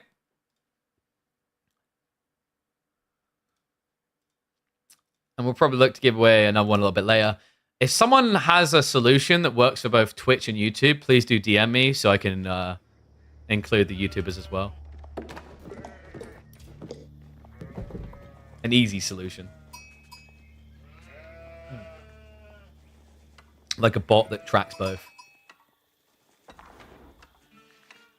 Alright. Hype it up in chat. I want to see those K-Pig emotes. You gotta make everyone who doesn't have them envious they don't have them. Because it's time. Finally, the finals are upon us. Ladies and gents, welcome back to the channel for a hell of a showdown. Fox's Anatan up against 3D Clans B. A B07 between the reigning champion and the former most successful currently player in our format for 2025. This is going to be a fun one. This one could be the bee's knees. Or will it be the Fox's bounty? That's what we're here to find out. Anno with the Byzantines and English in the hands of B. A matchup which Anatan just experienced earlier today was able to sweep it apart like it was nothing. Guess what? B was inspired. He saw something in what Killjadi done, and he now wants to replicate it. We've got the Dark Age Men-at-Arms opening. Thank you, mods, for setting up the predictions. Anatan not practicing this guy as well. This is the practice Marine Lord. But here's the thing, guys. Marine Lord, he has to go up against Anatan on the weekend. And right now, he isn't sure if he should have a notepad out taking notes or if this is all just an elaborate bait and a fake out by Anachad. Practicing Oases? He's practicing for the next tournament, Marine Lord. He's so confident he's going to hand your ass to you on a platter like a Cartoon Network character that he is already prepping to beat you in the next tournament. That's how confident Anachad is. I mean, this Dark Age Men-at-Arms rush isn't... It's not terrible per se, because obviously you're not going to be able to hit the goal, but the berries are what you're looking for here, right? And he has found them. This is interesting. I think this is like a hybridized strategy against Byzantine specifically, because obviously the thing you want to outpost rush, they go for second, the berries, right? You know you're never really going to arrive quick enough to stop the gold, but you can stop them from getting their goodies. The problem is, Anatan doesn't care about his goodies. Last time, Anno went Grand Winery and Killjadi got more value than he should have out of the play, but he still got annihilated. This time around, Anno already has the counterplay. He's going to be going to a Horseman to clear the outpost, but he's also going to have the extra healing, the extra damage to make it as clean as possible. What's this viewer number? Amazing. AoE 4 2025. Everyone realizes the game is alive. I mean, I'm hoping that we are doing our part and maybe converting some people over. I'll take my channel, but if not just my channel, into maybe checking out Age of Empires 4. I'd say if anyone was looking for the year to try AoE 4, this is the year. And what is up, G.I. Joe? Thank you very much for the Prime sub, mate. Welcome back to the Swarm.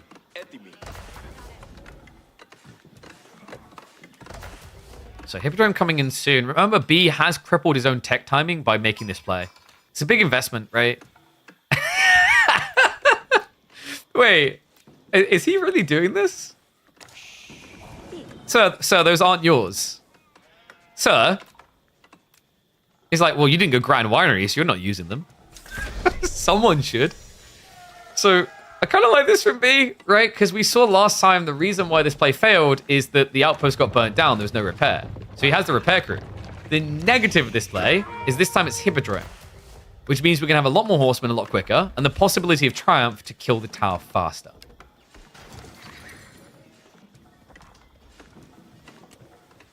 DLC soon? Exactly. 2 DLCs this year, man. I'm so excited for it. I don't expect it to be full-size Assault Ascend, but like, if we're like 66% of the size of Assault Ascend for both DLCs, I think it'll be a very, very hype year. And the words have been banned. We won't be talking about a certain play involving hoovering up the deer because on this map, we don't have to. Oasis, I think Oasis is not far off being at a point where it can be entered into bigger tournaments. There's only 12 deer in total. It's just not worth going into the meta-defining play to pull those bad boys back to base. No Bambi lovers to be found here. Abbey of Kings coming from B, though. Interesting. We talked about this for Killjadi's game, that maybe one of the big missteps was he went into Lombos, right? It enabled his opponent to get away with horseman value. This doesn't, right? Because you're not going council hall, you're not building into Lombos, which are already going to be countered. So just great read from both players. I love these adaptations we're seeing. And I mean, this is adaptations based off of a previous game, right? Like, Anno learned his lesson from his game against Killjadi, and B was at least sitting there taking some notes too.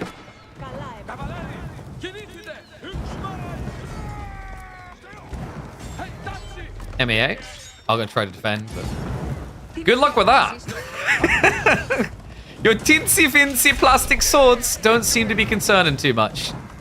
Triumph even getting activated. Wow, so Anansan, he doesn't want to lose a single soul here. Going for the burn. You know, torch damage, I'm pretty sure it doesn't get buffed, right? But it is allowing him to heal through this. Target fire is coming in. One horseman is going to be going down. The villager will not be able to save this one. No, he's going to get stabbed down.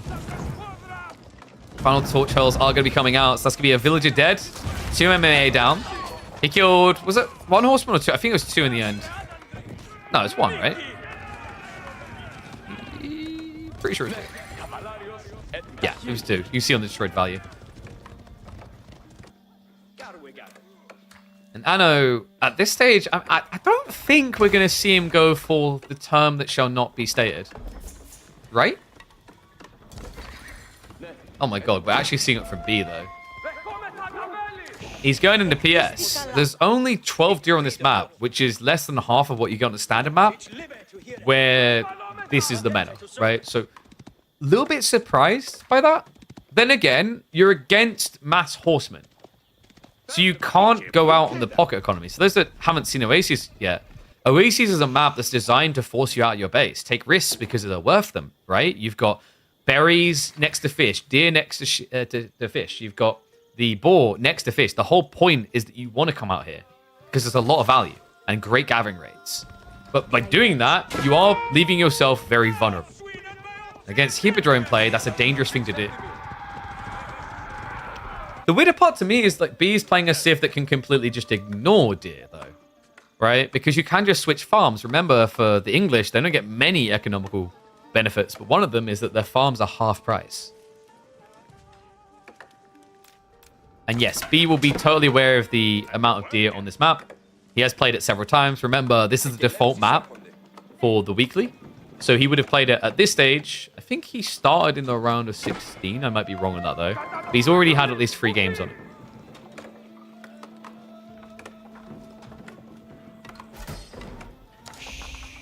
Hey, this is...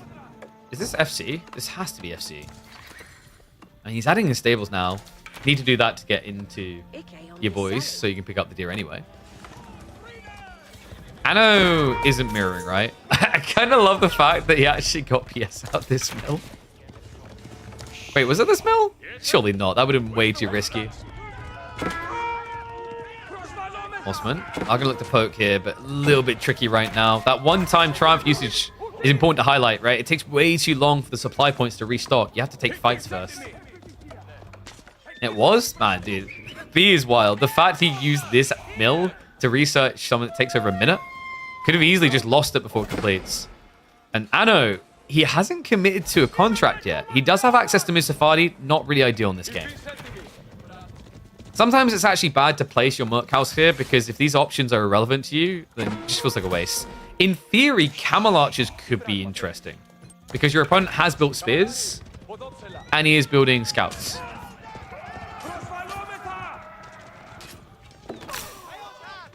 King going down. A little bit surprised that that worked out so well. That's Anno kind of picking him apart. Forces the reinvestment from B. That's going to slow his tech timing. Would anyone know why AoE 2 has highest ratings versus AoE 4? What do you mean? Like, that it has higher viewership? Because AoE 2 has been around for a very long time. So from an esports perspective, it has generated a very long narrative that people have invested in. It also has huge nostalgia value. Something that sometimes gets slept on, and you can see it with StarCraft as well, I think it really doesn't get pointed out enough, is when you have a young game, people are going to be looking to play the game more than watch the game. You have to build that narrative, that story, and also, as that happens, you basically get a generational difference where your players become your viewers because they don't play as much anymore, right? Now, the other really big cherry on top is that AoE 4 failed its launch. It just wasn't a good game at launch. It's fantastic now. If they were to remarket fully this year, almost like a respruce relaunch, the way they did for the initial launch, I think it could easily end up being the biggest RTS within 3 years in the world.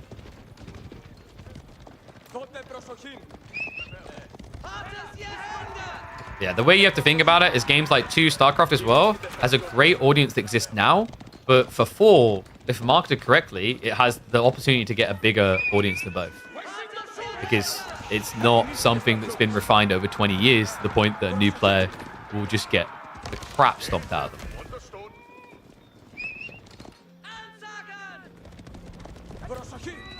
I definitely recommend starting with AoE 4 if you're looking to get into Age of Empires for the first time. Like, the thing you have to keep in mind is, like, for 2, you're basically going to be going up against players who've been playing for 20 years. With 4, it's only a few years old. The way I described this game when I first tried it, when it was being launched, the statement I made about this game is this could be for RTSs what Valorant was for tactical shooters, right? We all know that person that's like likes Counter-Strike, maybe watch it occasionally, but didn't want to play it because they were like, oh, this game looks fun, but I'd have to get my ass handed to me for 20 hours plus first. It's tough. It's like the person who says, yo, this TV show gets really good after the 8th episode. It's like, oh, good, so I have to waste 8 hours of my life first. Ooh, this feels bad for me, though. Golden Horn Tower versus White Tower. No scalability. Remember, you have the Eco Landmark, which is basically a town center, so you get more villagers, or you can go for the White Tower. White Tower does give you a pump into military units a bit efficiently while leaving you defended. That's it, though. So, like, what is your goal with this play? Typically, when you see White Tower, it's about getting your initial knights out and then going for relics. Tricky to do, really, from this perspective, from this position. Your opponent has enough that you can kind of threaten that initial knight. Instead, we actually have B adding in men-at-arms. Okay, great for fighting your enemy directly, but not great when you get kited.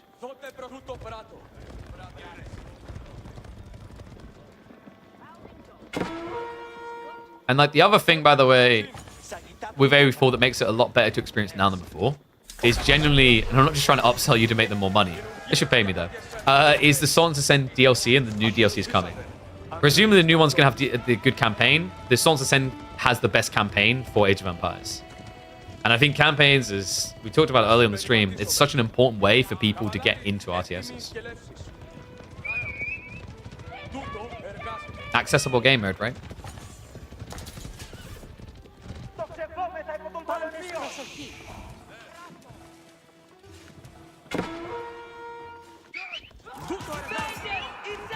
And yeah, the whole launching without ranked, what I'll say about that is I think like it's kind of an overrated expectation to have ranked straight away.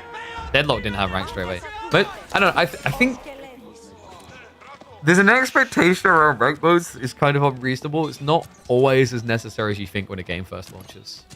It's nice for the progression, but like if the game has enough content to you to sink your teeth in, it doesn't matter that much straight away. Like actually, releasing rank too quickly can have a polar opposite effect on your game, if that makes sense. Like I know some Call of Duty creators highlighting this recently. They think that they released ranked for Black Ops 6 too quickly, so now people have nothing to do or grind for. So we've got Cataphracts from Anno. This is pretty effective. I was a little bit surprised considering we went Golden Horn Tower. Typically, you want to do this with Siston because you get the heal. He has got Lombos though, right? So there's a block to the Spearman. B's also just got a tricky problem here, man. Like, what do you do for food? Pro Scouts has kept you alive for now, but now you have to add in farms. And that White Tower is forward-facing. If the White Tower is back here, you'd have a strat, right? Build the White Tower, build the farms around it. Are you going to try to walk and build your farms here in front of it against Lombos? That's a death sentence. So Anno's in a really good position to constrict the entire map now. Just circle the base, don't overcommit, don't dive. English is one of the hardest civs in the game to dive because the outpost defenses, or the stack defenses rather, are too good. They do too much damage. Cheeky little horseman raid. We do not have the buff damage though. No Exploratores. You can get too much out of that, but the horsemen are mostly disposable at this stage. The Cataphracts are the MVPs, and he knows. Can he get there quick enough? We actually have Musafadi coming through. I don't think that's as much intentional as accidental due to the Golden Horn Tower, though. Don't really want Musafadi into English that often. Not unless you know they're mass men-at-arms. Wallop. All right, that guy is living the pipe dream. Tricky issue for me. Did we forget about something here? The gold has been so hard to get his hands on, right? He hasn't been able to get the veterancy. Canada is now coming, so that could delay him further. I mean, these horsemen are just paper without it. Executed up now. Lombos are still looking to intercept. Cataphracts are diving in. B will notice what's happening here. Still lose more. There is a trample available, so you can charge pass. Find the additional worker kills. Still ripple over. Remember, most of the army is out of the base for B. Behind this, we do now have 2 TC from Anatan. So he's getting scalability online. Now as the game drags deeper, he feels better and better. Remember, he was already ahead because with the Byzantines, you get these Sistons that give you an economical buff. Villages and range gather faster. He's currently got a 22% efficiency buff there. Now, with the farms coming in, B's efficiency will start to arrive, right? The English do gather better from farms per age. But he needs to scale a lot of farms. And that still doesn't fix his other resource issues. Cataphracts, a little bit overwhelmed. Death by 100 teensy tiny pokers. Honestly, I love Cataphracts. Oh no, you've caught me. Just jumps out. I just love how Cataphracts spit in the face of how important positioning is in an RTS. Oh, what's that? I've overextended? Let me just press my escape button. It's a bloody effective escape button.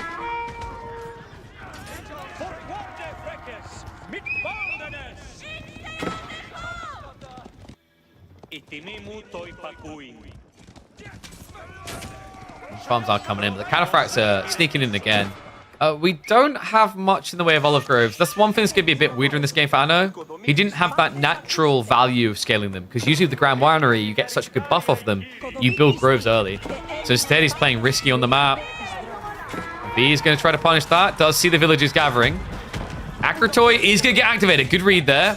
Unfortunately, not very effective when you're talking about cast-lace variety units. It does at least stop them from killing you.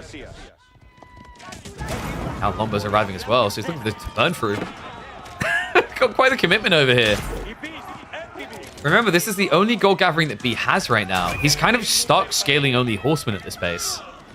Not a great unit to have. Not when your opponent is going into more of a kind of heavily armored perspective, right, with the Caddis. Now, trebuchets as well, so look at the brute force his way in.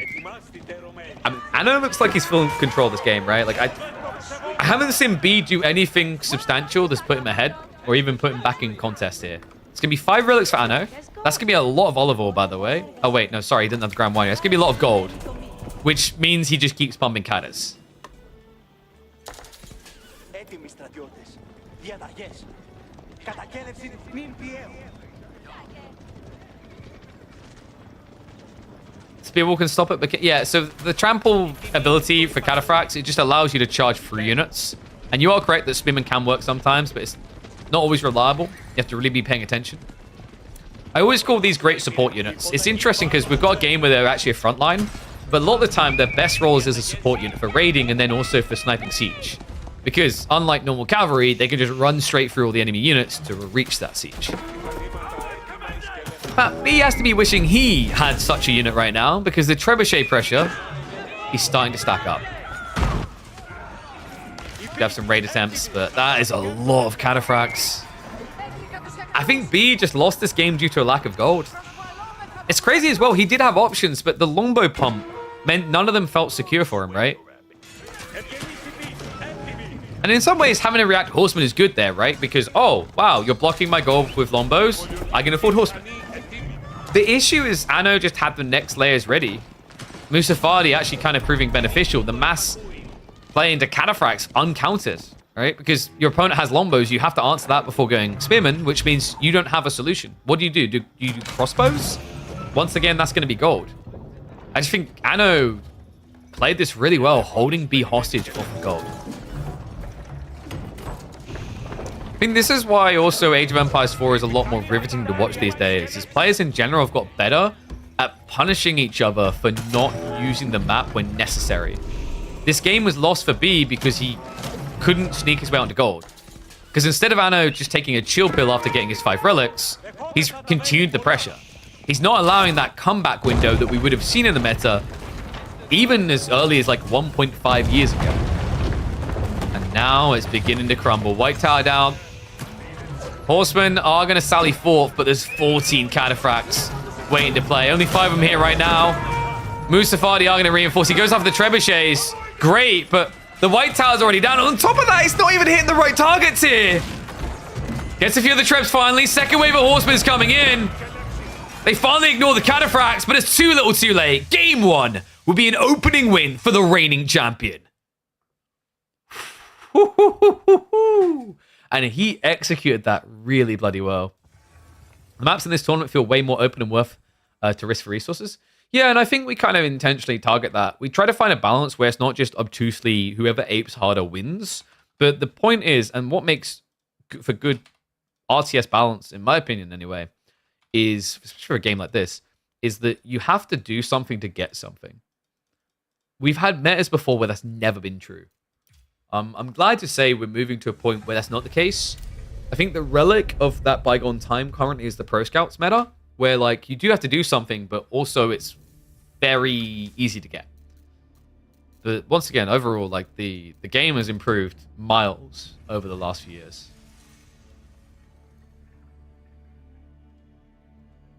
All right, so Anatan game 1. Mark up the win. Guys, I'm going to run a minute of ads now, so you don't have to worry about it when we're in game, okay? It's going to be Mongols Delhi. Ooh. Uh-oh. This is a pretty bad matchup for Mongols. Especially on Rocky River. How do you change the Pro Scouts? Most obvious thing is you slow them more when they're running with deer. There's loads of other elegant solutions you could have, though. Like, one of my favorites is just genuinely add new food types. I think we're overdue for new food types. Because if you have other food types, you can diversify the strategies, right? How many views did you expect today? I don't know. I thought maybe like 1.5, 2K people. I'm hoping it's a case of actually just a lot of people stacking in and going, actually, dude, this game looks pretty cool, and I want to give it a try. Or, you know, I'll also vainly take the, wow, I really like the cut of this guy's jib, and his voice is magical, and I want to hear more. I'll take that as well. Find this matchup hard as Delhi. That's interesting. I mean, surely you just spam Ghazi, switch Spearman, no?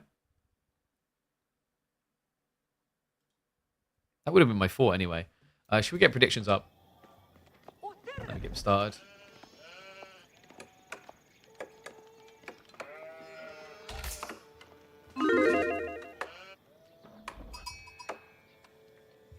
Making the viewership like agency TV. I mean, I love it if we keep this viewership. I don't know if that's going to be true, but I hope we've at least welcomed some new people in the community who are now like, damn, I'm going to come back here frequently. Because like I said, we do stream every Monday, Tuesday, Thursday, Friday. There'll even be weekends where we stream. There's tournaments going on where it makes sense.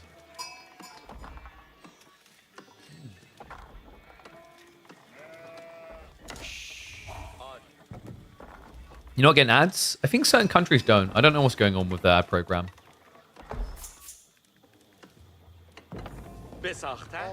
And yes, we did mention solution to Pro Scouts. All right.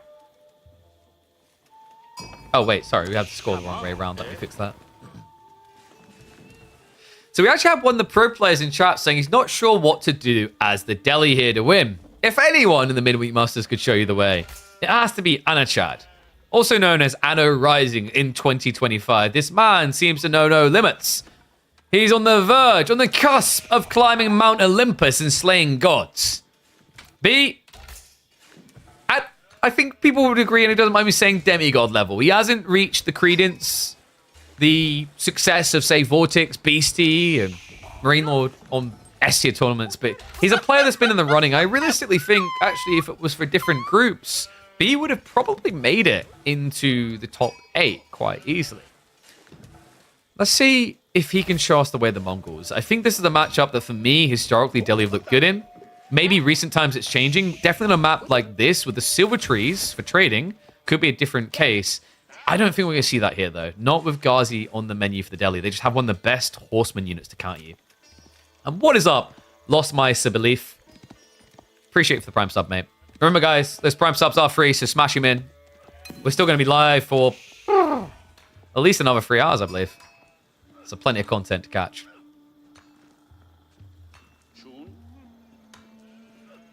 When did Vortex win an S-tier tournament? I'm trying to remember. Has he won one? If he hasn't won one, no, I think it was either him or Luztron that definitely won one. But they've been in several grand finals, right? Yeah, so he won the Top Team Gamer event. He won AoE 4 Pro League quite a while ago. But outside that, a lot of second and third places, right? For B, and looks like we've got a little bit of a pause, so we'll give that a moment. I think one's having an internet issue. So, yeah, for B, guys, the thing you have to keep in mind is he's always done quite well in the road to Red Bull Woodlaw. He was finding big successes. But if you look at his accolades, he hasn't claimed big S-tier tournaments. He doesn't necessarily make that many grand finals. The other interesting thing, though, is that B is kind of recommitting himself. Same with Vortex. A lot of players, and this should be inspiring for a lot of people new looking at the game, a lot of players who were leaving Age of Empires 4 are now returning to Age of Empires 4. They took the time to stride around, look at what was on offer in different locations. Your Storm Gates, your Battle Aces, your Age of Myth, etc. And after looking through them all, they decided, you know what? AoE 4, actually, we got it pretty good. And immediately flocked back. Sheephole looking really good for both players, by the way. Yeah, 19 to work with. 19 on the other side for Anatan. They're neck and neck. But of course, remember, he starts berries. So this was better of a haul for B. That's to be expected. Remember, with the Khan, you do have a movement speed arrow to go faster. So you should be able to find sheep soon. You should even be able to punt the Falcon out to check one direction over another.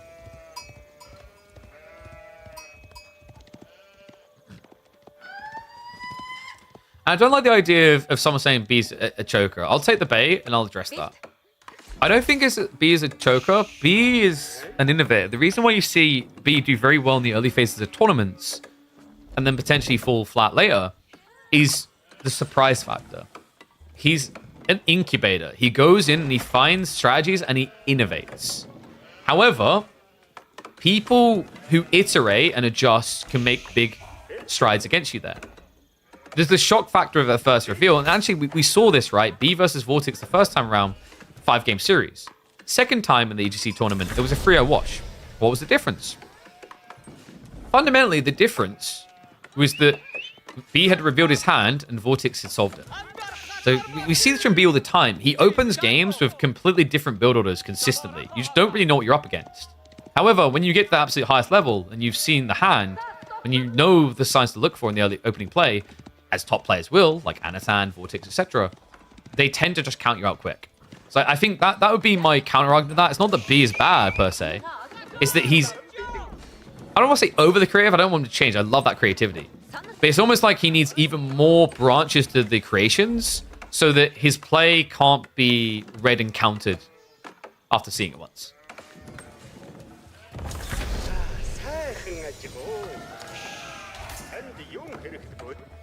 So tech up complete. In this matchup, we're actually going to get pro scouts coming from B. Yeah, I've seen Mongol players trying pro scouts, and in the past I haven't been really sold on it. But I feel like it's growing on me a little bit. We've had 2 Mongol games recently with pro scouts, and it's actually looked pretty solid. Which has surprised me because it feels like a Civ that should feel quite underwhelming for the play. One cool thing you can try to do is the double scout pump. I just don't think it's worth the stone cost. You're better to invest that elsewhere. And interesting players here. Interesting players afoot, because Anno didn't open with Ghazi. He opened with Spearman. B is now going to get, I think, I'd say the optimal solution at the beginning of going archers to try and snipe out the deer collection. Or at least protect it. We do have Ghazi following very quickly. Now, interesting thing about Delhi is with the military efficiency, they're able to just blob troops out very quickly, right? They're able to actually get double production going. Hello, Moldy. Thank you very much for the raid, mate. And no, the Khan can't pro scout. He's a little bit sad for that reason. We do have... Oh, okay. Oh, we've seen this type of strategy before. Keshik Magadai, baby.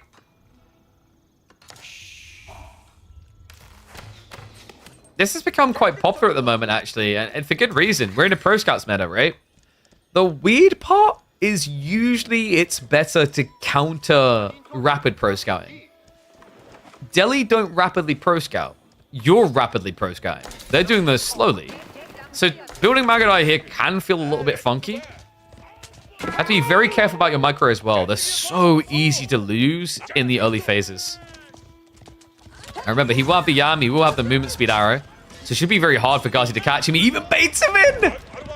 Okay, that was sick. Did you guys notice what he done there? B, he actually held the Magadai still just long enough that the wind-up began on the attack animation. And then he pulled away, which forced the Ghazi to chase him. And then he's overextended. If it wasn't for that, Anatan could have tried to pull the Ghazi away, would have been able to do so quick enough to keep it alive. Seems very nitpicky, seems small, but in this early opening phase, 1 or 2 units really can make a hell of a lot of difference, because when you're playing the Pro Scouts game, it's all about momentum swing. If you can keep more troops in the mid-map, you will get more of the deer. Now we have the rotation come around. He's even going to intercept the Scholar. I mean, pretty much a freebie, right? It's interesting because you usually think about Magadai for the Pro Scouts alone, but he's using it to also just block the Scholar win condition. Because Delhi, if they capture these in the feudal age, they basically get 3 villages worth of gathering at this stage. Formation shuffle might betray him a little here. The sheep are actually griefing the Ghazi. He will end up losing 1 though. We do have the Khan Hunter added in quite early. The chase is on. Now, maneuver speed arrow is coming off cooldown in 14 seconds, so should be able to get most of what remains away.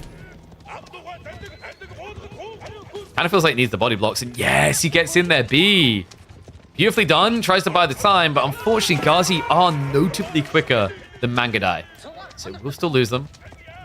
B is scaling into the Keshiks. We'll be able to solve the Ghazi. Nice snipe there. Does at least get 1 of them. Keshiks. Be careful. He's going to get target fire down. Didn't respect the spears. B? This is not a great fight right now. No, the spearmen are just kind of leading the way on this one. Able to pick apart the Magadai. And these are the type of trades B can't afford at this point in the game. Your opponent's already scaling a lead now, right? Like, remember, he has got Sacred Sites to be captured.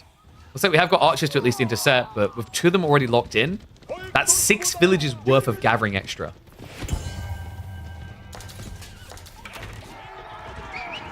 And no, we don't have a redemption bracket in KPMM. You can see the brackets here.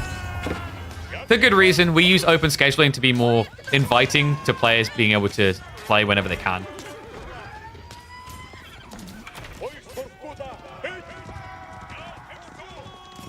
Man, I can't believe how quickly this turned. I kind of can.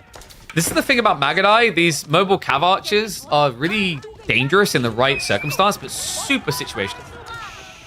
And I don't know if this was really the situation. This would have been the time, by the way. Now when Anatan has pro scouts in, you could have sniped the deer easily. But he done it early. And I don't think he found enough.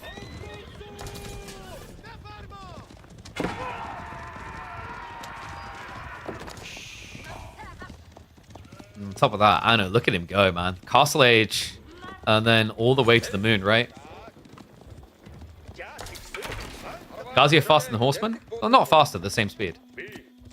But they are much faster than Magadai. Magadai, a while ago, got a nerf. They used to be 1.60 movement speed, and then they got nerfed down to 1.58. Is it 1.58 or 1.56? It didn't seem like that big of a percentile nerf, but it mattered because it meant you could gap close. One of the big reasons they made that change is a long time ago, you could actually counter French players by spamming Magadai, because their knights moved at the same speed. So you were just a moving ranged cavalry unit that could kite and kill them.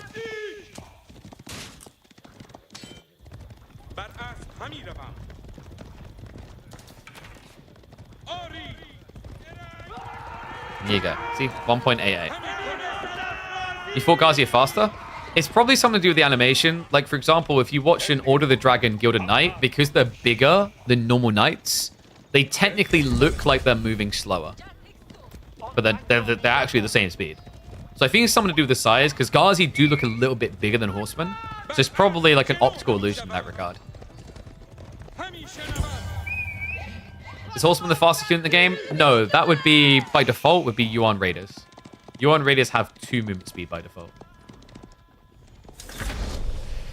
And yes, a knight is now faster than Magadai, but before they were the same speed. So the only way a knight could touch a Magadai was by charging. The problem is, when you were a French player and you began charging, a Khan would just activate speed arrow and you couldn't touch them. So tech up complete though, and we have a problem. B is stuck.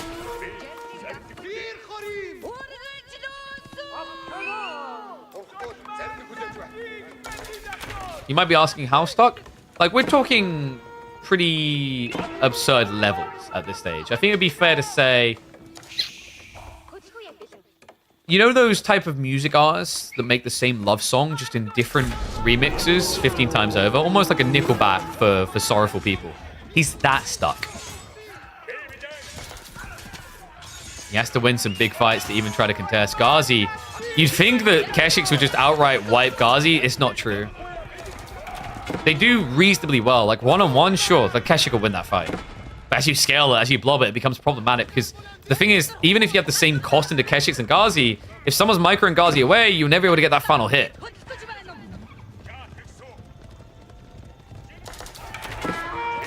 Second wave Keshik is going to arrive. That'll scare him away. But remember, Anatan behind this is picking up relics. Now, B has done a good job of just kind of disappearing the opportunity on some of these, right? Like having the Khan on the flank. But now with Lancers coming out, you can't block, right? You need to tech. But by teching, you're going to stop appearing in the map. Which, this far behind, almost just guarantees 5 relics.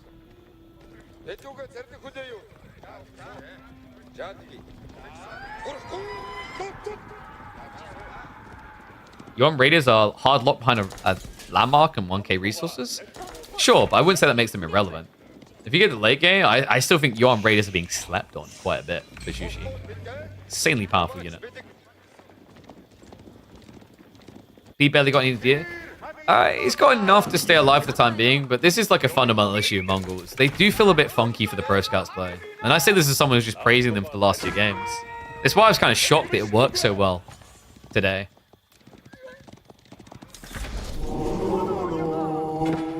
Hello?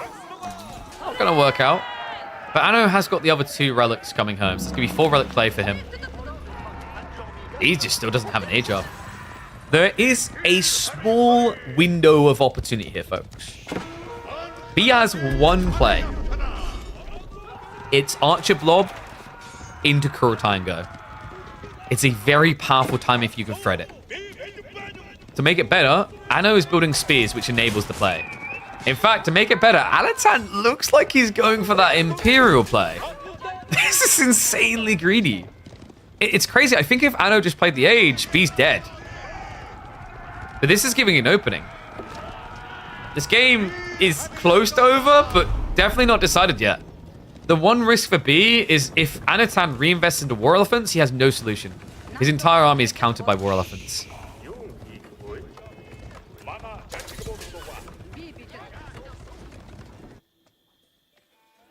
Sir, you forgot something.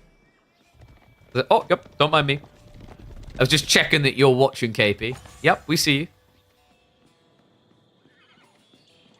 And it's on the way. Palace of the Sultan. Anathan on his way to age 4 when B hasn't even reached age 3. Yeah, you heard that correctly. He's going to be 2 ages ahead. B's probably going to pull, what, 15 to 16 villages for Kurotai? He's definitely going to be behind by 2 ages. Holy crap. I like how Johan... I don't know. I'm not with you on this, Johan. I don't get what the Mongols are meant to do to just annihilate Delhi so frequently. It sounds like you've got some pent-up fury, some frustrations you've been having. I feel like you're the only person who has frustration with Mongols compared to having frustrations with Delhi here.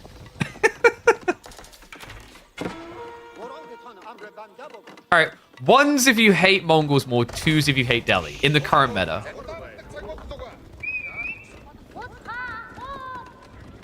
The tech up complete. B's like, what the hell? Gotta go now.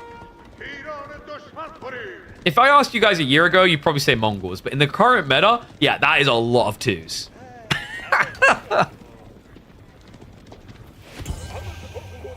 Delhi is just not a fun experience for people right now.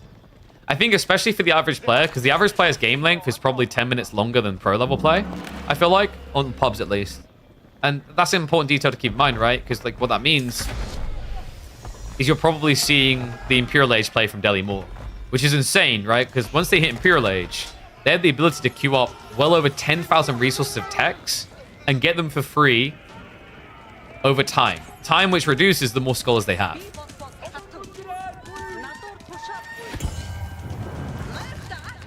We do have a backstab attempt here. The Kurotai is going to be parked around the back. Makes sense to the keep on the front. Game may not be over yet, but one way or the other, I think it's going to be over very soon here.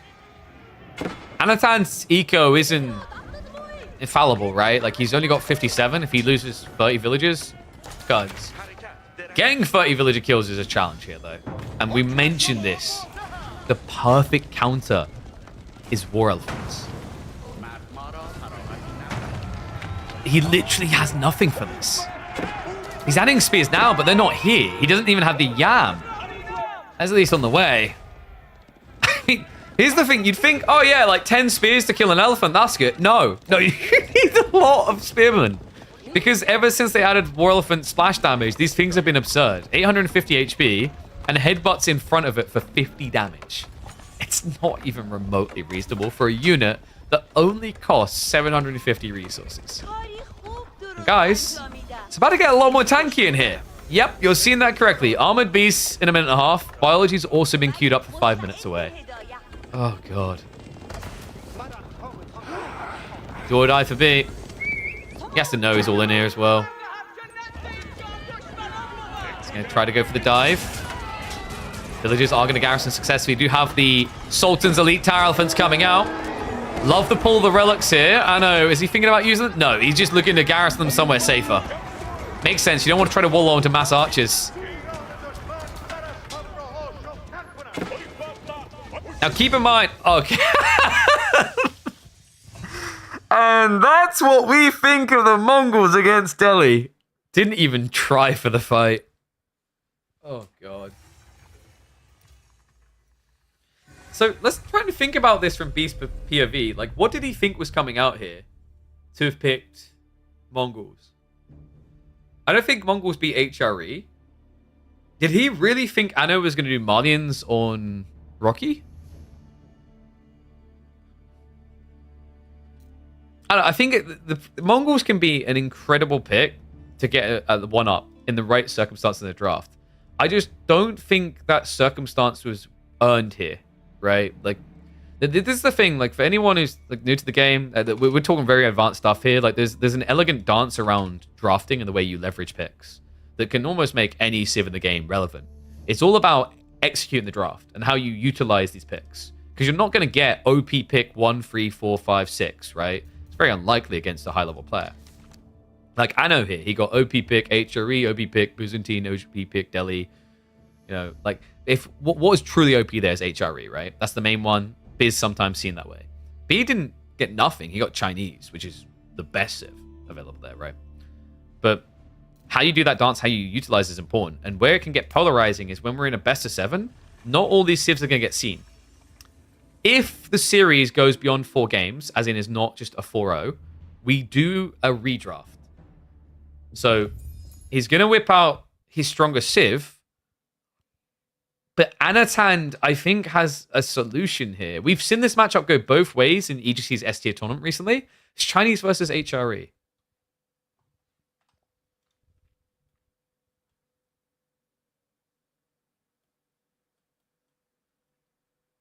Need more Civ balance. The idea of one Civ outright countering another is not RTS. You have to be careful though, because if you jack of all trades everything becomes irrelevant, right? So if you're trying to create an asymmetric design, like there is a balancing art to it for sure.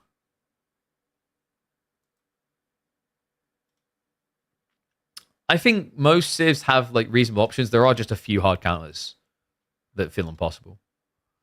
How much that matters at the average player band, I'm not sure though, is what I'd say. But yeah, I think the logic there is like it's almost like you have 2 layerings to design. Like you have the design layering for average gameplay, and then you have the pro level, but the pro level doesn't play the same as the average game level, because although they play pubs and they play against each other, when you get into tournaments, you use a draft, and that completely evolves the state of the game.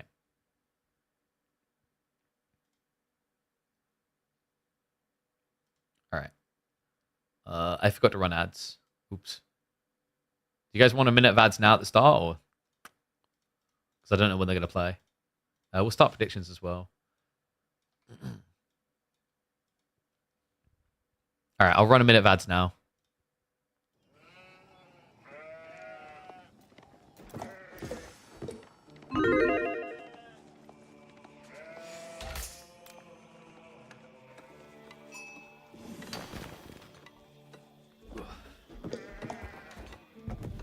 I should rename this the bathtub stream because it looks like it might be a wash. Frio. And oh no. Might be a 3-0.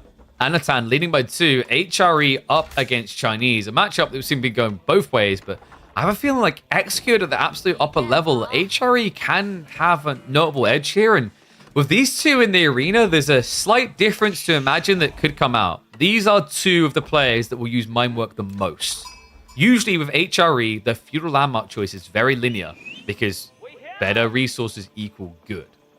With these 2, Mind Work comes into the picture quite often. Interesting as well. So we are being on Dry Arabia. Reminder, if B can win this game, we are guaranteed a draft reset, right? Because remember, after game 4, we do a best of 3 draft. So there's some hope at that point. But if this Civ cannot deliver for him, what can for B? There's only one Civ left, I imagine, that could give him hope, and that would be his Japanese, which he's unbeaten on so far. But China should be your king. Like, this is the most banned Civ. This is the most popular Civ to try and remove from the equation because it's seen as the most potent Civ right now. Why redraft after 4 games? It's because, for a start, due to like Civ limitation count, because we have a banning phase, realistically, like if you're going to go 7 games anyway, you're going to have a redraft at some point. But the other reason as well is we'd like to keep the diversity element towards how you approach the game. And what I mean by that is in the early days of Age of Empires 4, when we had people starting to, develop these tournaments, what we realized is as things kind of got deeper in the rounds, you'd have hype, really tight, cool games back and forth early on. But then if a player drafted well, the game was essentially over by game like 4, out of a best of 7, even if the score was 2-2, because the other player was outdrafted. And you can argue that, oh, well, that's an issue, KP. They should not get outdrafted. I agreed. But if you look at most competitive sports, even if you get outdrafted, you get opportunities to reset that draft, right? So like Dota 2, a pristine example I'm going to bring up because I am a professional Dota 2 commentator. I was doing it for years. If you completely screw up in your draft game 1, unless you're in a BO1, you have an opportunity to reset, right?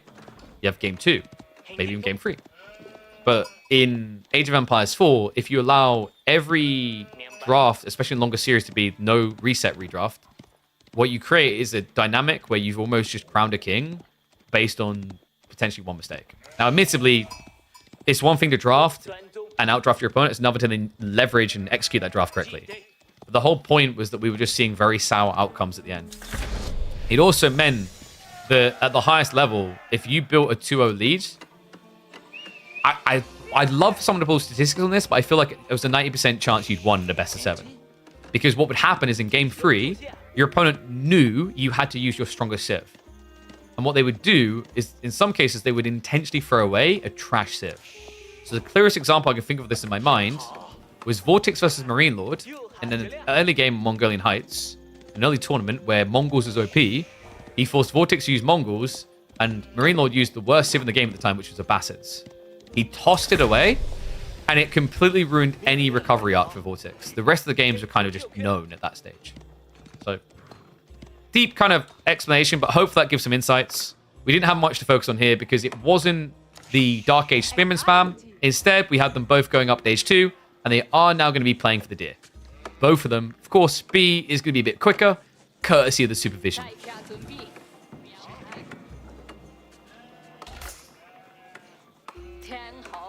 Redraft reduces diversity of played civs instead of improving it. It may reduce the diversity of played civs, but what it does is improves the opportunity to recover your game. Do you want to know what makes esports great? It isn't perfection. It's learning and evolving through mistakes. It's the same reason why everyone wants an underdog story. If you decide everything in a linear fashion of like the draft at the start just decides everything, you actually dilute the value of the experience, in my opinion. You know, the reason why I say Dota is one of the greatest games ever created to watch competitively is the comebacks is insane. Like, you can see ways for players, even when they're like X thousand down. It's insane, right? And why it's important to have the redrafts even more in an RTS is, although you have all these branching choices, you're in a 1v1, so compared to like a team game where you're relying on everyone getting the strategy right, there's more under your control. So I always say like 1v1s historically in esports scenes have played more from a position of executing perfectly rather than a position of making least mistakes. Does that make sense? What I like about AoE4 is I think it has a nice approach where you can go the other way occasionally. But this is why I've always said that team games do better at scale than, 1v1 esports. It's more expensive to participate, sure, like from teams and orgs or whatever. But where it really gets you is like the intradynamics. It's not just the players playing the game. It's not just the players playing their opponent. The players playing their team as well. What's up, Kakachi? Shout out to Kakachi. I have not seen that name in quite a while. That man used to watch me years and years ago with his big Swiss bank account, giving me challenges on streams. Back when I was like a 5 to 10 streamer Andy. In fact, I'm pretty sure he first watched me when I played Total War Warhammer 1. Yeah, I streamed that many years ago. So, B. How are we looking right now? We've gone for the Archer play. Follow-up makes a lot of sense into HRE. This also generates a lot of gold taxation via the Imperial Academy. Because remember, when you produce units out of these buildings, you are going to generate some gold tax, which your Imperial officials can then pick up. These guys full-on cook the book. Not only do they give you 20% more of a limited resource, they manage to bleed so much gold out of their poor peasants. It's a surprise that they can afford the axes they wield on the lumber line. Man, talk about a nice spawn for Anatan to snatch the deer safely. Is this just going to be a 50-50 split? It looks like Anno is trying to play blocker, but this is a little bit too late with B going archers. He should be able to knee-jerk react, and we'll be looking at a 50-50 split on the deer. And that's bad for HRE, by the way. Because remember, HRE is going to eat through those deer 40% quicker via the inspiration buff. What that means, though, is that the food has gone 40% quicker at the end of the day. For China, the supervision gives you 20% more out of nowhere, right? Like, what this taxman has done is he's looked at this deer, he's gone, yes, yes. Oh, sorry, let me get in the view for you. Yes, yes. That is not 350 food. That looks like 420 food. And everyone in the kingdom has gone, yep, that sounds about right. You'd think all the units in this kingdom would grow up to be malnourished because they're not actually receiving the amount of food they should. But we don't question it too deeply. It just works.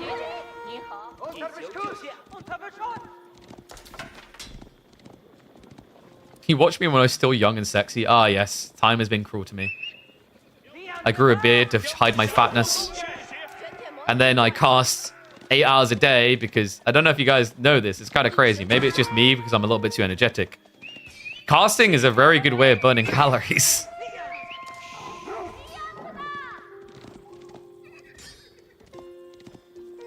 So, tech up's coming pretty much mirrored here.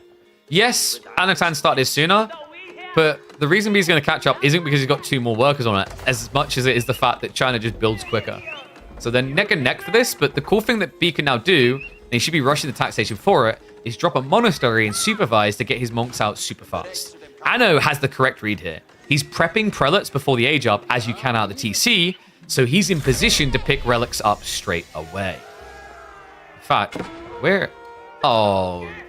Wait, no, what? Anno didn't move the prelates. This is awkward. Well, we've got Archer Blocker on the west side. That's going to slow him down. I know, this is a relic race right now. He needs to get a move on. First prelate is heading out into the center now. We do have Knights getting queued up. B should be looking at supervision on there.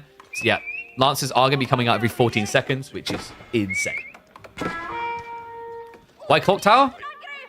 Against HRE, it keeps them off of crossbows, right? So you can kind of play Lancer. I don't think HRE is favored if you get into a Knight spam here because you can't keep up on the count. So you're more likely to go towards things like spears or crossbows.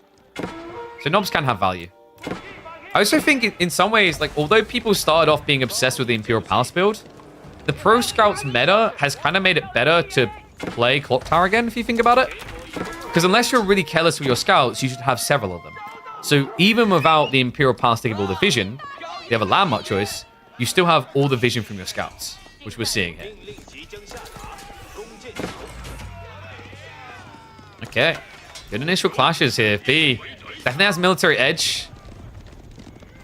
We don't have monks, though. Like, this has come at a sacrifice, right? He built the monastery. He doesn't have any religious boys coming out yet. So that does mean that Anatan, although he's weaker on army, he gets a lot more opportunities to punt in the meantime. The punting's paying off. First relic is home. Second one's at least going to be guarded. The third one on the left should just be easily attainable. We do have additional prelates on the way. A little bit careless there. Anatan not paying attention. All right, ones if you think B is going to take this. Twos if you think it's Anno all the way.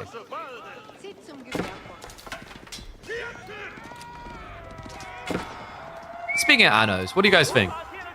Should we be checking out the new Anno when it comes out? I don't know if they put a release date on that.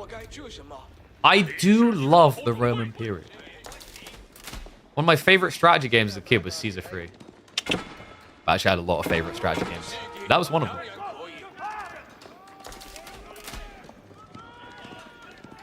Quite a lot of twos. Wow. People just don't want to give up believing in Anatan. He has got that crossbow transition we talked about.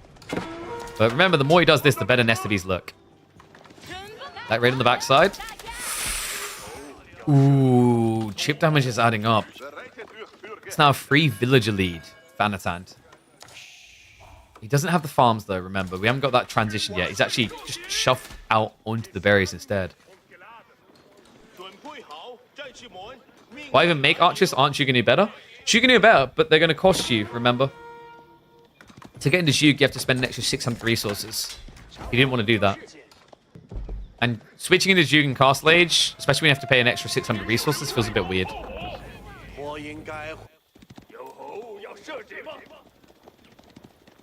Anno's so good. Yeah, I need to revisit Anno 1800. I played a lot of it when it first came out, and then never bothered with any of the DLC. I still remember having... Was it Anno 1400? I think my first Anno was 14... Not 1400. I think it was 1404? Yeah, Anno 1404 was the first one I played. Yo, anyone big fan of... What was it? Emperor... Was it Rise of the Middle Kingdom? I think that was actually my favorite Sierra game. I love Caesar, but Emperor Rise of the Middle Kingdom was just a little bit cleaner. Now, of course, this doesn't take away from the fact that the GOAT of strategy games is still Heroes of Might and Magic 3. Damn. I don't know. I feel like strategy fans these days are missing out a little bit. If it wasn't for like Total War Warhammer, at least the early ones, and then like the Paradox Studios, and of course Age of Empires 4, like what would you really have these days, you know?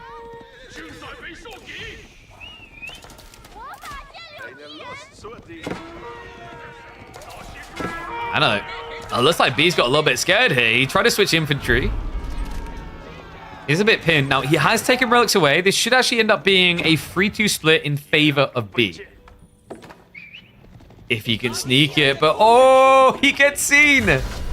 Willow's going to be coming out, but B needs to move the army. The risk is if you do that, the second wave of Lancers could be coming in behind you. We can see with God Vision there isn't a second wave, but from B's POV, he's blind on that west side. Total War Shogun 2 was fantastic. Yeah, but I'm talking like old. Guys, I'm talking like early 2000s.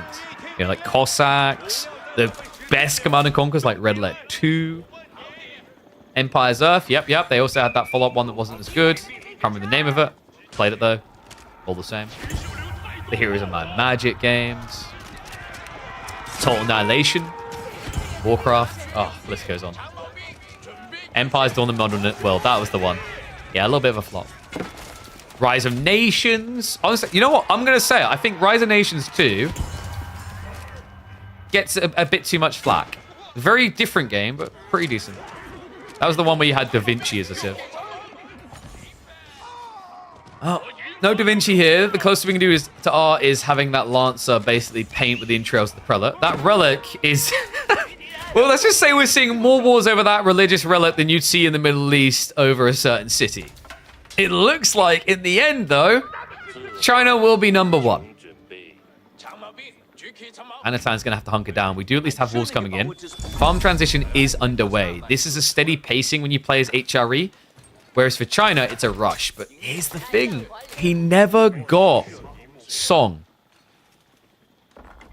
So he doesn't have granaries. Granaries are a big deal, guys. They give you the better gathering rate on your farms. Much bigger, but definitely worth it. Empire Tunnel is in the works. I haven't heard of that one. I'll have to look at it. And yes, Rise of Nations 2 is called Rise of Nations, Rise of Legends. So instead of it being the historical thing that Rise of Nations was, and I think that's why it done bad. Like, I've talked before about games that just shouldn't be the IP name. I think that was one of them. Rise of Legends as its own game was decent.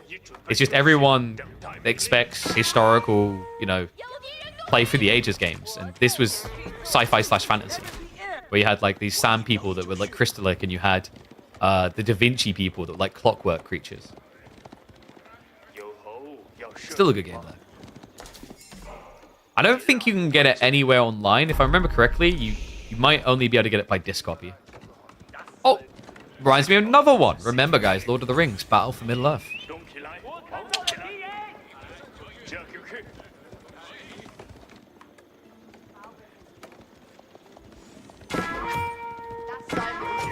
Another game that's kept its value, actually. No, GOG won't have it. So a little bit of insight, like some of these games have huge issues due to licensing problems. So for example, that's why you can't get Simpsons Hit and Run, right? They never allowed remastering it per se. So like, because I can tell you, if EA could, they would happily remaster all these games, like Lord of the Rings games, for example. But because they never renewed the agreements with like the Tolkien family, that's why, for example, Battle for Middle Earth doesn't have you know, an online copy. Same reason we don't get to see good old Lord of the Rings Conquest. Anyone? Any Battlefront fans? If you're a Battlefront fan and didn't know about that game, you may have missed out. It wasn't as good as Battlefront, but it was basically Battlefront in Lord of the Rings. Did I play Warhammer Dawn of War? Yep, Dawn of War is one of my all-time greats. Dawn of War 1, that is. It's fantastic to this day. I love that game. All right, knocking on the door here. Had a little bit of stagnation while they're stockpiling up. B already posturing aggressively, though. And we have the triple ram coming in. Screen replacement is going to be big here, though. Especially with the extra damage and E-repairs. He's going to have to trigger it. B's army definitely a lot bigger, but a bit deceptive, right? In this fight, they're actually close on military firepower. Because B needs to get the second wave here. They are taking some time to arrive, but clash commences anyway. The outpost just doesn't feel like it's going down quick enough here. I think B misread his timing. Really needed the nest of bees to protect this. And Horseman now going to start to be able to break out. Rams being targeted. Villagers will be needed for the repairs. And the Rams are going to fail to breach. So B going from double military strength. It's only 10 ahead here. This is worrisome. Anno, he does have enough farms to keep pumping Horsemen ad infinitum. The crossbows are going to have to back away. Yeah, B, it's kind of tricky, right? Like, from this POV, I think what you needed was Palace Guard.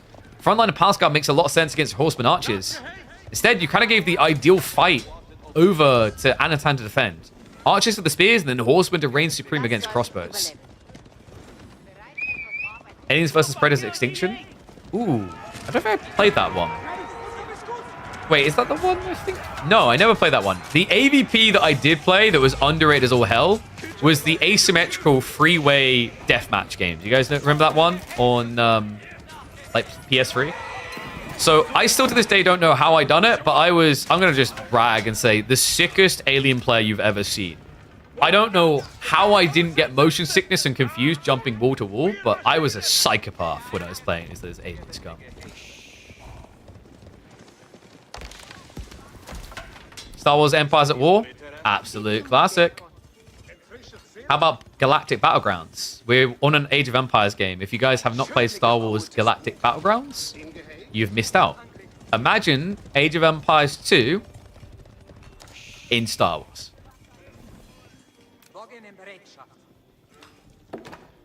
And it's kind of crazy, actually. Like, despite the fact B wasn't able to break in, he does still have decent map control, right? Sacred Sites on lock. I still can't get him with his farm, man. He's legit. Is he going Imperial Age? Oh my god, we're taking a trip down memory lane, and this guy is trying to create new memories. Great Wall Gatehouse on the west side. This plan doesn't work if you lose the Sacred Sites, right?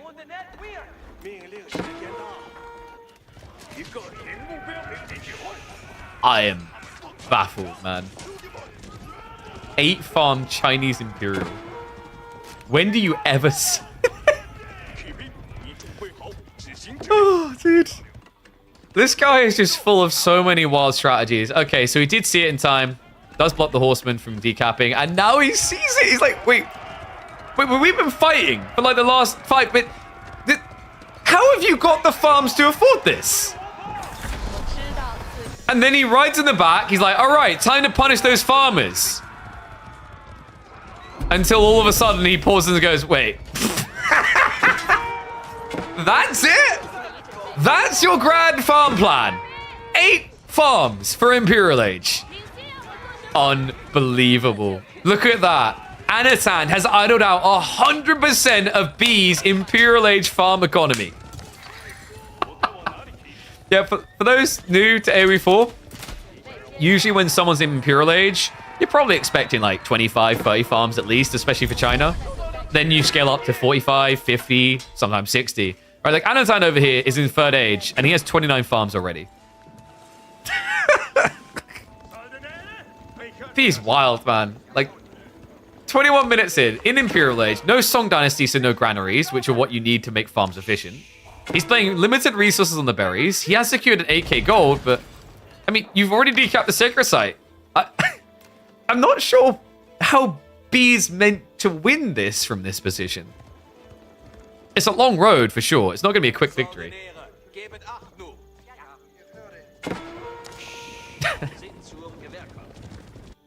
By the way, chat, do you know what's really... Like, we talked earlier today about, like, what RTSs really need is good campaigns. You know what's missing from practically every RTS's attempt at campaigns? I feel like it's good character building. Anyone else been feeling that recently? Like, the RTSs coming out these days? They don't make you give a crap about a player. There's no Ufa Lightbringer story building, you know? If someone knows of a game that does that well, please direct me to it.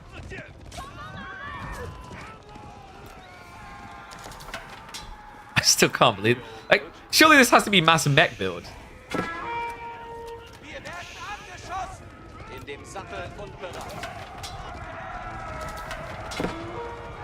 Warcraft 3's whole purpose was set the stage for WoW. I mean, you say that. You are aware. I don't know, actually. I don't know if Voldemar is. He's a little kiddie. Voldemar, one of our pro players, by the way, still in diapers. You know why Warcraft was created, right? This will be a test. Just like this game is a test of these limits. Yeah, I think he's too young to know, guys. So, Warcraft in general, Warcraft 1, it wasn't even to counter Warhammer, per se. Originally, it was going to be a Warhammer game. But then they had disagreements over the licensing rights because they wanted to own the IP, and Warhammer was like, hell no. So they just middle fingered and like, okay, we'll just go make our own games. So StarCraft, Warcraft, that's where the crafts came from. Like, if it wasn't for them making that choice, basically they would have just been Total War Warhammer games. I'm not total, sorry, Warhammer and Warhammer 40k games. So yeah, they developed the whole own world from that. I'm glad they did. I still think 40k is incredible. 40k is like the best sci-fi world ever created. Sorry, Star Trek and Star Wars fans. Sorry, StarCraft fans.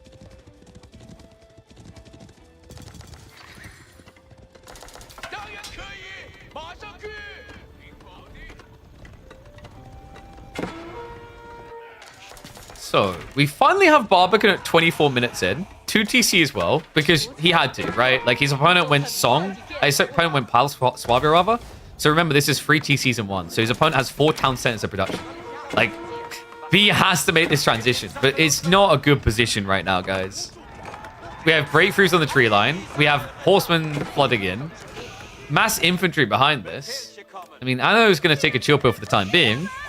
Sacred sites are still there, trickling gold for B. This is the area that he's competing in. Like, gold is good. Food is traumatic to look at.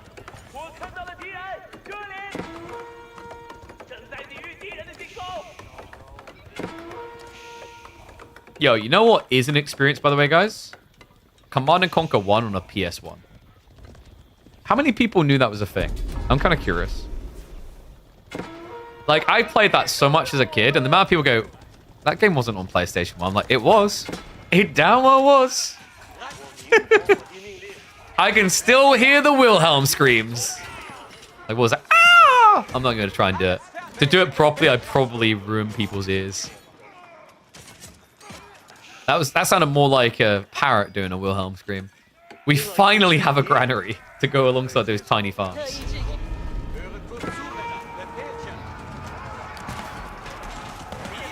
Oy, mass spears into the keep. Well, there's no boiling oil. There's no quick wipe. Backstab coming in from B, though. Horseman need to jump the cannon more than anything, but he's wiring around on this. Ringing roses. The veterans he's about to turn into elites. The spearmen can basically carry this fight on their own. And there it is. The big trigger. B has to leave. That means he's going to lose control of the 8k veins and the sacred site, surely. I mean, he's trying to switch hand cannoneers. Pyrotechnics, hand cannoneers. China's best at this, right? It's scaling it that's always difficult, though. Also, big shout out for that comment. Why does KP have 3k watching? What's going on? I know, right? I can't believe 10 people want to listen and tolerate me, let alone 3,000 people. We've got to get you guys better pastimes. Nah, hang around. Grab a brew. Come here every Monday, Tuesday, Thursday, and Friday. We got you covered. This is your weekday spot. I honestly think games like this prove why you should show up. I mean, anyone who knows Age of Empires 4 inside out is looking at this game right now, scratching their head as to how B's even in it, how B reached Imperialize, how he done any of this.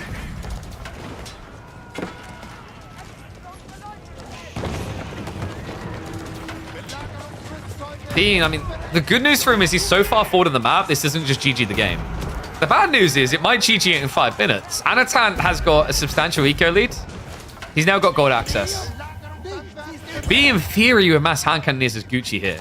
Dolce and Gabbana, but the reality check is it's kind of widespread, right? You need the gold, but you also need your farm safe.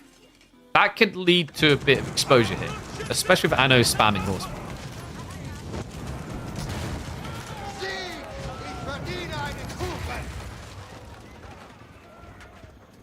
StarCraft 64% experience? Okay, I didn't experience that. For StarCraft, And you know, this is actually breaks my heart nowadays. And yeah, I guess I'm getting old. The amount of kids who don't know what Banjo-Kazooie is breaks my heart. They know about like Mario 64, right? Mario 64 also good, but that's because it's always been around. The amount of people who don't know about Banjo-Kazooie or Nintendo 64's Donkey Kong 64. Oh, come on. Banjo was the goated one though. Smash Bros 64 is still my favorite Smash Bros as well. What's that? See what this is like Banjo-Kazooie. Look it up. You won't regret it. I don't know. Like, you can probably get like some sort of ROM of it to play it. Wholly recommend it. One of the greatest platform games ever created. And no, he wasn't in Smash. Fox was. That was my main. Archer's diving in. I mean, the Hankan should be favored in this fight. Surely. But you see what Anno's doing? He's intentionally griefing it. He's just taking them all out. Because he understands that B has a limited run on this with only the 8k vein over here. Fairness, it should be a long run, but trading archers for Hankan is always a winning play. And on top of that, he's getting on the farms. You would not think that B is playing Chinese right now at 29 minutes in. He's at 80 economy compared to 124. This is not okay.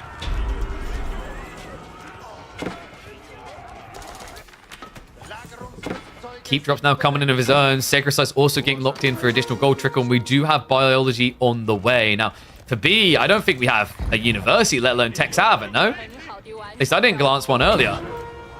Okay, so he does have a university. Has he taken anything? Am I imagining it, or has he taken 0 Tex? I mean, he hasn't got any upgrades on his army at all, right? No incendiary. No powder for the gunpowder units. Nothing. It's pretty brutal.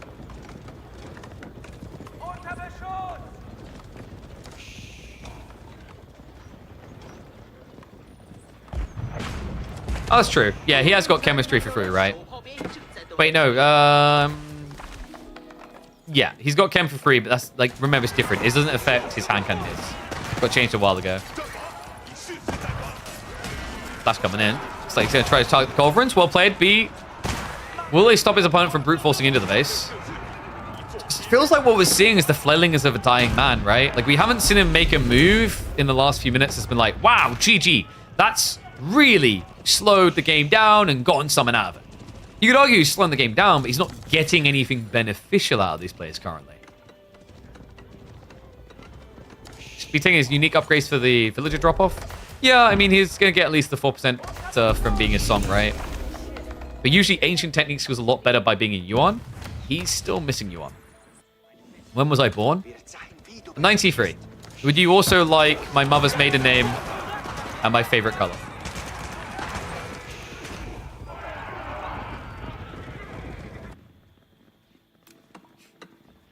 He drops on the east. Wow, so he's just trying to wood starve him as well. And yes, you can put a cannon on the Barbican. You can upgrade it with everything, by the way.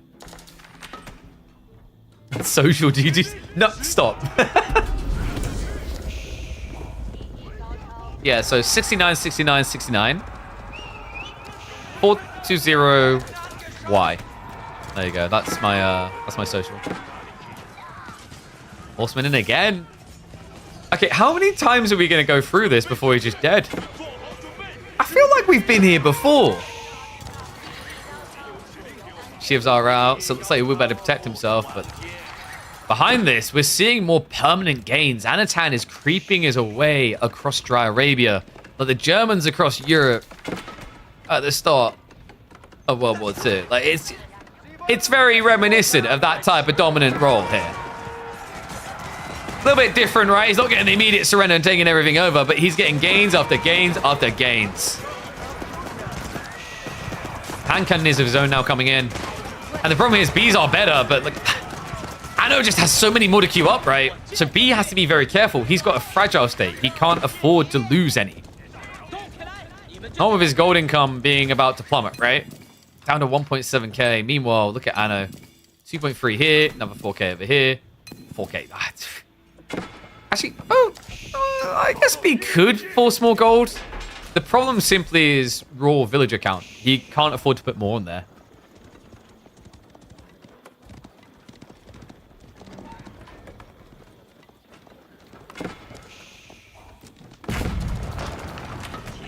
Knock the door.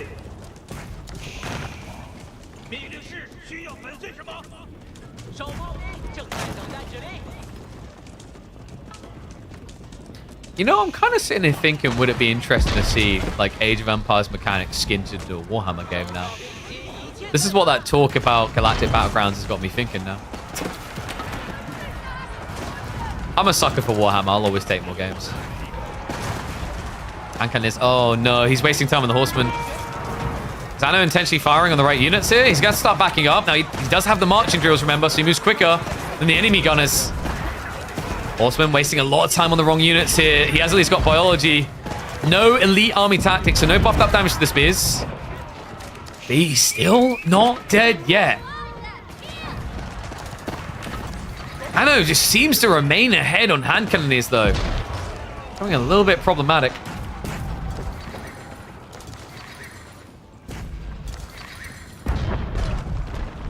Anno, I believe he may have just deleted some villagers here. He tried to run into the Great Wall Gatehouse. I mean, in fairness, at this stage, it does feel like he needs a bigger army. He needs more front line. He's basically capped hand cannoneers. You very rarely want to go above about 40 of them. And no, if Relic wants to make a Dawn of War like Dawn of War 1, I'm game. If it's anything like Dawn of War 3 or too much like Dawn of War 2, I'll pass. Some people aren't going to like me saying that about 2, but I think 2 missed the markers. Good for a sculpt, though. Only a few spinmen here. Second wave is coming in. Hey, you want to believe there's a way out of this hole, right? He has fixed his food economy. He's been trading reasonably well on the hand cannoneers. But Anatan, at the end of the day, as we like to say in the Orc ways, it's just too much Daka. B is shrinking the gap a little bit, but he's just brute forcing the line now. I think Anatan realizes what this has turned into. The longer he goes about these slugs like this, the better it gets for his opponent. He needs to find a way of just full-on wedging himself in the fight and guaranteeing B can't back away.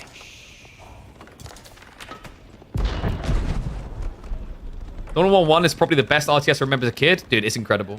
And you know what I loved about Dawn of War 1? Yeah, this is what I will give a lot of credit to Relic for. Very good at designing games around team. Most of my time was in teams in Dawn of War 1. Admittedly, Company Heroes 2 in particular are way too obsessed with being esports ready. Reminder, by the way, if a game releases and says they're esports ready, run while vomiting. I love esports, but you can't force it. It's like AoE 4, man. Do you guys know that when Age of Empires 4 released, they didn't expect it to be an esport? They were shocked at the popularity. Community built it into what it is. E-repairs coming through. B not able to get through these buildings. And we are seeing it again. Oi, oi, oi. Backstab onto the farms. It's going to slow things down. Remember, B, he still doesn't have population max here. So idle time like this is going to impact his ability to scale and reblob. And Dawn of War 2 was great for last stand mode. Campaign was kind of okay, but Dawn of 1 peaked for gameplay. I did play Dark Crusade. My favorite one was actually Winter Assault. And Red Alert 2 is an all-time great. I don't think any game ever in the strategy sector has managed to take such an almost cringy approach with their storytelling that it was that good. Dive coming in, and this is looking good right now. B, where did the front line go? We actually have him massing bombards. Are we really doing this? Oh, God. He always tries to find a way into siege. It's just not that great against mass horsemen. In a way, it's kind of like your big hand cannoneer, so you can snipe enemy HCs, these boys. I just think you haven't got a front line, enough front line for this. I mean, you have no front line. Dive comes in, Anatan, he senses the weakness. He looks to pounce. This man is on the verge of annihilating what looked like a rising star in Midweek Musters. Definitely be a no name, but the way he was progressing through these weeklies, he was looking unstoppable. Anatan's return to form. I mean, what a week this has turned into for him. Clean execution all the way through Midweek Muster. On the verge of potentially winning an S-tier tournament as well in AoE4. This man looks unstoppable. Not man. This man's at least a demigod. Slay, slay, slay is all he does. And pray, pray, pray is all B can do. His best shot, his best opportunity so far, I'd say his best performance so far. But he'll need to go a step further beyond if he has any chance of coming back in Midweek Muster 12. Match point now in sight for Anatan. A risk of no redraft at all. I think many people would have expected this. I said at the start of the series, I thought this was one that genuinely could have went 6, if not 7 games. But Anatan apparently has a doctor's appointment or somewhere to be. At this rate, B looks like he's going to need to go see a doctor about those teeth that seem to be knocked out of his mouth. Next game, he's going to be taking us to Wilderness. And it's going to be Japanese to B. This has been his anchor sieve for so long, I feel like. The one that you can trust is North Star. We'll see if it works out for him here. Reminder, by the way, you guys are seeing that correctly. You should definitely go ahead and ! giveaway. Join our giveaway. We actually are giving away a top-of-the-line microphone. If you don't want to go with the full XLR route, which is a special type of connection port, if you want to keep it simple with USB, we've got you covered. And it's free to do. All you have to do is go across here. Make sure you like the post, follow me and Shaw, retweet it, share it around. Bob's your uncle. It's all free. It's that simple. There's no cost. And then a winner will be drawn at the end of the month to get their hands on this microphone right here, which I can give you a more high definition look at if I just do this. MV6 USB game microphone from Shaw. I'm sure a lot of you are familiar with Shaw. In fact, if you guys like the crisp sound of my voice, they're the reason why it sounds so good. I usually sound like a pipsqueak who's sat on his testicles and has pimples. Oh, I sound a little bit like this. But what I've done is I've basically used such a good microphone you wouldn't even know. See, for a moment there, the voice came through because I turned it off. And yes, they do make USB microphones. I like to get peak. Like you'll definitely get a bit more production value if you go for the full XLR setup. But those can be very pricey. They can run hundreds and hundreds. Whereas that microphone we're giving away is £130. So I recommend most people check out upgrading your microphone. Even if you're not a content creator, at this point it's just it's much nicer. Think about how I think what's happened, right? Is a while ago we didn't mind the idea of someone just having the worst microphone ever. But now we've almost become spoiled because of all the content creators we watch. So when we're in a VoIP, we just want someone to not sound like crap. I'm going to run a minute ads, by the way, so you guys don't have to worry about them in game. What giveaway do I have to partake to get that beard? Yeah, we'll look to do a stencil cutout so you can spray paint on correctly. Oh, sorry, Ak, forgot to say before. Can you explain the midweek table? You mean the midweek muster? Oh, Vortex Beastie, if they want to play, they have to sign up. It's up to them. I think we can see, based on Anatan's performance in EGC's tournaments, signing up doesn't leave you weak. So really, it's on the players to hop in if they want to. But we run these every week. In fact, we'll be running them every single week through until the end of June. That's right. Trying to become an anchor point in the esports scene for AoE4 so that people always have content to look forward to. And hopefully as the year goes on, maybe we'll find another game or two that we could also run tournaments in. So have a nice balance of more than one and spoil you to no end. All right, let's get ready to go though. Let's do predictions. Game 4 going up now. Let's flip that around.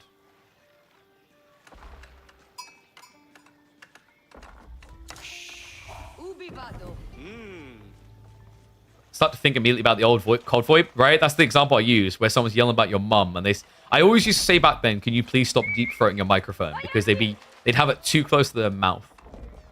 So yeah, avoid that problem. Join the giveaway.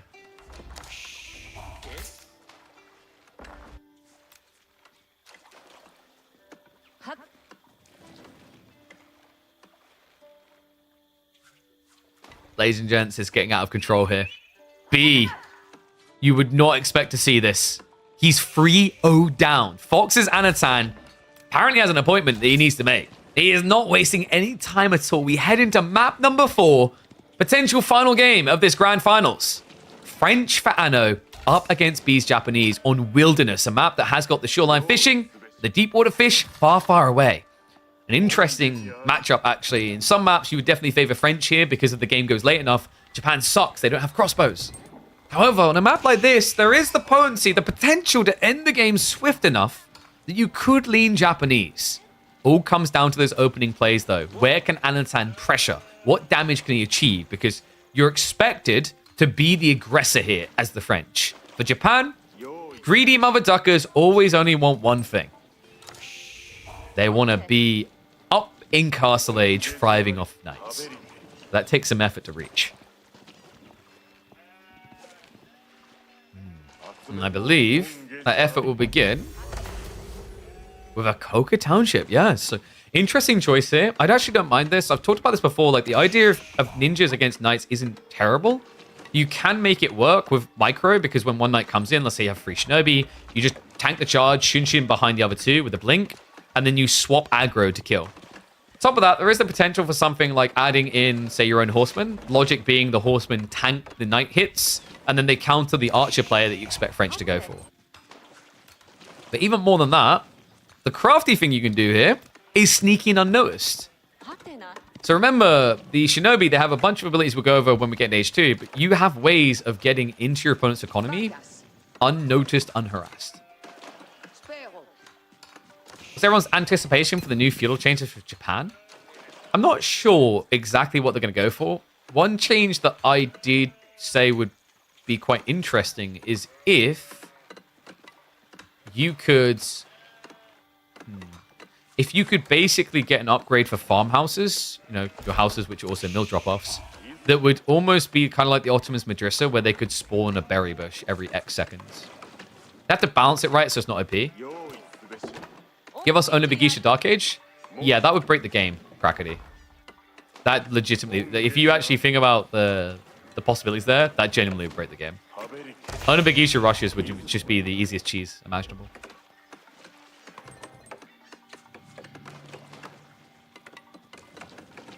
So, Coca about to complete. First Shinobi will get queued up automatically. We do have to play onto the docks. Really smart choice against French. Remember, because French go knights, they have less burn power. Because you have less entities, you have less torches to throw at buildings, which means you don't clear out docks as quickly. Onobigisha could make rams without the research, just Onobigishas. I don't know if that's really needed. And also, I'm pretty sure the changes... Did they not mention they want to make the changes economical facing, right? Y'all are talking aggro here. I think, like, for Japan, the biggest problem is that eco can feel weirdly weak in feudal. Which is surprising because they benefited the most from the recent, like, berry and food changes, right? Like, the berry buff made them a really solid civ for playing on those patches.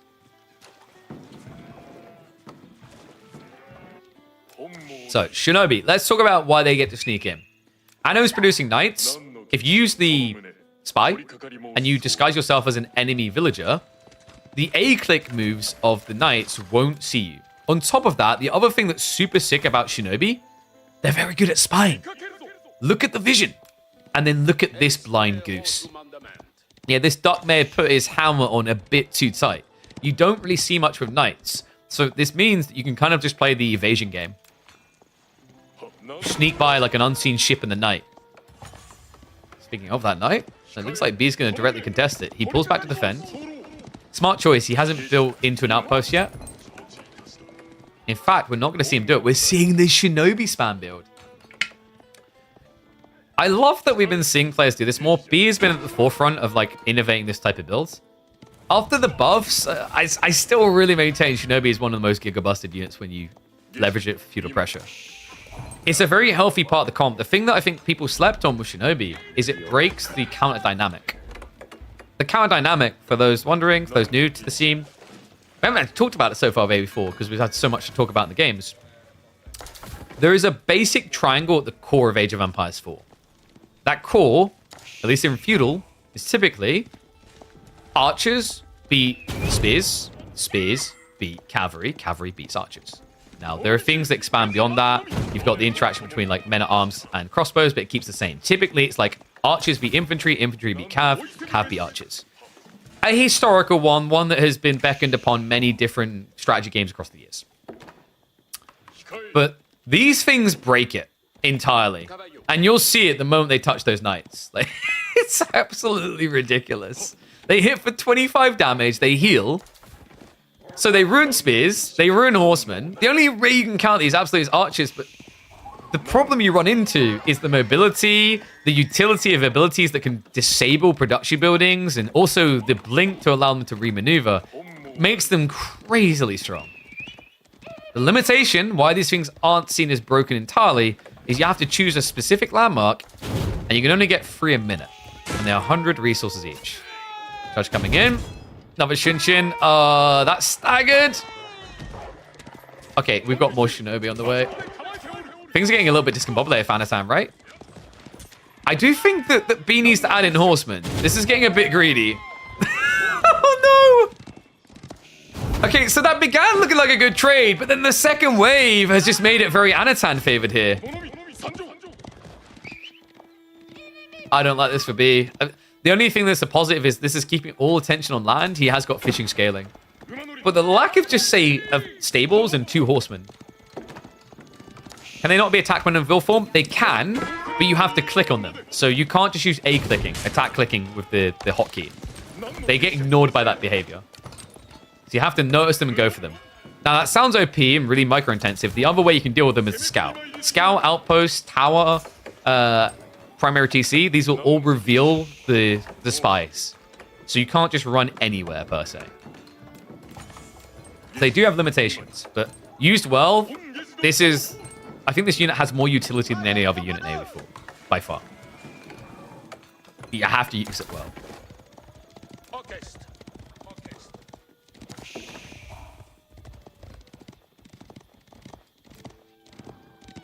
So B has been stockpiling resources for Castle behind this, by the way. Feels like he took really inefficient and expensive fights, though. It's kind of giving a bigger window for Anatan to try and jump through here. And we have got the sneaky dog play. And he's not done there. He's going to move up into the tree line to gather some... Wait, what? Is that a misclick? Why are we... ¿Qué? Nani?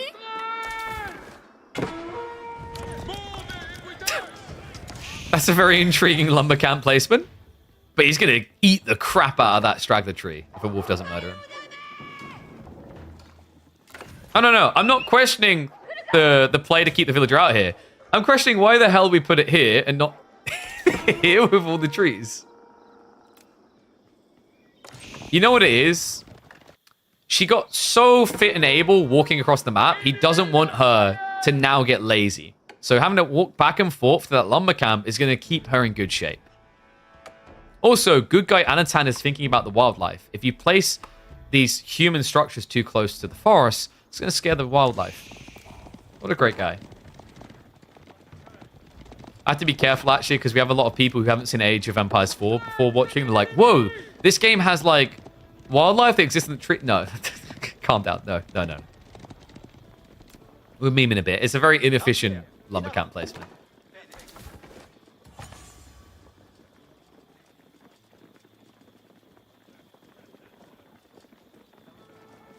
Why is the French people speaking Spanish?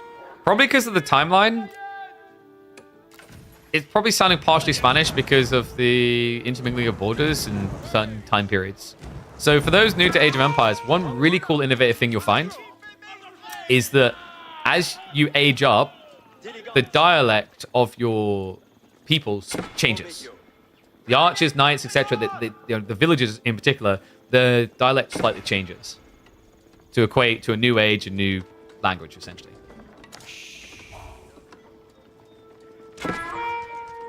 Archers diving in. Oh, nice snipe. B, he panicked there. He didn't complete it. That's going to be barely getting the second villager in safely. Flown Gate is on the way. Anno is going to dive past this.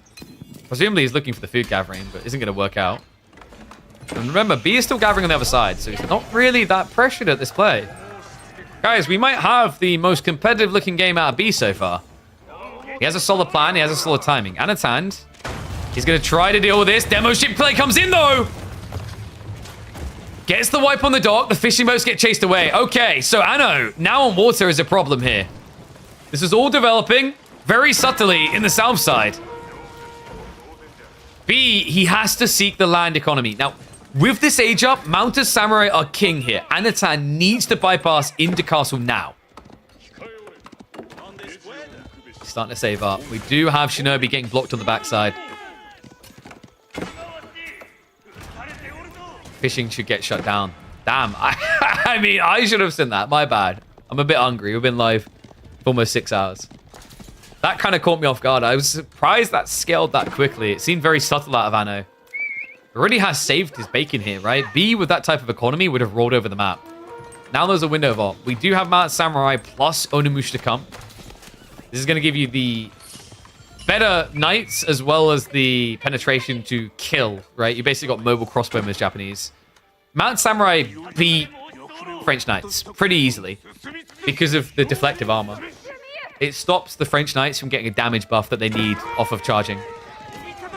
However, you do need enough. We're not there yet. Oh, and yeah, fair point. Occitan is quite close to Catalan.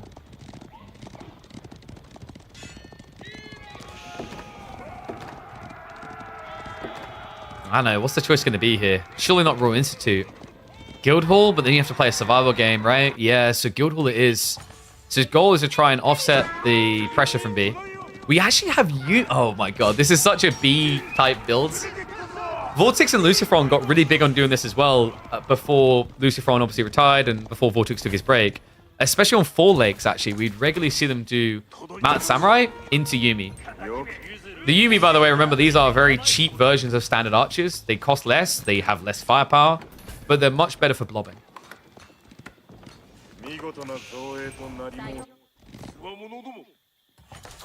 I know, now having fishing as well.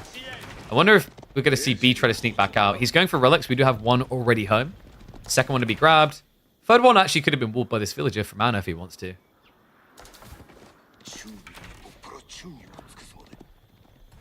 Here's the thing about B's Yumi play. It seems silly because you'd expect Arbre Trier. That's the most logical process now for French, is Arbre Trier gradually wins game.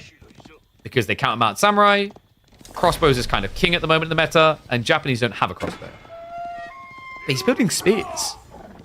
This is actually enabling B's strategy. You can tell these two clearly still practice together, right?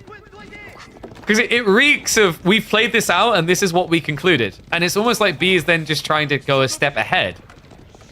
Anno is now switching into the Arbre Trier though. Yumi do not trade well against Arbre Trier because Arbre Trier can stand their ground with Pavis. Pavis gives them 5 extra ranged armor and Yumi are low base damage archers. Like look, this is a veteran unit hitting for 6 base damage. That's not great. Reminder that like a feudal archer hits a 5.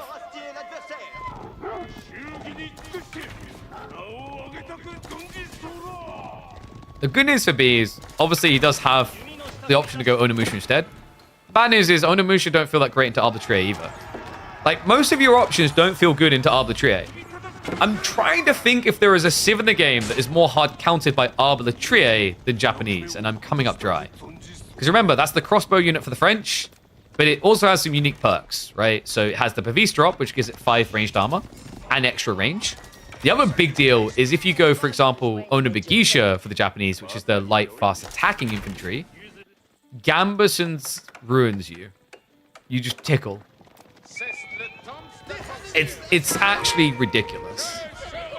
And it's kind of funny because at first, when Japanese started to appear against French on ladder, Japanese were heavily favored because Mounted Samurai beat Mass Knights.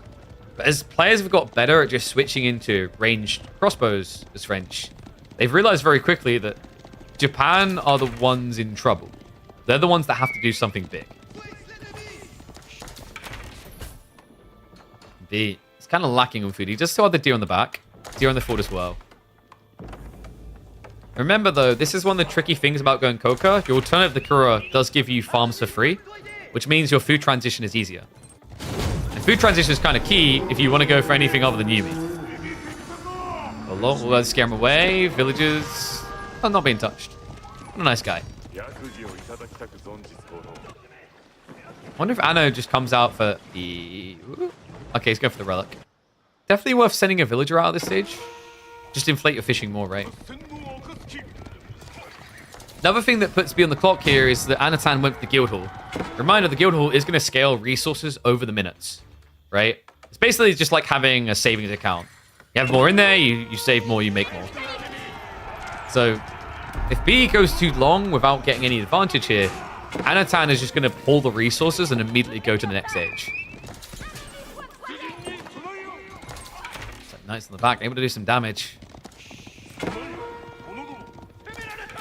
And the fools have come in. Okay, so Anno should be able to get 2 of these relics. Shinto was too late, he gets the bad news. B does have enough Mad Samurai to burn through the wall, but if he doesn't realize quick enough, he'll get backstabbed by the Arbitraries.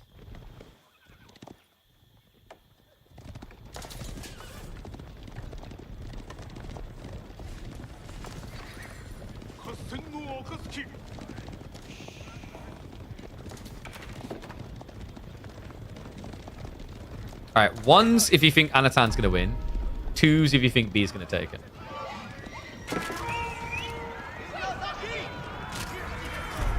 Crossbow start step is good. I think B's combo needs to be a bit tighter on his formation there. Jumped the gun, moved away too much.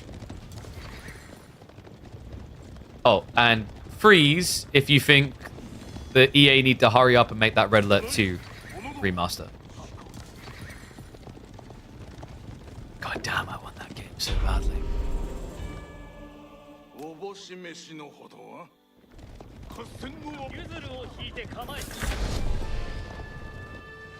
Okay, I'm gonna say someone that's either gonna get an immediate follow out you or you're gonna leave the stream forever.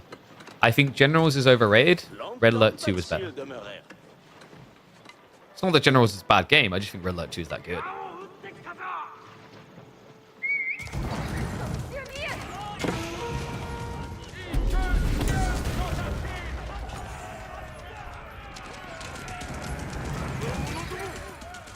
Like, how do you beat mind-controlled squids? With a bigger mind-control squid, I guess. So we have Onimusha now from B. This is getting worrisome. We talked about how Arbitrary wins. So what's B's way out? He has got Sacred Sites. He got 3 relics in the end. Doesn't have fishing. Doesn't need to set up farms. He's gradually getting there. He has gone for the Yorishiro drop to make his TC faster. So he's ensuring that actually Anatan doesn't get ahead on villages now. In fact, over time, B will be slightly ahead if they both play one town center. June 2000 was peak RTS. I'm gonna have to disagree with that. There aren't many RTSs that have done a good of a job with the story and the cutscenes as Red Alert 2.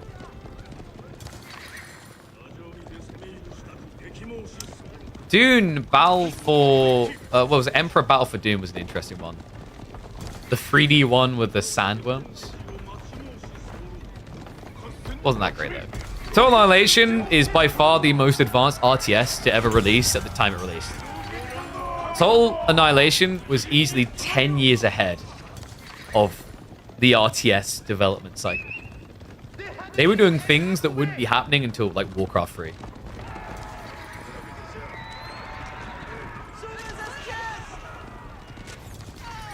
Dive in here. Anasan didn't get the walls up. The panic over the scout. Oh, wait. Okay, so it's just you. I think B isn't quite dead yet. It's worrisome. I mean, Anatan is going to have that pull soon. He's up to 1,400 food. He's got another dock in the center. He's scaling fishing. Imperial will happen in about the next 2 minutes for him. So B needs to be on it like a car bonnet and slamming it shut with Anatan's fingers still on the engine.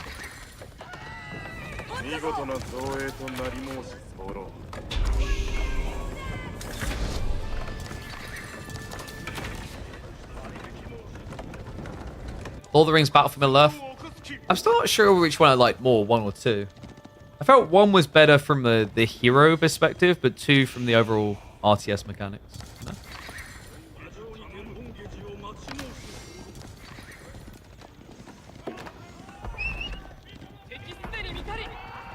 Alright. Let's see if this is controversial. The best campaign delivery still, collectively as a whole, in the age of franchise is still Mythology. 1's if you agree, 2's if you disagree.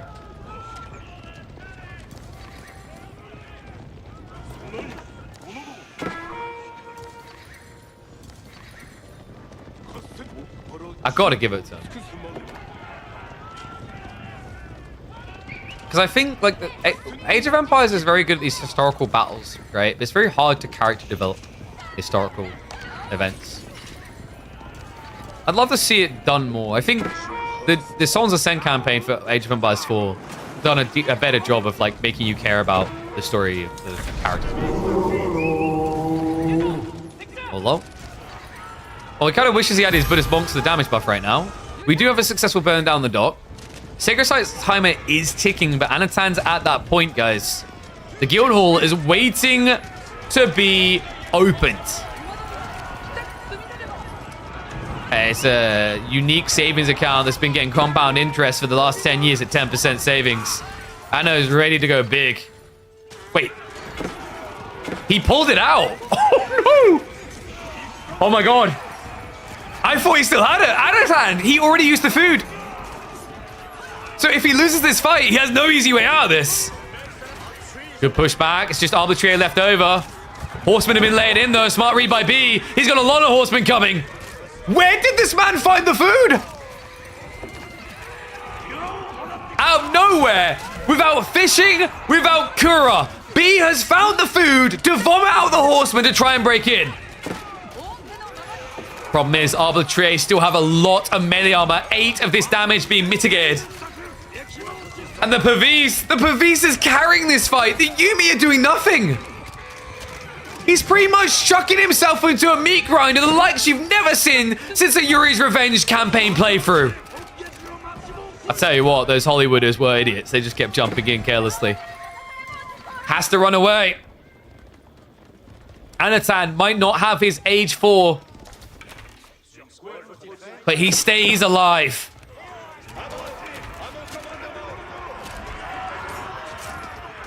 The classic run away and re-engage was too late. If he'd done it now, Pingyon, yeah, he just said it in the chat. Like, this is the problem. That extra armor made it impossible for Yumi to do anything in that engagement. They were hitting for, what, 1 damage? Maybe 1.5. Horsemen are coming in again. The question now is whether B can keep doing this, or if he's going to burn out on the food. They've got him shuffling to the backside. Yumi are going to need to retreat again. It's a struggle, man. Like, you've seen the military count. There's still just so many Arbitrary behind this. B, we're sitting at, what, 16 farms? The reason he was able to get away with that is the ball play, the berry play, but that's all now exhausted. Both of them are at least off of water. But at the end, Anno still has a substantial amount of crossbows, and you now don't have the food to easily get the counter.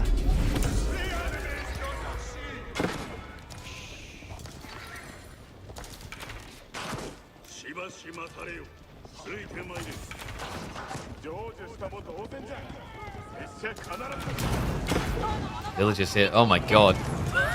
We are committing mind, body, and soul in for this boar. It's a war over the boar. Neither one wants to have to go and add in 30 farms all of a sudden. They're both skimming it. 19 compared to, what was it, 15 for B. B does at least have that extra one way of the boars for the time being. We do have a berry stack right here that is juicy for the taking. Both players are going to want it. Look at this. Anno. Oh, no. He's found the juice for a horseman push. He's also now back on the water. It's crazy that B hasn't just been annihilated after those opening plays. It's crazy he actually was on the verge of winning there, but now Anatan is creeping forward here. He will be able to back up.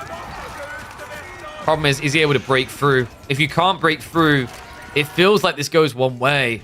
I mean, the farm counts are getting up a bit, but until we're at 40 plus, you're not going to feel safe. He's only got 16.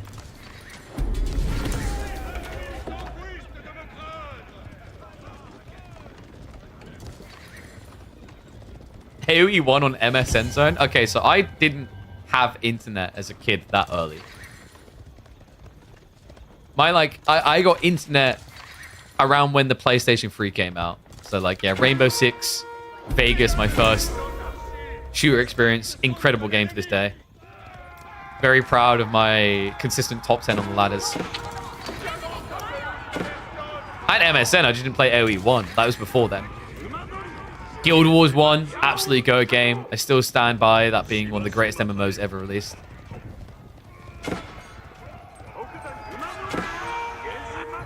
Britain, third world country. Okay, Johan, some of us don't come from a fancy pants, very rich family. You know? We don't pop out of our mother's womb and she goes, you would be a Kaiser? Alright? Some of us come from a working class family. Jesus, I sound like I'm running for local politics, but I actually am from a working class family.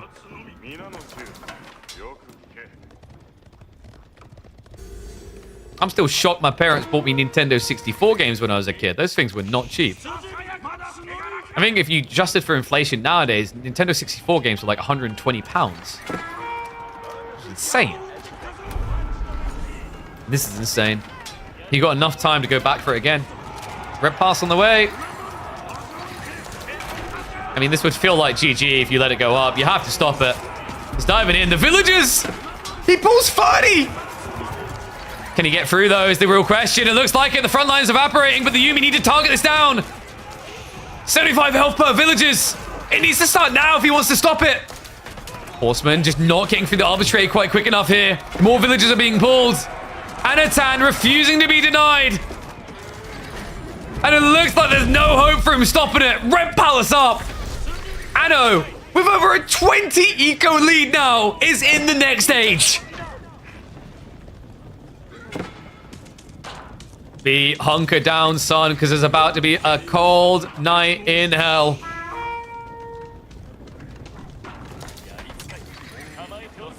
Brutal situation now with switching to mangoes. Mangoes that now aren't the solution, so you have to bypass into trebuchets to deal with this absolutely absurd landmark. Yes, you're seeing that correctly.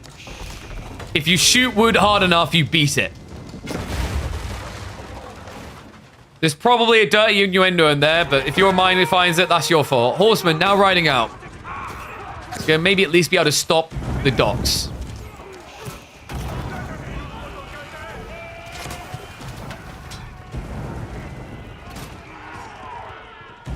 Yeah, this was, by the way, you saw there, it's the first ever machine gun created in history, I think. This thing is pretty absurd, folks. It does enough damage that... Basically, ranged attacks aren't meant to be very good against buildings, but the Red Palace is. Not a machine gun, it's an autocannon. You know, everyone thinks it's like arbitrary in there. I just like to imagine that they're actually shooting giant darts. Just a guy with a very big lung capacity on top of that thing, like... That's what we need. We need a Mayan Civ that basically has a rip off the Red Palace where it's just guys with dart guns shooting. Actually, wait, how has no one ever... I don't think I've seen anyone mention the idea of just having dart, blow dart guys. For Mayans or Aztecs. Oh, that's what we need. I think that is what's missing, folks.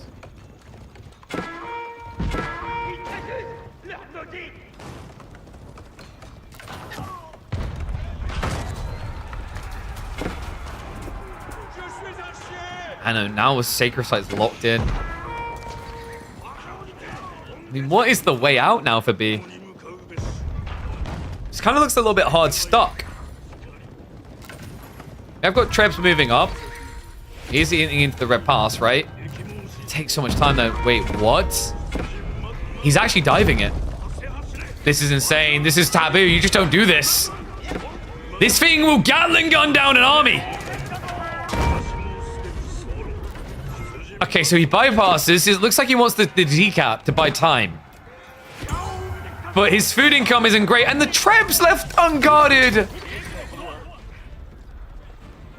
Oh, he might get the decap. He's left himself substantially weaker for it. He needs damage. Horseman, break through the wall. He's diving into the base here. Anno will not have a mirrored move, but he will see this coming. Remember, if you thought the red pass was strong, the TCs also get these type of attacks in them. Hence why the horsemen are dying so quick. Second wave coming in, but unfortunately there are spears there waiting. Elite upgrade coming in for them too. Arbitrary already golden hatted themselves. The damage is stacked. You heard it right there, guys. Kazuyohan saying Red Pass is just whack. This is coming from a Paradox developer. They made French OP in their game, but by their standards even, this thing is out of control. Bloody strong landmark. Horseman raid. I know, not able to trap him on both sides. I mean, he's at least clawing back the villager deficit, but we still don't see B's plan to get to age 4.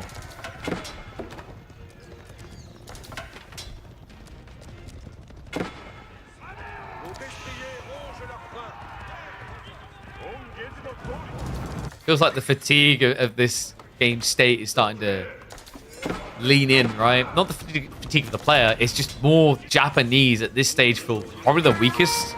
They have a little bit of a re-vomit when they reach Imperial with a lot of gold, but he doesn't have a lot of gold in reserve. He doesn't have the Imperial Age. The window of hand cannons can usually feel pretty good.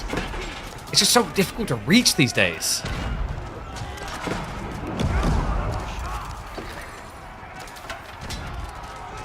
And this feels doomed. But we counter the arbitrary. No, you really don't.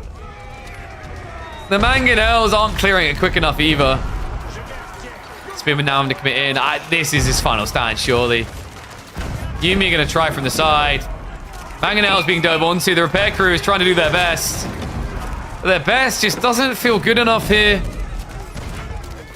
So Anatan is going to speedrun our Twitch front page day. Outrageous. Only a 6-hour day of games. GG's. Anachad looking on peak form. Marine Lord was sitting in the crowd taking notes. He's going to try to use these against him on the weekend. But from what I've been seeing out of Anatan in this series, this lad looks brutally unstoppable. And he could have everyone quaking in their boots. What do you guys reckon? Predicky's in. You know, like, what do you think are we going to see here? Is Anatan finally going to do it? Not just winning the midweek masters upon his return, after being ill, by the way, but then maybe follow up with an S-tier tournament.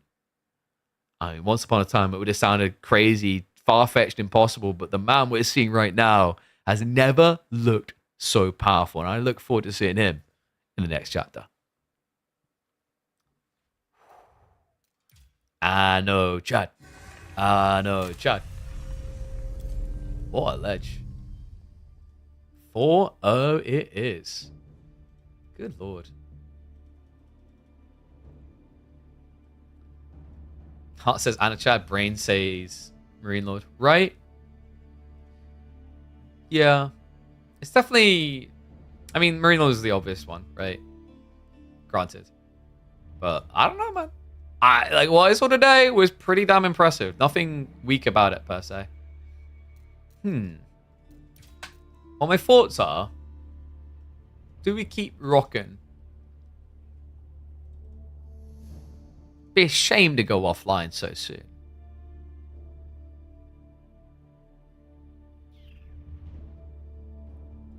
What do we do, though?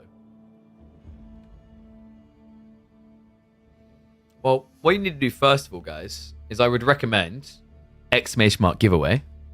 We have a giveaway right now, and I don't want you guys to miss out on it. Get in there. Like, share, retweet on Twitter. We're giving away a microphone.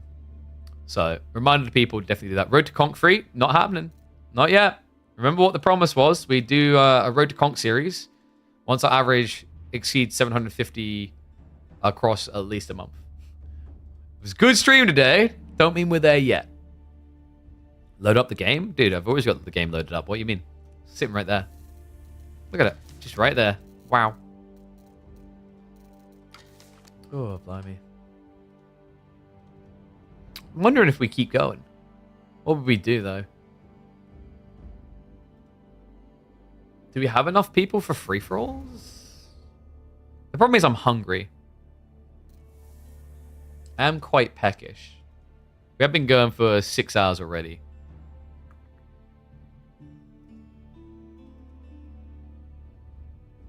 Yeah, KPMM is done today. You have to keep going. You have 1,700. That is true. Do we have enough people for community games? I'm going to start a poll. We'll see if we've got enough people.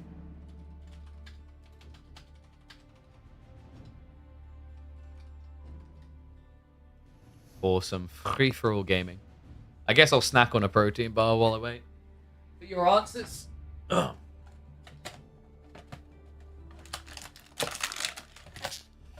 Whew.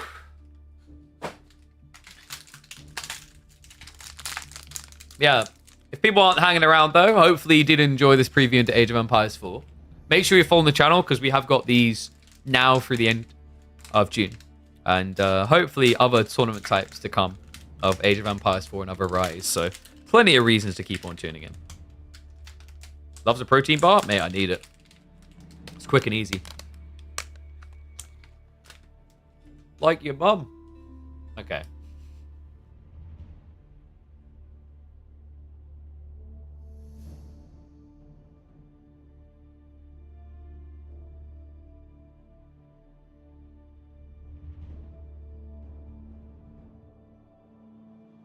Yeah, I deserve that. All right.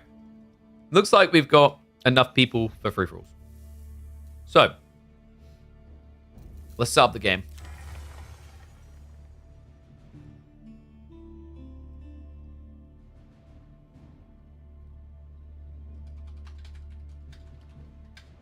Grand finals done. Community free-for-all time. Boom.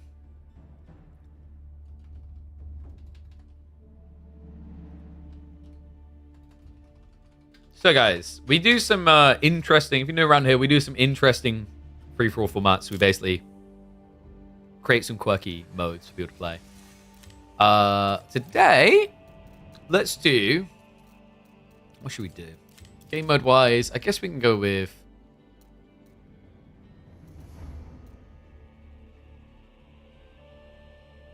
it's hide and seek, I forgot about that. Don't think I got around to trying that, I don't know if it still works. We could do... You know how I am, guys. I love the meat grinder mode. So meat grinder is where you basically have to kill people's units. If you fail to kill people's units, you die. So where is it? I'm blind, aren't I?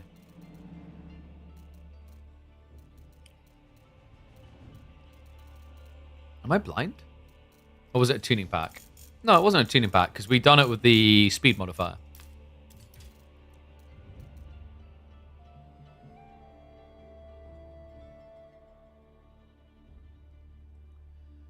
Oh, there it is. I'm blind.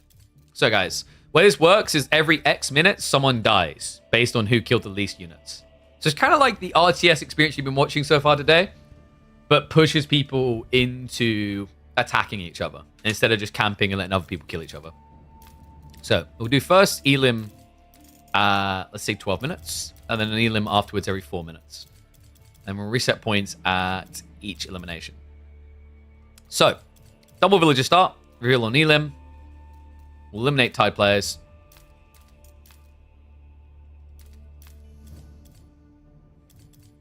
Buildings can count. We'll punish deletion. Yeah, everything's correct. And map-wise, what should we do with this? Do you guys want the world map again, or do you want someone a bit more sane?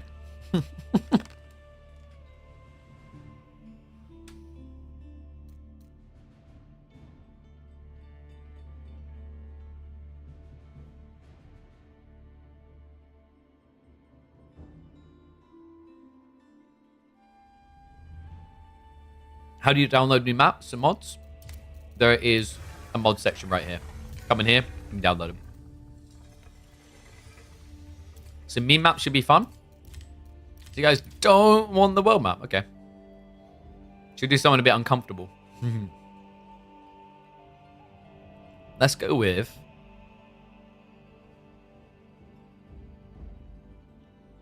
Oh, I don't know what to go with now. Is it mountain clearing time?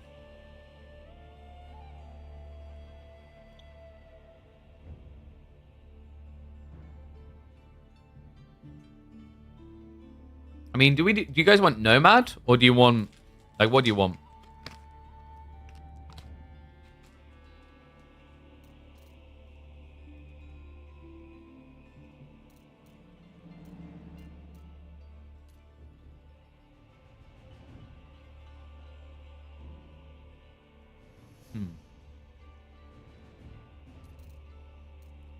Should we do a mega random?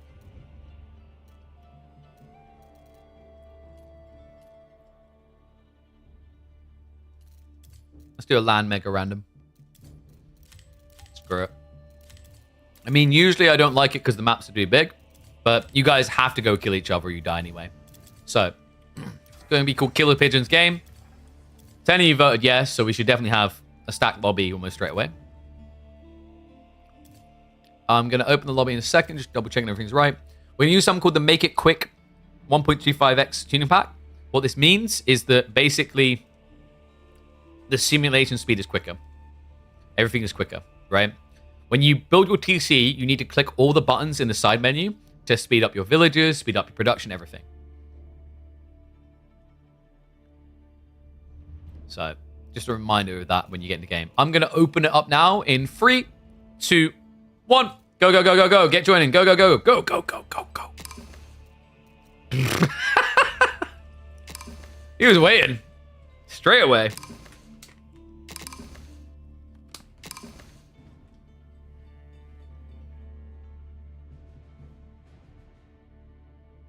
That was quicker than I expected. I'm going to leave the game in a sec. When I do, someone can get my spot. Okay?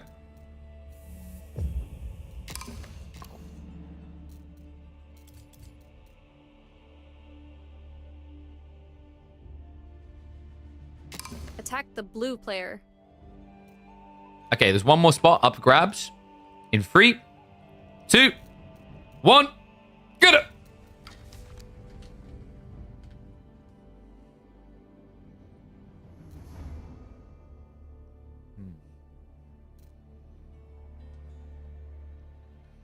And let me get the scene ready.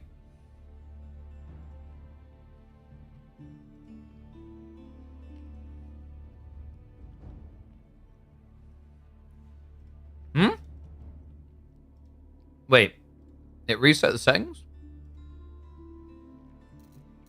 Why did it say MSN had the mods then? Oh, for Christ's sake. Okay, I'll set it up quickly. Yeah, what a pleb. MSN letting the team down. Fired out of a cannon into the sun. Okay. Oh, in fairness, I didn't have that on, so that would have been bad anyway. Alright, let's try this again. I'm going to open the lobby in a few seconds. Oh, he's fixing it? Okay. You got it? Okay, I'm saying. You sure? Okay, okay. All good. Make sure you put observing on with no delay, please. Thank you. KP plays AoE? KP casts AoE. A lot of it. Oh, you don't have the 1.2. Yeah, why didn't it download it for you? It gave a tick next to your name like you downloaded it.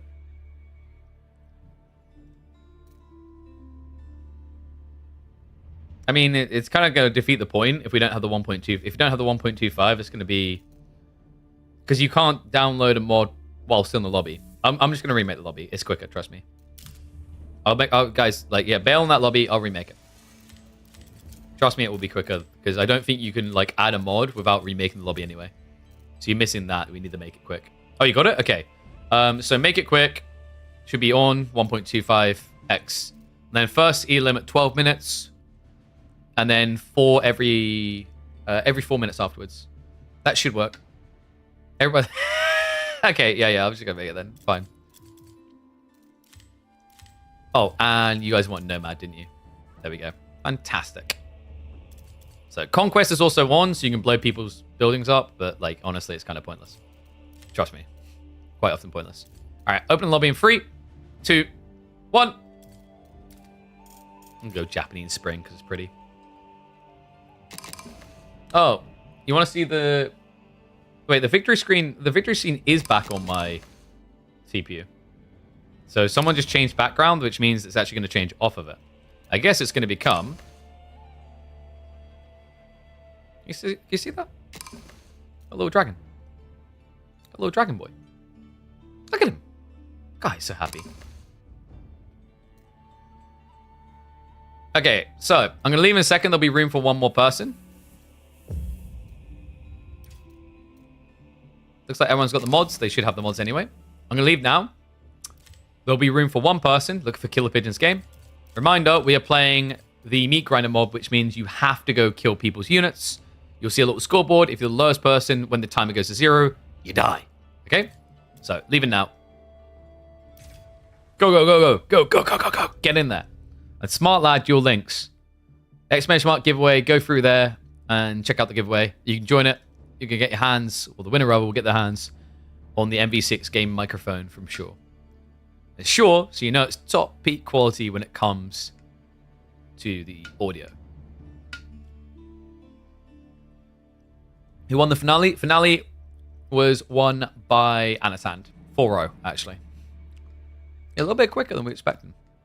Need one more? Come on, guys. There's space for one. Getting quick. While we got time.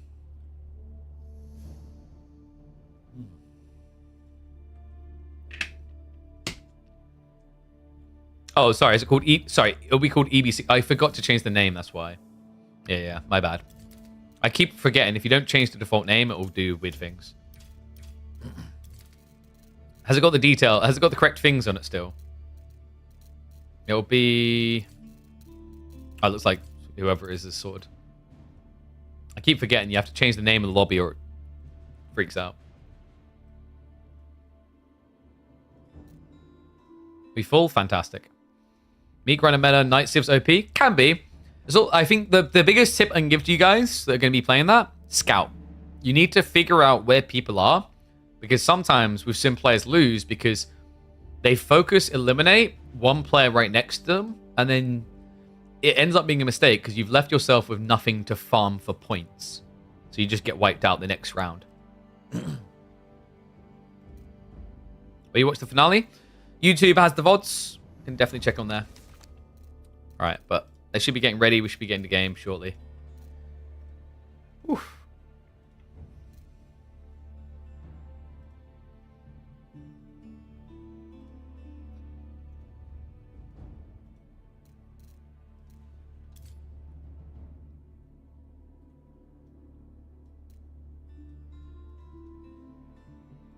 Give me a sec while I wait for them to start up.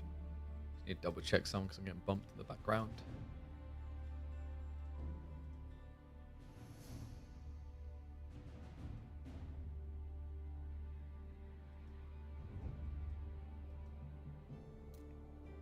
Yep, good.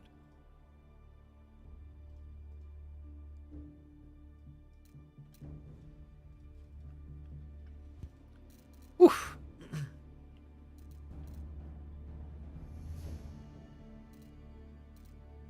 We good to go, guys? Oh, you missed the second? Rip. Sorry. That was my bad, because like I said, I forgot to rename the lobby. You just have to change the name, or I think that's what forces the reset settings. It's really weird.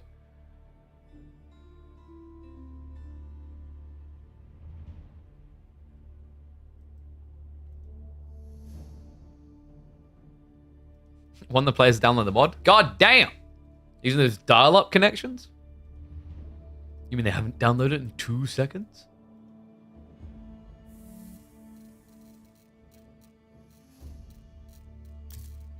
Game called KP game. Well, we should be full. Hussein got in? Boom. Oh, wait, I thought your brother was on the PC. This guy's like debated. Suckers is mine now.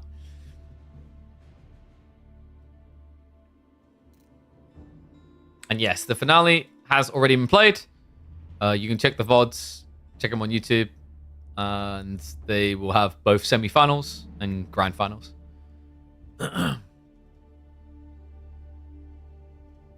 His time is over. You make it sound like his watch has ended.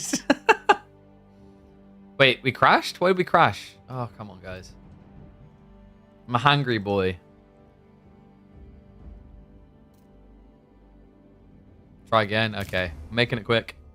You're getting, you're getting. If you don't, it's too bad, sucker. Alright, no delay, blah, blah, blah. Change the name.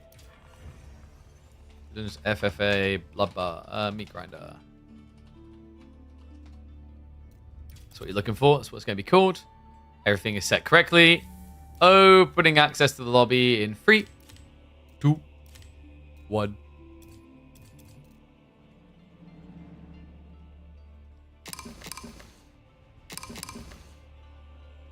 The Make It Quick mod isn't updated this season. I'm pretty sure we played it after the season launch, so it worked. Alright, I'm going to leave in a sec. There'll be room for one more. Opening that slot in 3, 2, 1.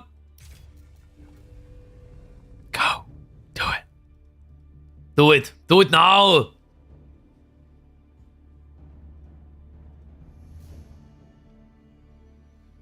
And then because you're all overly enthusiastic, I imagine you're already connected in and you're now ready to go. Right? Probably. Possibly. Probably. Maybe. Probably.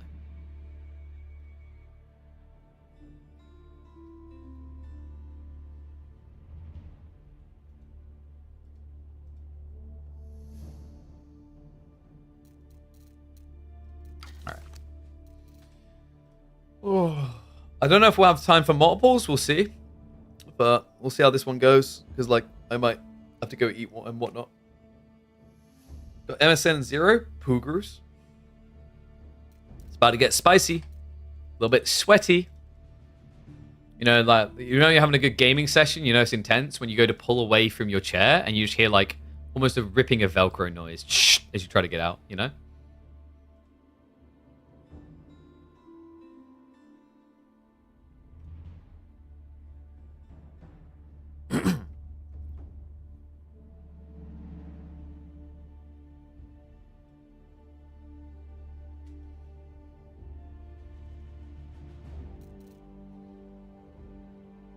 Oh, okay. Well, we got Hussein.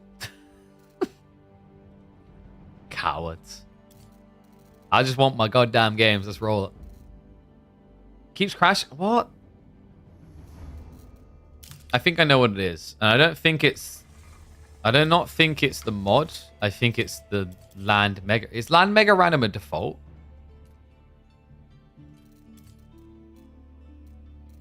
I thought it was because it shows here instead of at the bottom. The bottom is where you get modded maps. It makes no sense, man. It should work. Is it Japanese Spring, maybe? Try Mountain Pass. I reckon it is something to do with the double starting villages and random, like, map gen. I don't know. That'd be my guess. All right, we'll try one more time. We'll try. Let's try a different map, though. Do I stick you guys on Socotra? Yes, let's stick you all on Socotra. Small boy map. 0 delay. All right.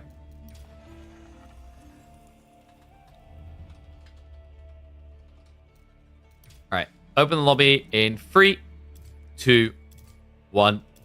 Go, go, go, go, go. Quick, quick, quick.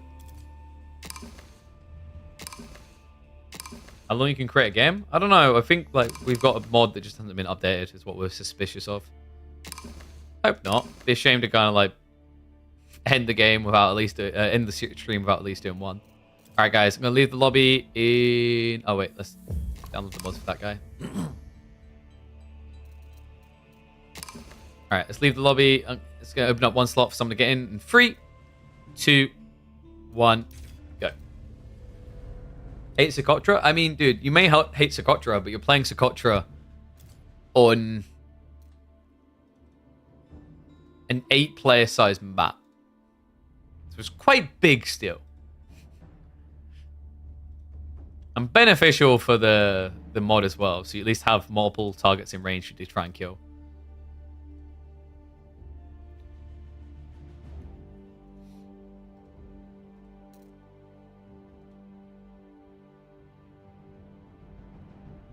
New EU land just got announced. Got any insider info? I mean, I imagine if I did, I couldn't talk about it, but I don't know about this. Interesting. July 24th, 27th. I heard rumors, and this might be beneficial because there's something I wanted to plan out that now that I have that info, I can work on. In fact, I don't know. Is Jimmy? What do you reckon? Do we just mention it? It's kind of... I don't know if it's underwhelming when we don't have any graphics or anything. So maybe we could mention what we're doing. Because we did say that we were planning something for the pros that participate in midweek musters to reward those that actually turn up instead of those that like pussyfoot around it and like it's not enough money or whatever else is going to be the excuse or hiding strats. I want to reward those who participate. I see it more that way than punishing those that don't because there's still enough time for those to make up for it.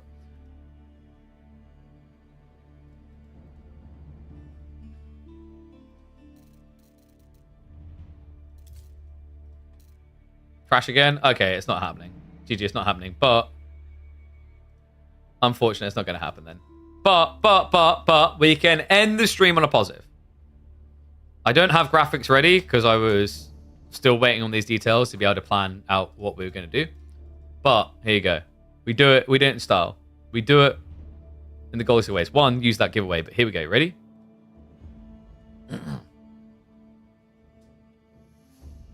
I haven't even come up with a full name for it yet.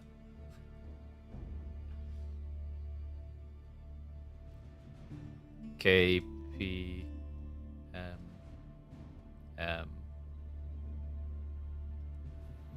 Finals? I don't like finals. It's a nice word. Wow, this is like figuring it out literally live on stream. Because I've had planned to talk about this like a week or two.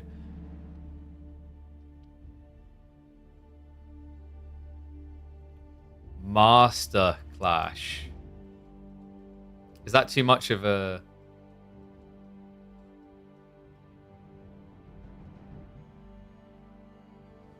So, we'll figure out the name. Maybe Midweek Master Clash, but like the reason why I'm reluctant to call it Midweek, it's not just about Midweek. So, here's the plan. Start of July, up until it'll be after that thing just got slid in. We now know it's going to be start of the beginning of July and going through to the 20th of July.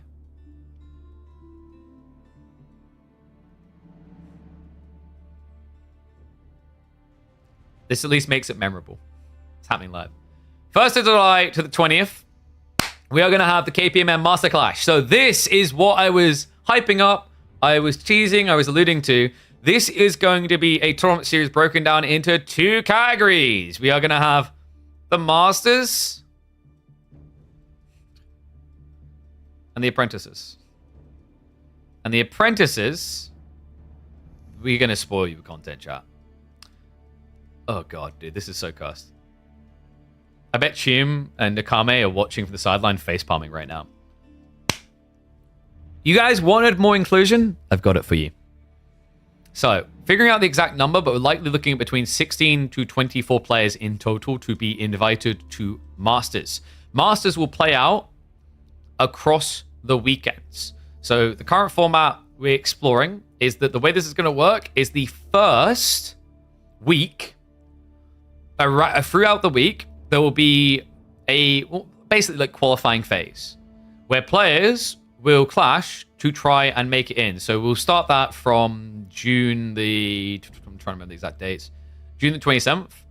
And the whole idea, actually it might start on 30th and Monday just to make it fairer, more balanced. The whole idea is that people are going to qualify through to the Masters or fall short and end up in the Apprentice.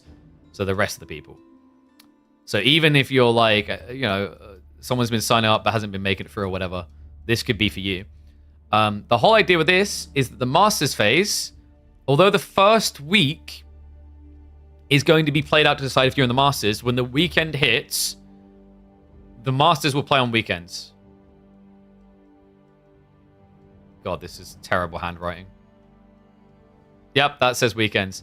The weekdays will be for Apprentice League. So you'll still see familiar faces on the weekday ones because we've got a lot of talented people. Not everyone can make it into 16. I think I'm leaning 16 just for the scalability. This is going to be DB, double elim. We're looking to do double elim format there. And then for the Apprentice League, it might make Tune rip his hair out, but we're going to be either going DB or round robin. Now, there's definitely going to be more money in this phase. But, actually, to be fair, this will probably be round robin first weekend of like BO2s or BO1s. Because we'll have two groups and we'll qualify for it. We'll get into the details. The baseline is going to be the first weekend of the month. Masters will play through an early phase to cull part of the herd and then set up for a bracket. And then across 12th, 13th, 19th, 20th, we are going to have the Masters play their playoffs to decide the true victor, right? The champion of Masters Clash. And the Apprentice League is going to play out throughout the weekdays within those weeks, right? So you'll still have midweek muster action of a different kind, basically. So on those days, we'll have open scheduling formatting. We'll likely be looking at DB. I mean, I'm weighing up whether I want round robin or DB. My feeling is to make it more balanced, that might be a round robin phase. This is early steps. Like originally, I was just going to do a graphic announcement. I don't know why I just decided to do this. This is cursed. But basically, the whole idea is, I heard you guys. People are like, oh man, I just get eliminated by like Anna's hand. There's no chance. Why am I doing this? This is where we're going to try to make it worthwhile. So people are going to be able to basically play and still play for something. So like, you know, the hopes is this kind of gets people to sign up for the rest of the midweek musters instead of pussyfooting around. Prize pool is kind of TBD. I'm probably looking at a baseline prize pool of $1,000, which is coming out of my own pocket entirely, because this falls out of the scope of World's Edge funding. So there's no guarantee that we can get some money for it from them. So we will also look to be setting up a crowdfunding so that you guys can basically get involved in the crowdfunding for it. But I'm going to probably be looking at like $1,000 baseline for Masters, and then let's say $200 baseline for Apprentice, and we'll flesh it out from there. So yeah, community funding can help get it bigger. Yeah, this basically is why people want to be signing up for these weeklies. We'll look to have a more elegant announcement in the coming days / weeks. Sorry, I've been playing catch up on a lot of chaotic things, so it has been a little bit slow. But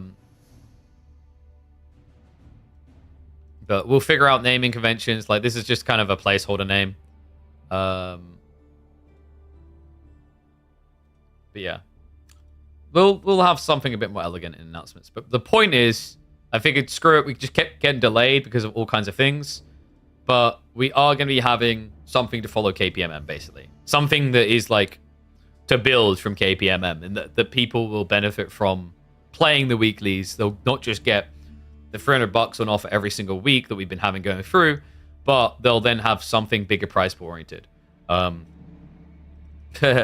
see if $1,000 is adventurous. I mean, like, it is, I don't know, for a channel my size, it is like a lot to start with, right? Without having a sponsor.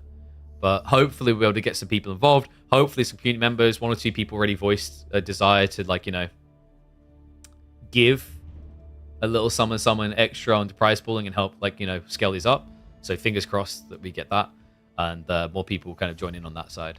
You guys have a game? Do I now do the game? You can afford $100,000 for prize pool? Son, chill. I mean, we're trying to work towards the point where we can cover our bills each month. Chill. Hide 4 as your graphic designer? Hell yeah. £10 prize pool. There you go. That's scalable. That I can afford. But yeah, so we'll be looking to use 1,000 base. And then if I can get sponsors involved. Like, this is why I said, like, it's important to turn up, but also important to share around. Support the channel any way you can, right? Like, as we scale, I'm going to be looking to put bigger events together. But I'm also being careful not to put the cart before the horse sort of thing. Because that's how esports turns into a black pit of wasted effort and money. I don't know how much the bots cost to get 2k views. Wouldn't know, mate. Have to look into it yourself. Trying to weigh up whether I watch the game now. I'm kind of leaning away from watching it because we've been live 6.5 hours now, and I'm hungry. Choices.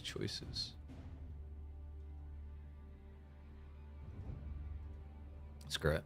Oh wait, the one's short as well. Okay, screw it. We'll do the one game. We'll cast the one.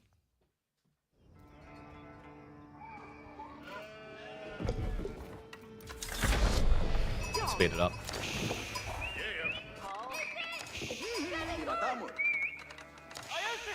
God, that was a very scuffed announcement. That was such a scuffed announcement. Oh, dear. Alright, guys. So, way this works. In 9.5 minutes, someone's going to be eliminated for not killing people.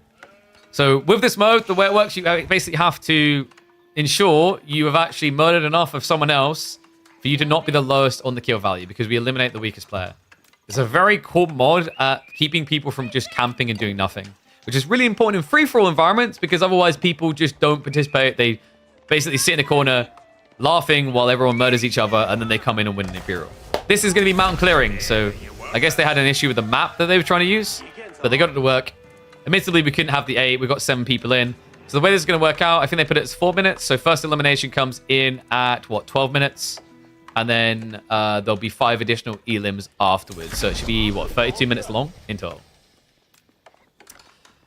We have got a mixture in terms of leveling, right? Like, we're going to have some players here that are probably down, like, gold or plat. We've got players all the way up to conk. MSN should be the highest ranked player in this lobby. How does Hussein have 70 kills? He didn't have 70 kills, so interesting detail there. It doesn't calculate based on the kill count. It's based on the resource cost. And, yes, thank you for pointing out the minimap. I see what's happened there. 1 second. There we go. Yeah, so we changed it to value for very obvious reasons. If you got Order of the Dragon, it would be broken otherwise, right? Because OTD would count as 1 unit. And also, it's really important because what we found in the early iterations of this mod is if you didn't make that type of change, people would just pick French. French was like the most cost-efficient trader because one population 240, right? And that 240 does a lot of damage in return. It'll be the same with Byzantines and Cataphracts. So, just a very sensible change that means that all of a sudden, a lot more civs are viable. Speaking of which, we do actually have French in this. Gento's going to be playing them. Got English, Jean, no repeat civs at all. Japanese, ABBA, Ottomans, and Chinese. Man, you guys think about that? In free-for-alls, when we have the new DLC drop, there's going to be even less repeat civs. Assume people survive long enough to get cataphracts. I mean, you find a good map of fishing, maybe, you know? I mean, those ways. You'd be surprised. But basically, like, the meta was heavy cav all the time. Because it was just easy to get away uninjured afterwards, right? But with these changes we made, we found a lot more people actually finding success with, like, longbow rushes and men-at-arms spams, etc. So it made the game a lot less linear.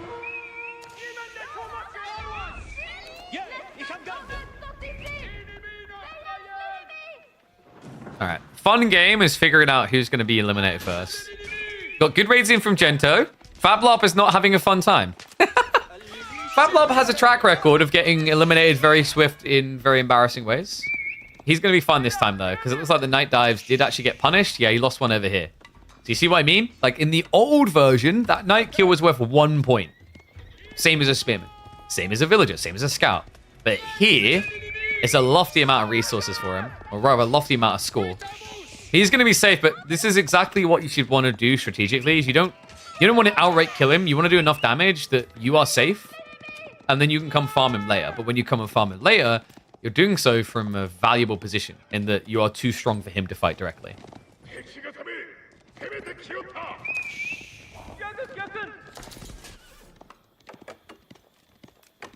And apparently, it's not enough. It's not enough that one player bullies him. Are you kidding me? Now the pro comes in from the west side and bullies him too. Oh, dude, Fat Blob is dead. He won't die first, but he's just getting bullied at this stage. We don't want players to sit back and farm. Now talking about farming. Yeah, I'm talking about farmer kills. Different. Is the king free? I haven't tested it recently. I do know that this is a problem with Jean's interaction. So Jean usually gets XP. She should get 20 for this, but the first king doesn't count. Some interactions are different than others. Like some other units that you get for free do give XP and thus they'll give points. But I'm not sure about the king specifically. It's a good question.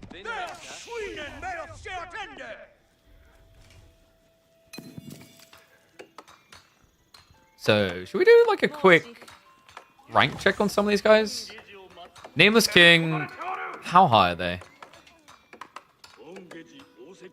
Okay, 1711 elo. So pretty respectable the Conk one. Kirk, I think, is lower. Yeah, 942. Hussein has been conked before. Faplop is usually sitting in Diamond, I want to say. Yeah, Diamond 3. And apparently that's why he's getting bullied. Gento is 1279, so he's actually platinum.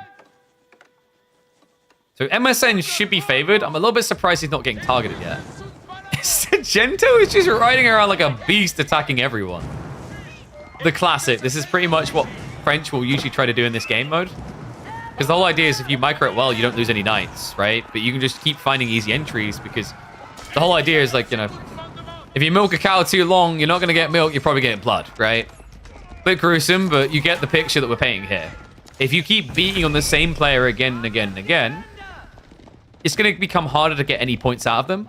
So you actually risk getting yourself eliminated. On top of that, your extra neighbor, your other neighbor, might just become a bit too powerful and all in you. There is a risk of what Gento is doing here, though. Which is the more he does this, the more people freaking hate him. The more people that just look and go, that mother ducker right there, it's war.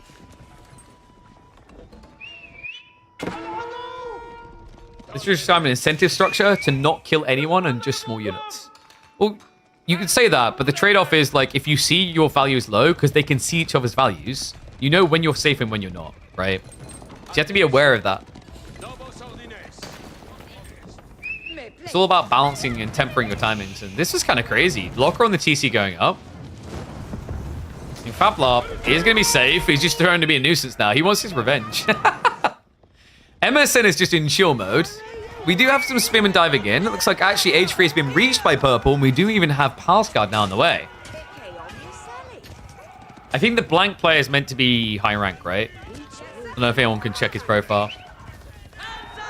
Kind of tricky right now as well.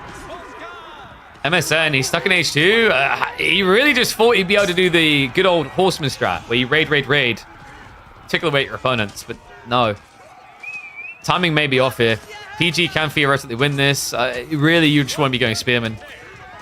And we do have a flood coming. He's even adding in more. Kirk is vibing. Life is good. He has murdered or been murdered a lot, actually. Okay, so the blank guy's conk free. Yeah, someone mentioned he was 0. So yeah, we do have 2 high-ranking players. And I love the fact that like MSN just began by trying to whittle away everyone to farm. Now he's bogged down in a fight with the highest-ranking player.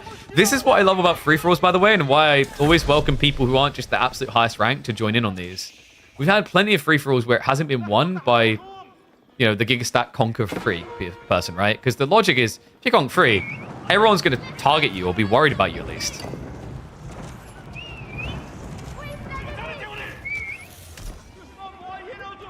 All right, first Elim. Get your predictions in, guys. Which color?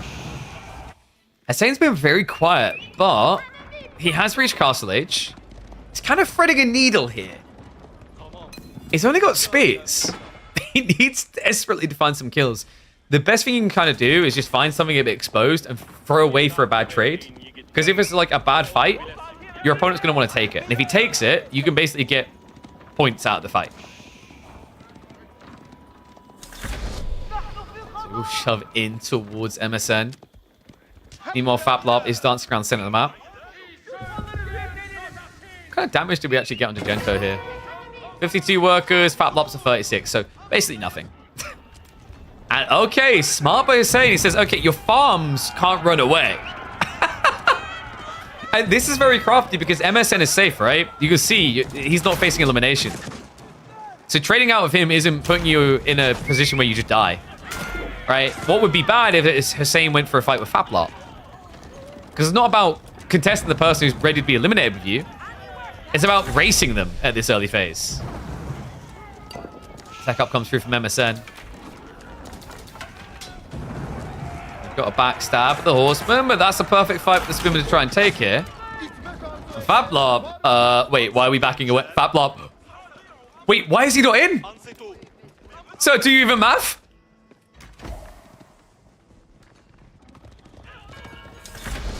One gone. 6 remain. Faplop first out here. And no, Anathan did not drop a single game in KPM M12.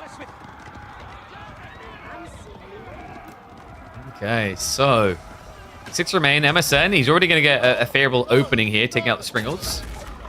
Yeah, surprised that we didn't see Hussein try to get some hits in return there.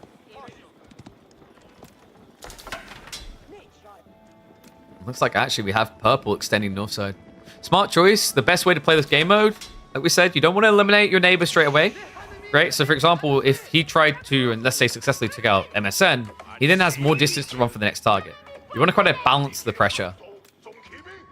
Sometimes it's worth looking for the person that has the least points in the previous round, because the theory there is they probably got dove the least, so they're probably in the best shape. It's not always true, but like remember, we have God vision, these players don't. So you have to sometimes play with a layer of speculation, unless you have a lot of vision on the map.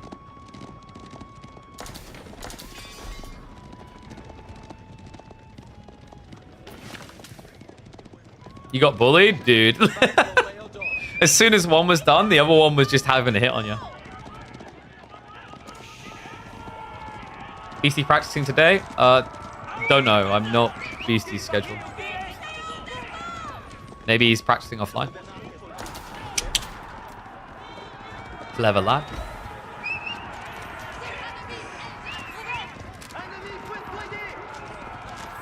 Aimless King, this is... why are we still in age 2? Is he just taking a strict blob approach to this? It's ballsy, very dangerous. He did go 2 TC. Okay, so he's scaling economy. He's now ready to scale age. Let's have a fairly sizable force here. That's done a little bit of tickle damage. Hussein, we've been here before though, mate. Really is dragging it a little bit close to the line. Okay, viewers, going to beat E2C soon? I don't know about that, but yeah, we had some front page coverage. Pleasure to have a lot of new faces coming through. Hopefully, a bunch of them will stop on by again in the future. Okay, so this could be the points. No, remember, Palisade walls stop Springwood shots. He's going to rush through. Spring shots. I mean, he should be able to get a few kills here. Nameless King is just on the edge as well. Kirk is being bent over a barrel between the two. A lot of these units are low. He actually went for Jean. Sick play there. Remember, Jean actually got a change in this mode, so she has a point value now to her based on her level. So I think it's 100 for the villager, 250, 500, 1,000. Basically, whatever your buyback cost is the value of sniping Jean. Because before, she was worth nothing, which you could imagine is quite broken in this game mode. Is the same trying to get recruited by this the 3D clan? Mate, he just wants to be part of the Sprinkle clan. I mean, in fairness, when you think about it, Sprinkles are quite cheap. Only 25 points. Oh, sorry, 250 resources each. And they can trade out from afar without being attacked in return. So in theory, it's good. Are you casting the weekend? Yep, it should be on probably on Sunday. You know, north side. Been so distracted down here. You have Gento just desperately trying to survive. Castle is on the way. And Oh my god, he didn't get enough. Blank is out. That is, what, our second highest ranked player? Eliminated. I told you guys, it's not as simple as just backing the person who has the highest rank on the ladder. MSN is still in, but he has a tricky fight. His neighbor has gone mass springles and spears. That's a very obnoxious comp. Not easy to dive. Curious to see what MSN wants to do here. The most logical way would be to play into mass lombos. Mass lombos should do quite well here. And yeah, so a little funny thing is eliminated players, their units will continue to attack whatever they targeted last. It's quite funny.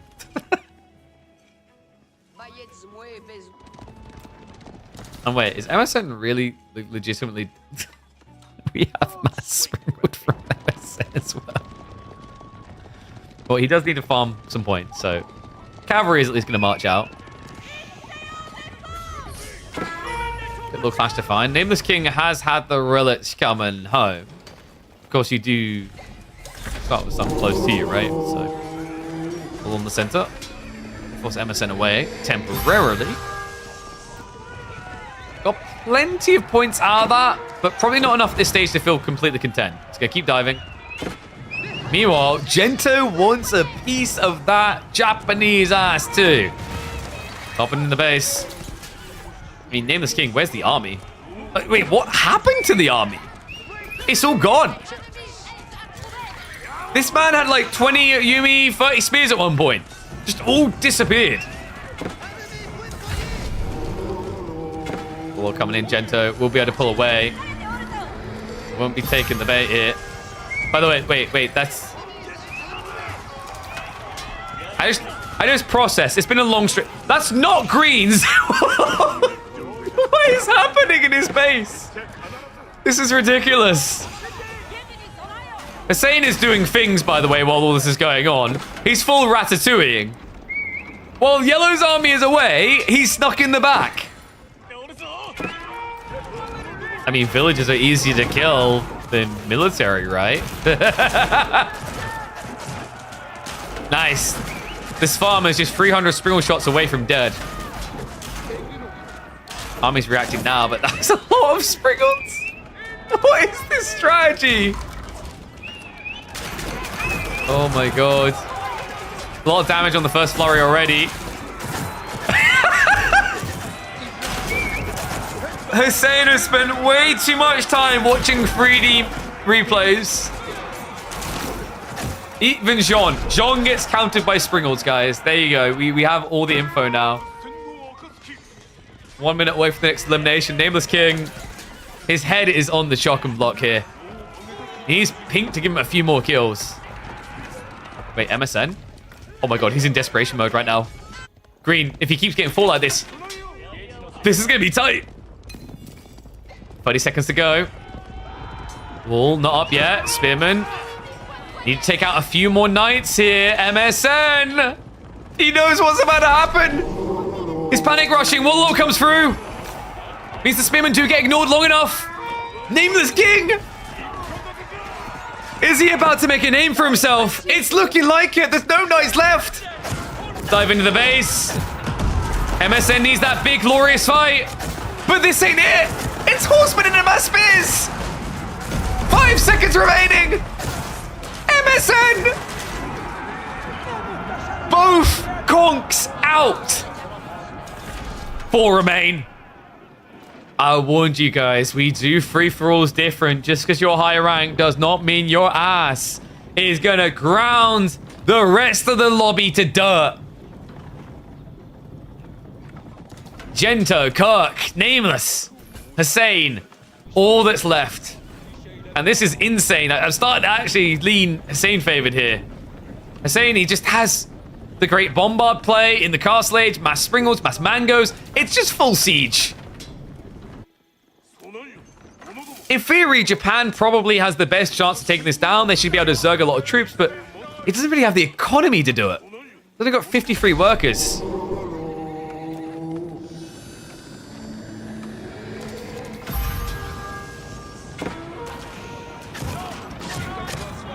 sub lapsed? Well, you know what you do. Use your Twitch Prime. It doesn't even cost you money. Or just use money. I like that too.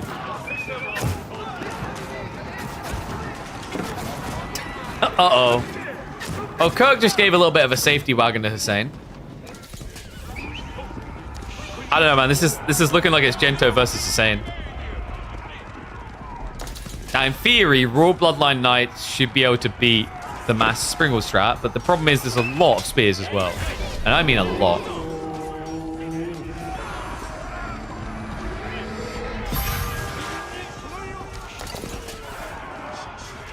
Chow time. Nameless last time. Was at least able to compete, but it doesn't look like that's the case here. The only upside is he'll survive a bit longer because Kirk is non-existent. Oh god, wait, why are we even walking forward? Against Mass Springles, why?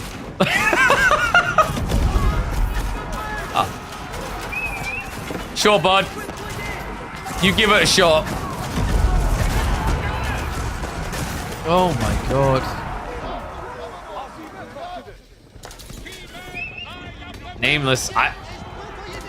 He's dead. Like, that's everything. Guy has, what, 55 villagers? That's 48 of them. That's a lot of knights. If he just burns through the wall. Oh, no.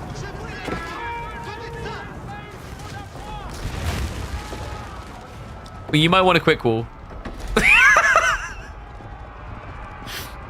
wait. Can we... Guys, wait. No.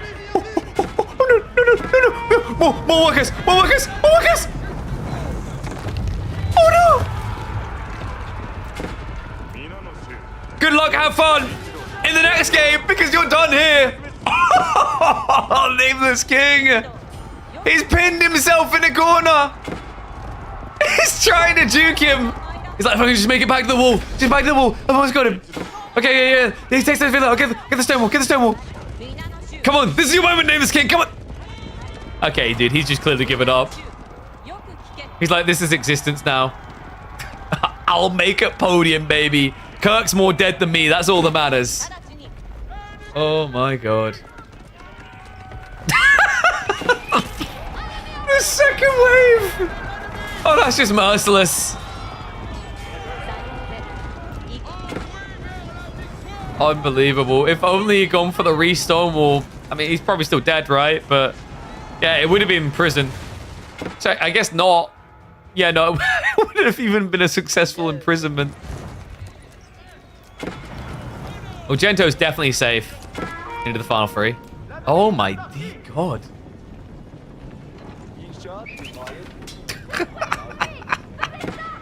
I mean, maybe go Imperial, I'm saying, just, but then again, like, what do you get out of that? I guess Siege Works that's it. Who needs it?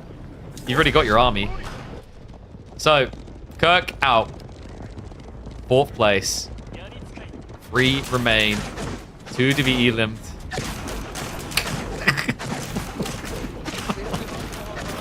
Now, anyone who's watched StarCraft knows that the concave is OP. Spam Marines and get around them on the sides. Similar idea with the Springolds. Oh my dear God. Insane.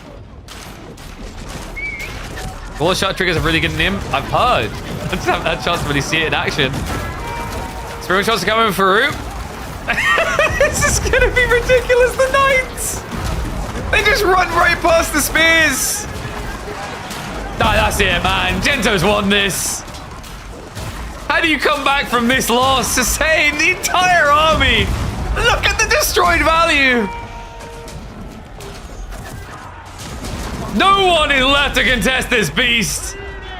Gento still with 49 Royal Knights. No doubt about it, folks.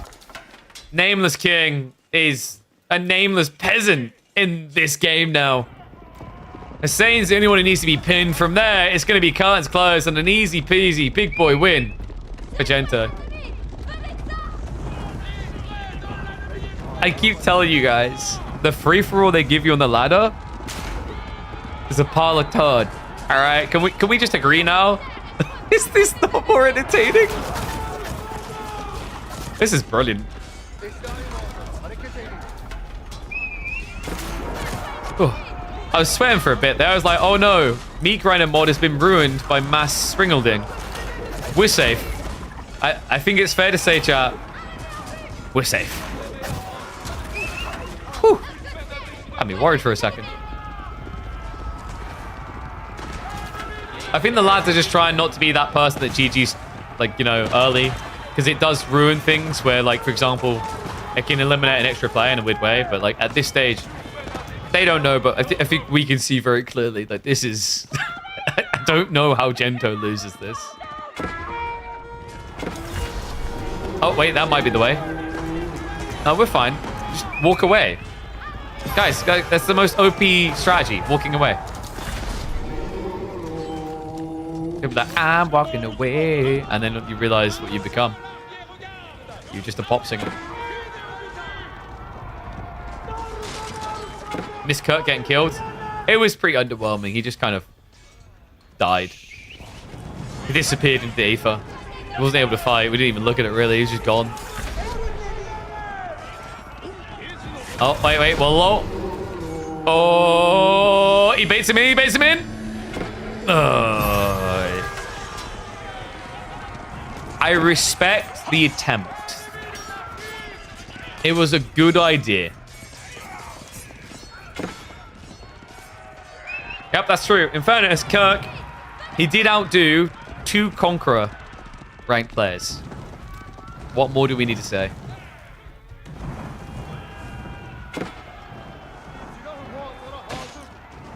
Well, I think we can say conclusively how this one's going to end, right? I mean, if Gento had no more knights, I'd be like, oh, wow, it's Ottomans. Ottomans OP, chat. Ottomans big poggers. Yeah, guys, there's only one problem there. He still has 62 knights.